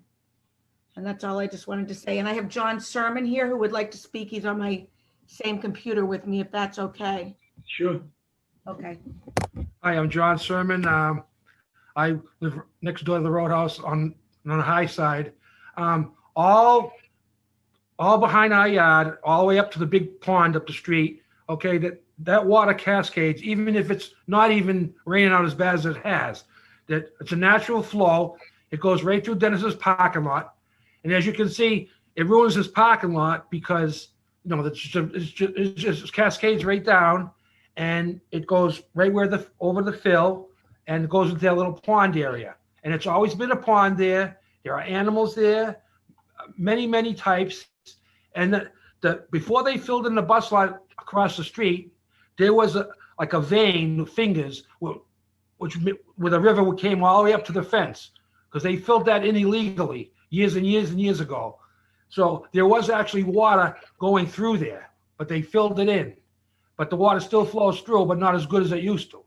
So that was natural water area. And like a lack for a better word, because I wrote it down from Lucia, is lateral displacement of water that could cause flood damage, especially in the houses that were built down below it. And I mean, I talk to Dennis all the time. I mean, I don't mind, I just don't want the wetland to get destroyed. He knows that. And I don't see why you guys are be supposed to be watching the water in the wetlands, and they're saying there's nothing there. Well, there are animals there, and they deserve to have their place too. So that's all I gotta say. Thank you. Thank you. Thank you. So I think this, part of this issue is not, is maybe a zoning question as far as what activities can take place on the site that we don't know about. I do remember going way back with the buses. There was a terrible time. I remember going through all that. It sure was. If this is zoned for a certain activity, the city needs to know, zoning needs to know if there's a plan to do something, or if they're doing something that they're not supposed to, or it's not zoned for that particular use. And Chairman Rizzo, correct me if I'm wrong, that would be the building inspector? I don't know. It could be the building inspector, but I know when you talk about, what properties are zoned for, I think zoning takes positions on this too.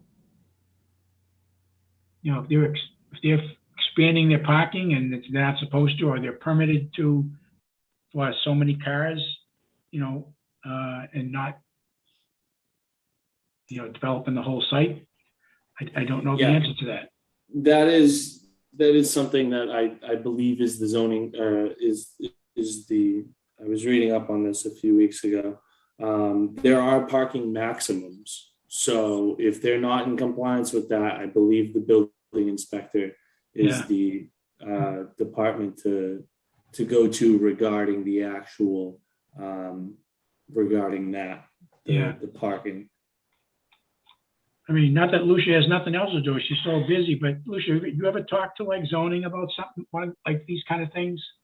This was circulated throughout the entire city as far as I know. And as Kathy said, I am the person who issued the cease and desist on behalf of the Conservation Commission. Health Department's been out there.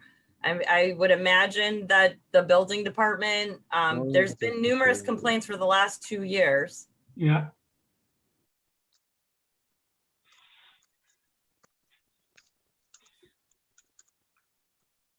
But this is Bill Manuel speaking. Yeah. I mean, we acknowledge there's an isolated wetland that's receiving runoff from not only this site, but the sites on Gallant Road. We acknowledge it's there. It's been flagged, and all we're doing with this application is seeking to confirm the limits of the wetland resource areas. No work is proposed with this application. Okay, right. I would tend to concur with the plan as presented, but certainly activity on the site is probably out of all our hands. We don't own the property, and I think that the city, the building department, I'm sure is aware of this, and maybe we need to follow up with a memo to them or something that to get a response, because these people are concerned of what's done in the middle of the night. I would imagine that the building department is aware of this. Yeah. Because Randy, the health department, I've been out there. I know I asked, I got in touch with Bill Stansfield if they needed like a NIPD's permit. I mean, this has already been circulated. I got the message from the mayor's office. So my enforcement order was shown on the agenda, which gets circulated citywide. So I hope people looked at it. I mean, I don't know, what would the building department have to do with this right now? They're not building anything. They're not, I mean, it would be like maybe a NIPD's permit, but it's not over an acre. They're not clearing, they're bringing in fill. I think that's why the health department came in to make sure that the fill was clean. I'm honestly not sure what happened with the health department, but I've been getting complaints about this property on and off since 2015. There was an enforcement in 2015, and then there was further complaints, and then finally in 2020, more complaints, and in 2021 was when I said, forget it, I'm issuing an enforcement order and it's up to the commission. And this is where we're at.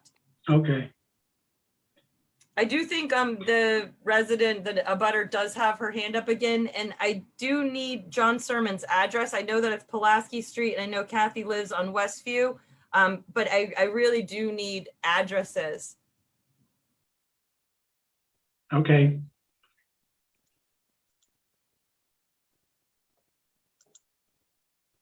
Hi, can we talk? Yes, Okay, my address, Lucia, is 22 Westview Circle. And John's is, 53 Pulaski Street. and I just wanted to add into your conversation that I almost believe this should go in front of the zoning board. Years ago, Dennis has been kind of pulling this stuff since I moved here in 1996. He's on a residential 1 permit with a special permit to run the business he's running right now, which is the restaurant and bar. And then he received a special permit for two limousines to be parked in that area where the fill is now, before the fill was there. And he began filling in the middle of the night, and all of a sudden, some nights we wake up and there's 20 vehicles on that end of the lot. And then they're gone 2 days later. So I believe it's maybe the zoning board needs to be involved, because I believe he's not following his zoning regulations. okay. I would concur with that. So thank you, and thank you for your consideration. Okay. Thank you, Kathy. Sure. All right, well, we'll try to stay on top of some of these things and talk to City Hall, but I think for the purpose of this item on the agenda, I think we would accept the plan as presented by Bill.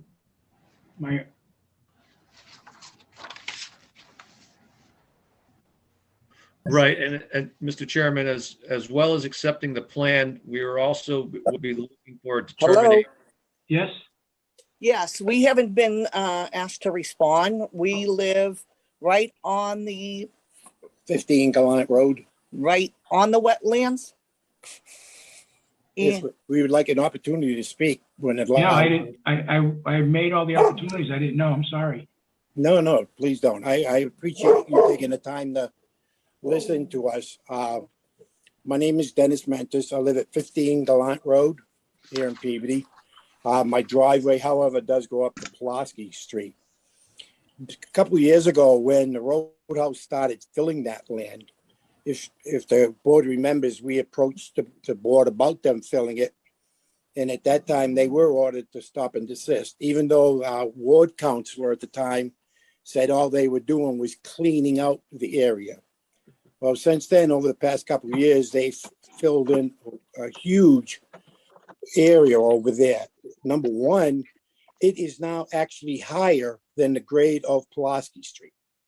So what happens when that rain or any drainage comes down the hill from the back of the roadhouse, instead of going across the parking lot and into that wetland, it can't, because it's higher than the road. So all that water comes out onto Pulaski Street, which comes right down my street in my driveway. The manhole covers up at the end get overwhelmed with the volume of water.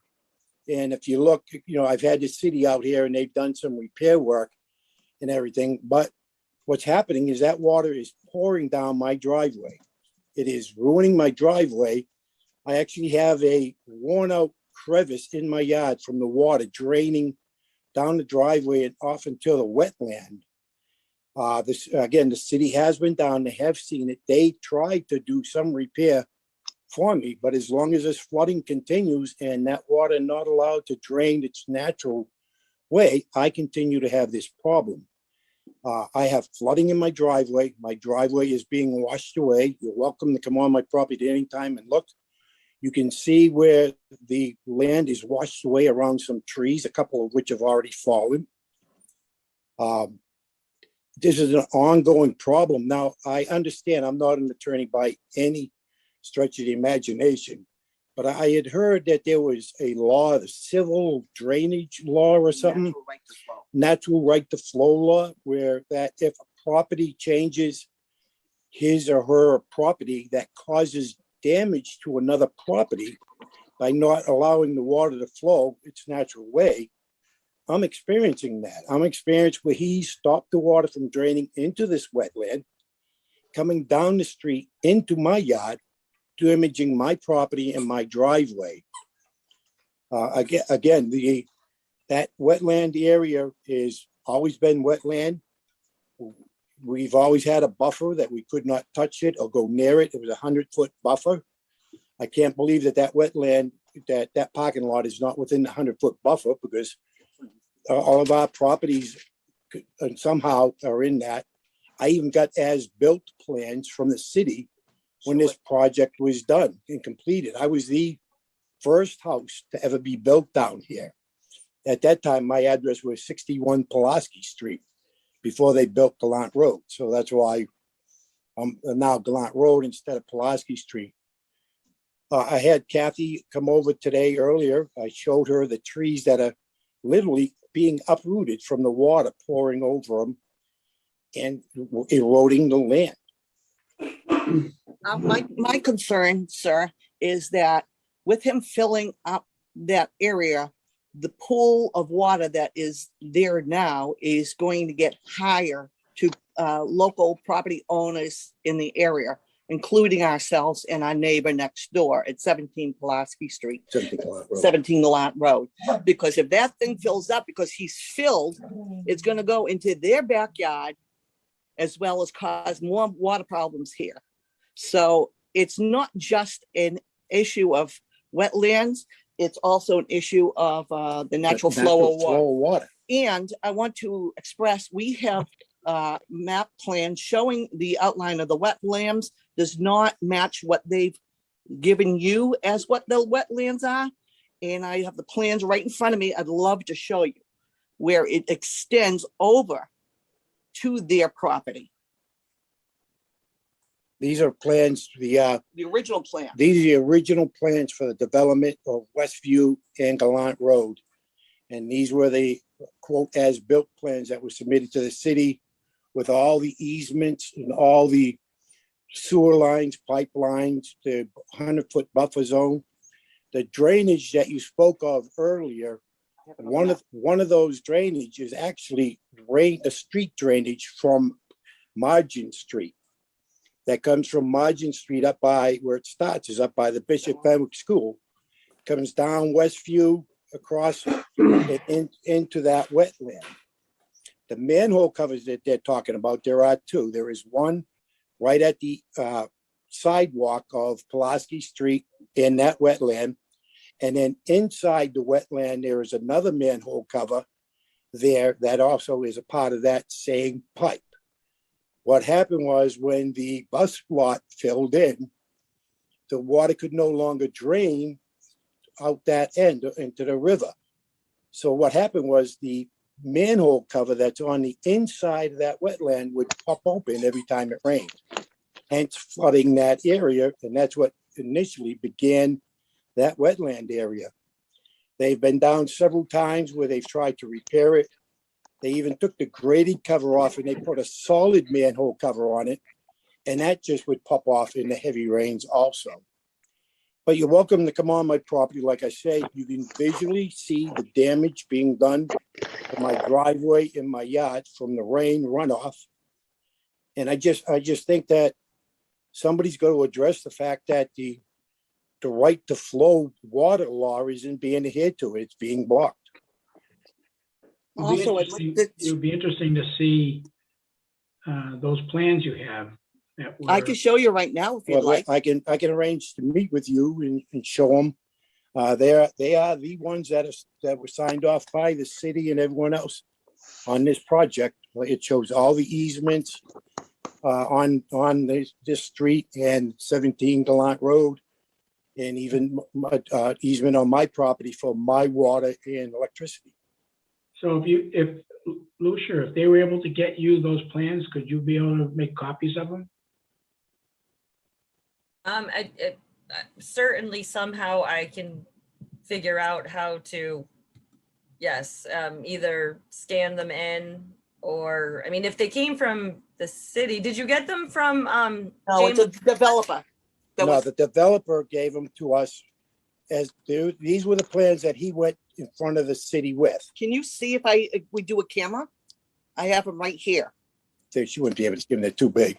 But these were the plans that the developer, the property developer gave to the city.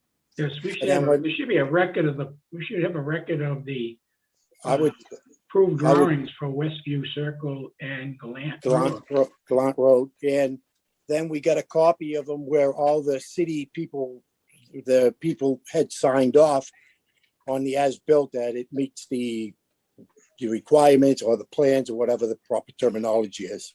The date on that is July 22nd, 1994, if that Okay. helps. What division, what sub, this isn't 17 Gallant, this is Westview Circle?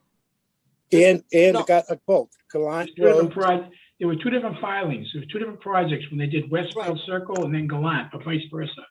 Correct. 'Cause But you this can is only a see the- development for both. Yep, I I've think seen Gallant was the- there first. Correct. There was all a big open field with that one area of wetland.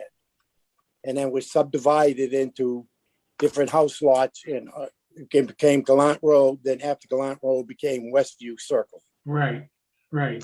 So there's two And different projects. if you look at any of our butters building things, you see on the letter of conditions that we weren't allowed to cut in there. We weren't allowed to fill in there. We had to have 100-foot buffer from the wetland. And we've all lived by that until recently. A couple people have chose not to. And this is one of them, but this one is having a serious negative impact on my personal property.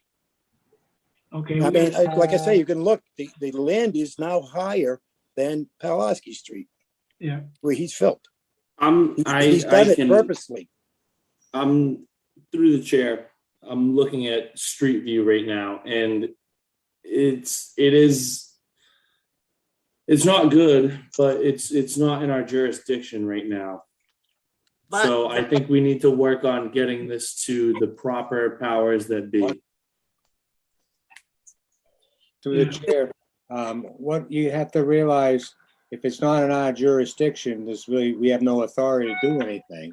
no, but However, if There's they have, no commercial property owner or even a private property owner can do something on their property to the deficit of the neighbor next door.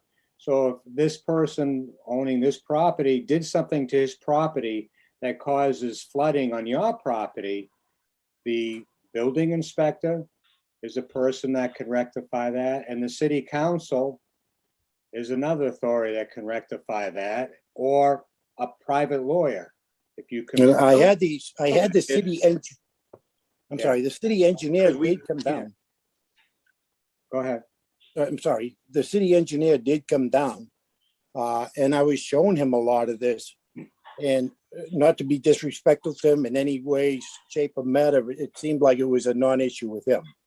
Also, I would think the environmental department would be concerned that the runoff that's going into that pool is street water that is polluting any animals that would be living in that water because of the misdirection of the flow of the water. Plus all the cars that he's parking on the edge of that fill. Oils from the streets. The oil from the dripping cars that he's parking there and storing there.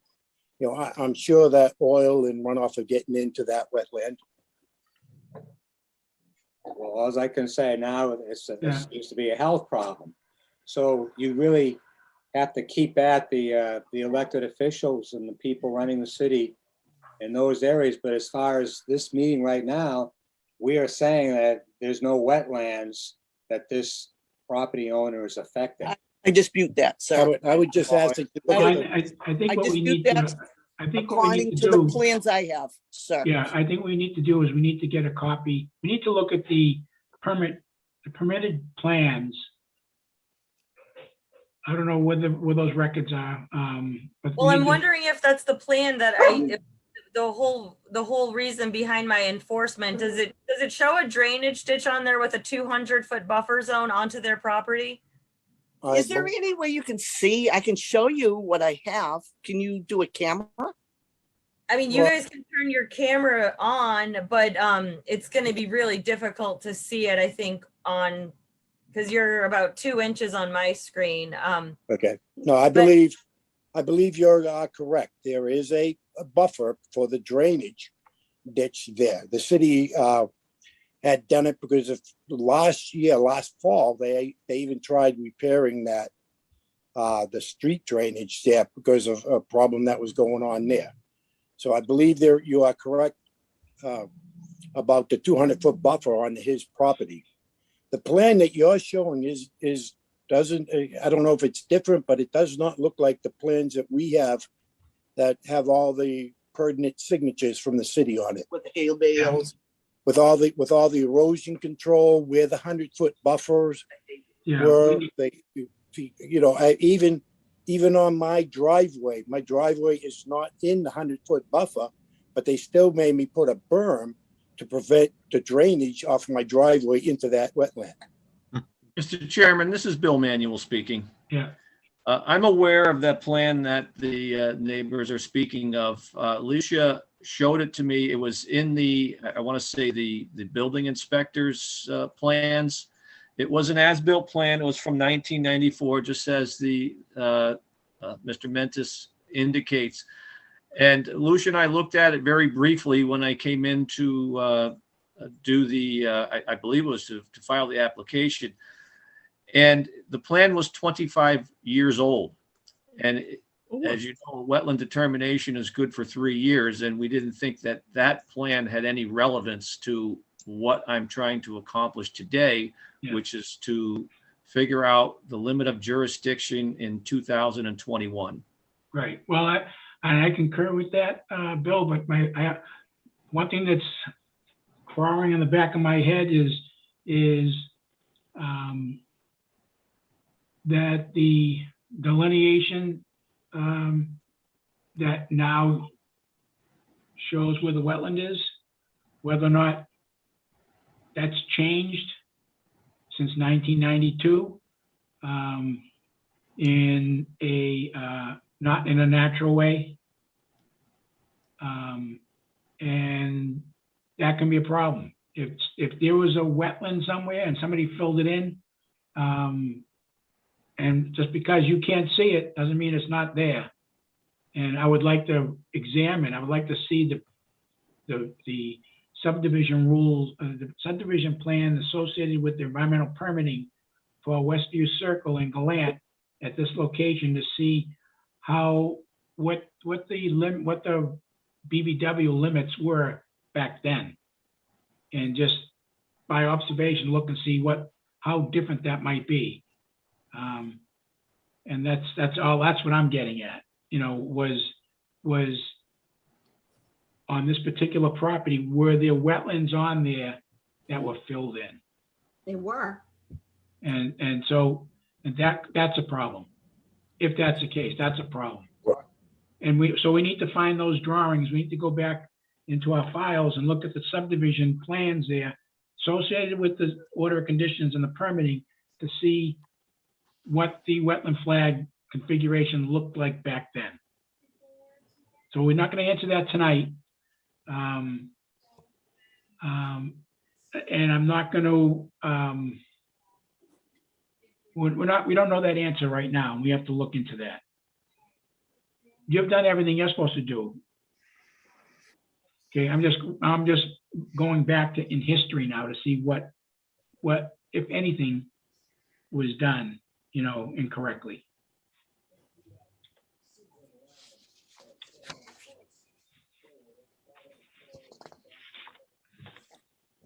So, Mr. Chairman, we are going to look at those plans to find out whether or not the fill that is currently existing was done so on top of a prior drainage ditch. A wetland, a prior wetland, something that's jurisdictional. And we just need to look at the plan. It should be, I think, relatively simple to see. If the property owners have these plans, we should have them in a file somewhere. I don't know how good our records are going back that far. I know some records have been lost over time. So, you know, maybe there's still something in City Hall for these two projects that would just give us an indication of what the wetland looked like back then. And whether or not it looks like it may have encroached into that, you know, that triangular piece of property. And if it did, that means somebody filled it in. I'm not saying it happened. I'm not saying it even exists. I would just like to see the plan to see how different it might be. So and you know, perhaps you should see the plan, but the other thing we should realize too is back in, I mean, the as-built was 1994, I think, which means that the wetlands were delineated sometime before that. Yeah. And which means that the wetlands were delineated under a different set of criteria than we use today. So I think for that reason alone, that's kind of why I thought that this 25-year-old plan was sort of irrelevant, because the delineation standards were markedly different than what they are today. Yeah. But a wetland is still a wetland. Thank you Sorry? very much. You know, wetland still, it was a wetland. If there was a wetland that was filled in 2000, then that, you know, maybe it needs to be replicated again. Thank you, Mr. Chairman. I have videos of deer there. I got a picture of a deer in that wetland. Turtles, ducks. Rabbits. I got all pictures of all those wildlife. Coyotes. Which we don't mind because they help keep the rabbits in check. Mr. Chairman, this is Jack Kelty, and I was just going to ask that we try to stay focused. We're not proposing to fill any wetland. Right. We're not. Yeah. Okay. Yeah. You know what I'm talking about, Jack, though, right? I do. Those are CEC plans that would be available at public services and/or building commissioner's office. Yeah. All right, so we got to try to move on. It's a late night. We have, geez, I can't believe it. We're not even done yet. So I'm sorry, folks. We got to really move on this, move along rather, and we will definitely take all your concerns under advisement, and we'll look into this. I think for the purpose of, and I'm still okay with, gosh. Right now, I have nothing in front of me that says the plan that is before us tonight, that we can't concur with that plan. I believe we can. And I would like to move on that. But I don't want to dismiss your concerns and our investigation to look at this further to see if there is anything that might have taken place in that property that shouldn't have.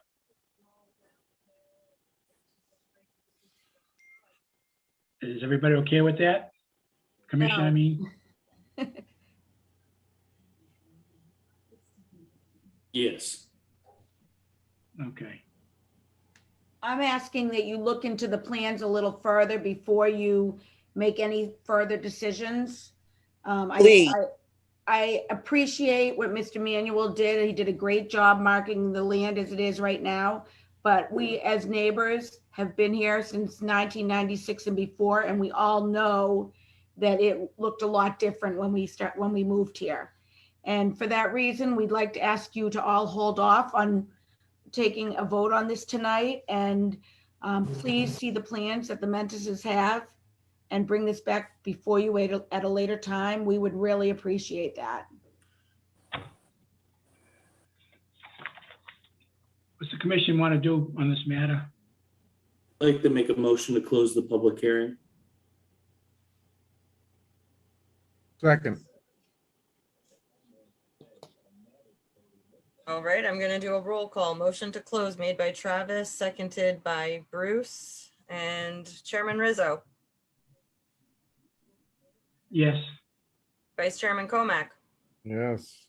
Secretary Lazares, Yes. Commissioner Lazares, or Yes. Secretary Lazares, Commissioner Mike Vivaldi left at 10:26, so he is not on this motion. Commissioner Athos, Yes. Commissioner Wojcik, Yes.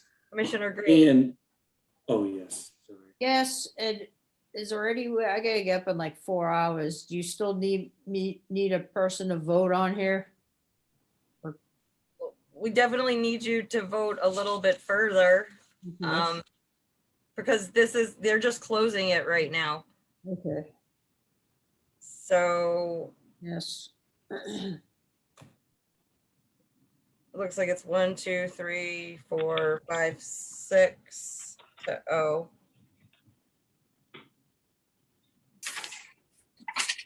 So are you guys gonna make a motion for a negative determination?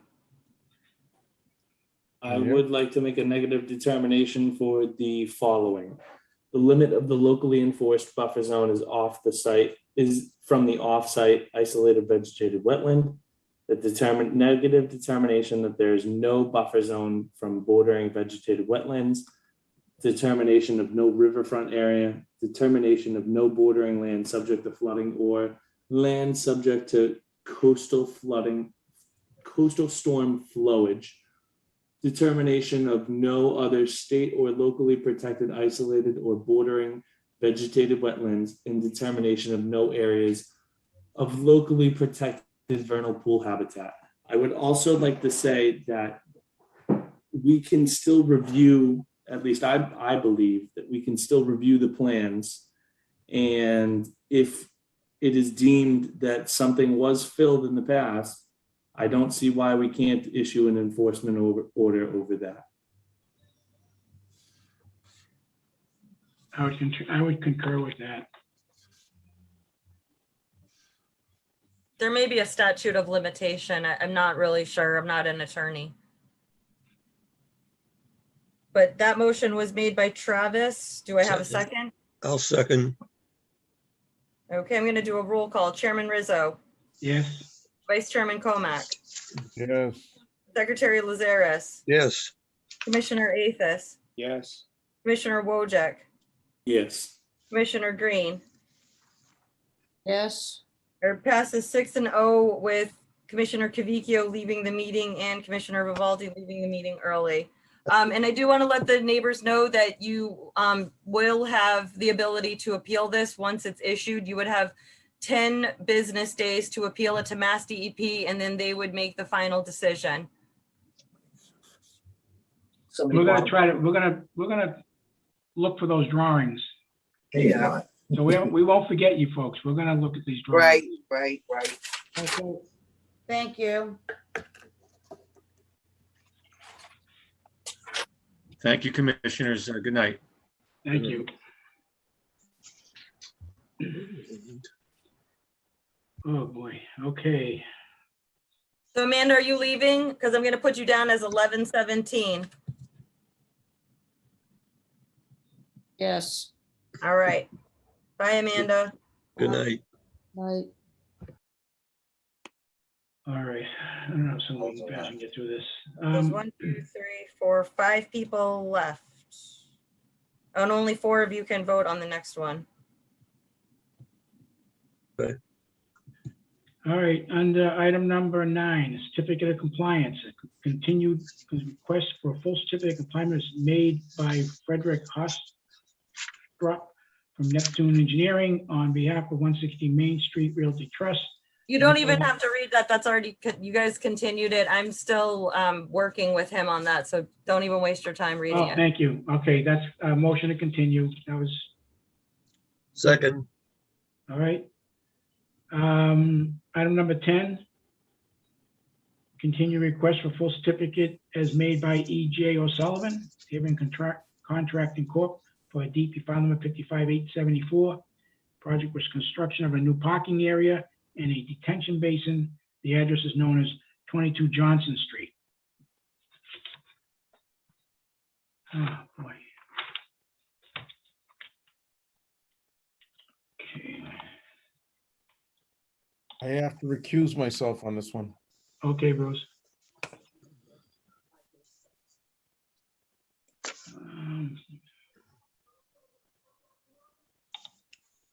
728.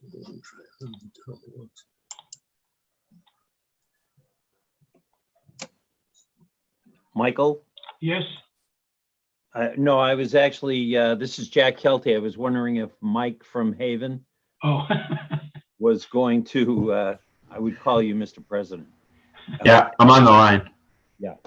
So I think that all that has been added to this file from your last meetings is a letter from Eastern Land Survey dated July 28th, 21. I don't know if it made this agenda. I have a copy of the letter. I just don't know if Will had a chance to see it. I know it was copied to Will, but whether or not no, maybe it wasn't. Well, Will has seen it, and his response, he did not write a memo because he did not want you guys to think that he signed off on it. But he just said that he did receive it. He does not have an as-built, and he will not sign off until he receives and reviews it. So if you guys don't require an as-built, an up-to-date as-built, that's up to you. Well, I think that we want to get this thing done, but we do need an as-built, but if it's. So my understanding is an as-bilt's been completed, submitted, and stamped by Eastern Land Surveyor. But it's been changed. I think it's not, I mean, it's not accurate right now because some stuff has been changed. But as I said in my notes, you guys can vote contingent on engineering signing off if you want to remove this from the agenda so that they can stop coming and then unfortunately put the onus on Will. And then it will be up to them to get the as-built to Will. And because Will has told me, unless I'm reading my notes wrong, DPS will not sign off until receive an as-built plan. So that we have an as-built, but it's not accurate because if you look at Will's memo from like June 21, he gives all the reasons. And then the engineer did give a rebuttal of why the plan is, or of why it meets stormwater standards, but an as-built wasn't submitted. So again, if you guys want Will to sign off on this, I don't want to speak for Will because I just jotted the notes down and I think that he said he's not going to sign off until it's received.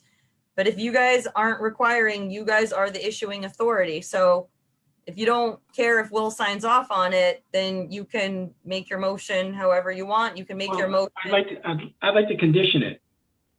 I'd like to condition the certificate with them getting the as-built to Will to sign off, so we can get this off our agenda. So moved. Or will you require the as-built to be, or the O&M in perpetuity? Yes. Yeah. Okay, you do have to say it because I can't just add condition. I can't add perpetuity conditions unless you guys make the motion. That's illegal. Okay, yeah, I would like to add that so that the as-built is, what would you say, the as-built in perpetuity or the? No, The O&M. O&M, sorry, the O&M plan being in perpetuity. Yes.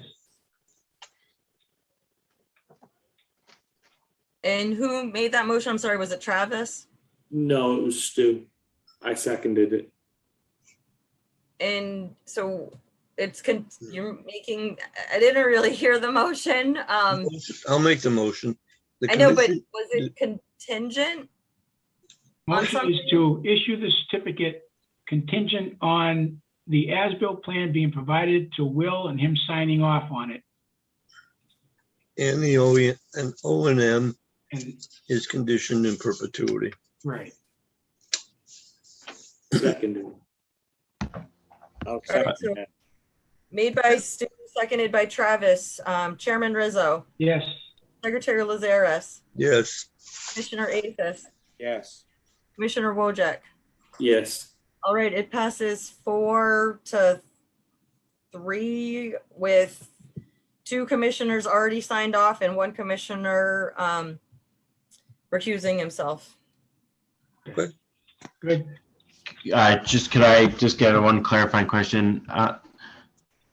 What's the date on the Bill that Bill most recently referenced? Because I know Eastern Land Survey did produce a final, I'm pretty confident they produced a final as-built. I just want to make sure that what version you have that Bill's commenting on. Do you happen to have that in the file, the date? Yep, if you want to give me a second. Sure. What's the date on your as-built? Hold on.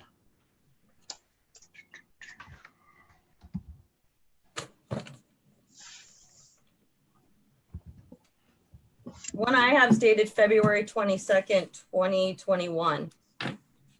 Yeah, so there's actually two as-bills that have been completed since then. All right, what's So the I think- date? 'Cause if they're I think it's as recently as June. I think the last one I'm looking for right now. I think it's June 20th. And Will's memo was June 21. Everything should be on the OneDrive, you guys. You guys should be able to all look at everything under CC 22 Johnson Street. It says old and new documents. Yep. Okay. Yeah. I mean, if Chris doesn't send me a hard copy or someone June doesn't. 50. So if you look at that, the bottom corner, the February 22nd is the the original as-built, and then there's two revised one dates underneath it, April 27th and June 15th. June 15th being representative of current conditions. That's the one. But then Will's memo is dated June 21st. If you look at Will's memo, so Will is saying it's not an up-to-date as-built because more work was done. Do you want me to pull it up, or do you guys? No. I just want clarity on which one he might have referenced, and I don't know if we know that because the calculations were done on the 615. It says it right in his memo. He always puts exactly what. I'll just share it. You're gonna have to bear with me. I'm looking because I don't know if I have. If Chris doesn't submit me a hard copy of a plan, what I have in my file, I can't print, large scaled plans. So this is what I'm looking at right now. So, Yeah, I'm looking at his memo right now.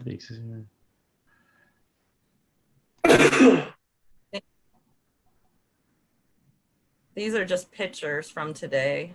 Of course, it's going to slow Yeah, down. so he's not saying that he's saying it's unclear if the as-built was updated.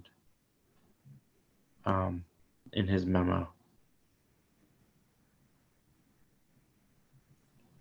So was it? I don't. So he says the plan 75.2 spark grade. Will's memo says that he saw the 615. So we've got to get Chris to make sure that he, since 615, has made revisions. Okay, so we need a revised as-built that addresses Bill's concern, William's concern, and other than that, that's it. That's everything required to close this out? Yes. Okay, great. Thank you. Okay.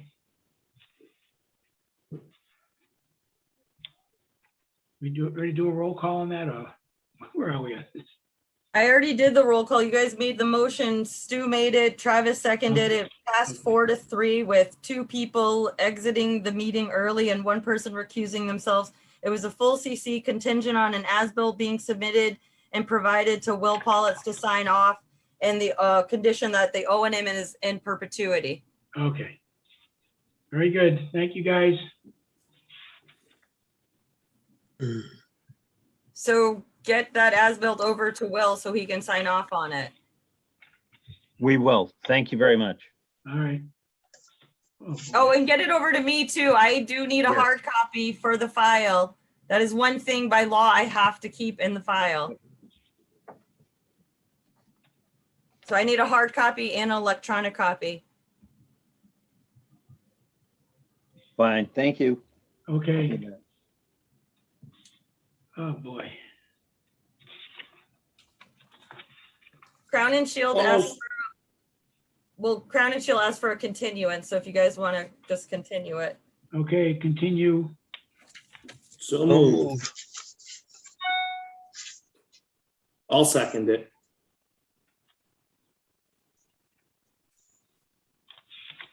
You guys want me to do a roll call, or do you just want to raise your hand since there's like, I can't Five. see anybody. I'm raising my hand, but you can't see me, right? I can see you. Really? I don't see anybody. Really? You must have Zoom All set I up. see is somebody who speaks. When someone speaks, I'm not seeing the whole party. You gotta go into view. Change your view. Gallery. Top right corner. Change your view, Mike. Wait, all this time you haven't been seeing any of us? Not tonight. No, Change your view. just when you're speaking. We mean change your view. I'm not, Upper right-hand corner. yeah, I got no upper right-hand corner. Move your Yeah, it cursor says over. view. There should be this It says little view. tiny view box. Nope. Little 9 dots and says view, Upper right-hand corner. No. the gallery, right? Got like 9 little boxes. No, I don't have that. I don't, You when I can't see the started the nine meeting, I dots? did, but when, I don't have it, guys. You just got your pretty faces when you speak. Even if the- Okay, 12. okay. So I raised my hand. Okay, item number 12, enforcement orders. That's continued. Yep, Yes. I'm still waiting for that. All right, so, Alicia, how long is that the one on 44 Bartholomew? yeah, So how long do we wait? It should be grown in by now. Do we call him? Well, Bill Manuel was just, I've been working with Bill Manuel. He was just here. He's the wetland scientist, and I haven't received any paperwork. So I've been communicating with him. I just have yet to receive any paperwork yet. So hopefully he's ready by September 29 hearing. Okay. okay. All right, other discussions. There are no tree requests. Everyone, we figured things off offline. All right. I have something. Okay, Good. I have in there, you got in your updates on CPC for clearing lakes and ponds. yeah, do we have to do that now? Well, no, I'm gonna say that we're still moving forward and we're currently waiting for a contract to be signed Okay, for an NOI and we can move forward. That's it. yeah. Yeah. And,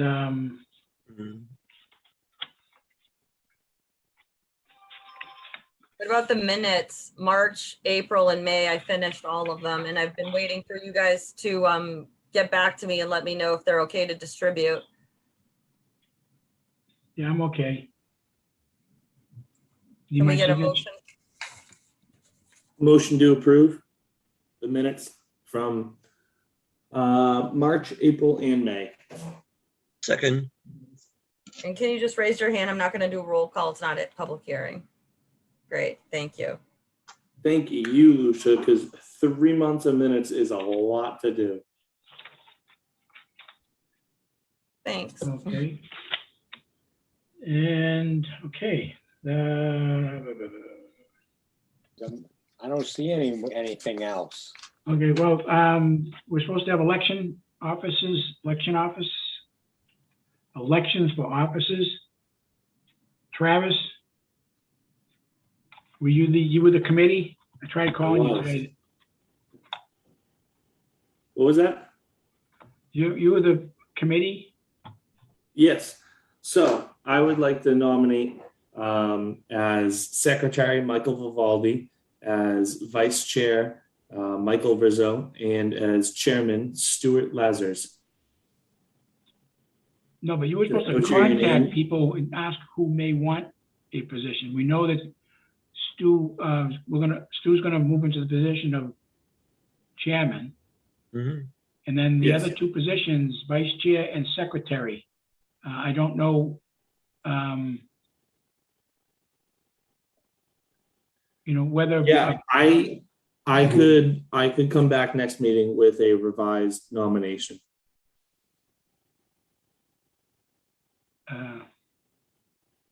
I guess that's okay if Stu's okay with it. What are we missing tonight? Well, I'm just not sure does Mike Vivaldi know that you're nominating him? Yeah, you can't do that. You have to talk to the people. Like Bruce right now is vice chairman. You just can't push Bruce out of vice chairman's position. Okay. Oh, he can if he wants to. No, but so you got to talk to everybody and see what anybody wants. Bruce can stay in vice chair, and if you wanted to push me to secretary, or if somebody else wants to be secretary, then you talk to everybody, and okay. So I'm fine with moving on and let Stu become chairman, and Bruce can stay as vice chairman if he wants, and maybe next year he'll become chairman, and you can move me to to secretary, or if somebody else wants to be secretary, but you need to talk to the commissioners and see what anybody wants. So I'm okay with being secretary if nobody else wants it. Otherwise, I would just become a voting commissioner. Okay, I will report back next month. Okay. The secretary gets their name in the paper, just so you know, every month. So I've heard. Yeah. All right, well, please make sure that you do this. We were supposed to do this back in April. Normally the slate normally what you're supposed to do is you say at a meeting, like in April, you're supposed to say, I nominate Chairman Rizzo, Travis Wojak, and then we'll vote on that next month. That's normally, so we're supposed to know who's getting nominated. Right. Before. That's why I was emailing you asking if you had a list yet, because normally it's supposed to be on the agenda of who, so everyone, even the public, knows who it is. Yeah. I will make sure to have that for you for the next agenda. Okay, let me know. Give me a call when you get your list together and what you find. Very well, I will. Okay, excellent. I think that's it. I would definitely entertain a motion to adjourn. That motion to adjourn. Bye. Okay, who Just like raise 3 your people hands. made the motion, who seconded it? I made the motion to adjourn. And who seconded it? I will. Okay, thank you. And you all raised your hands vigorously. Okay, so the meeting adjourns at 11:36. Good night. Thank you, Good night, PAT. everyone. Thank you, Josiah. Thank you, everyone. Yeah. Good night. All right.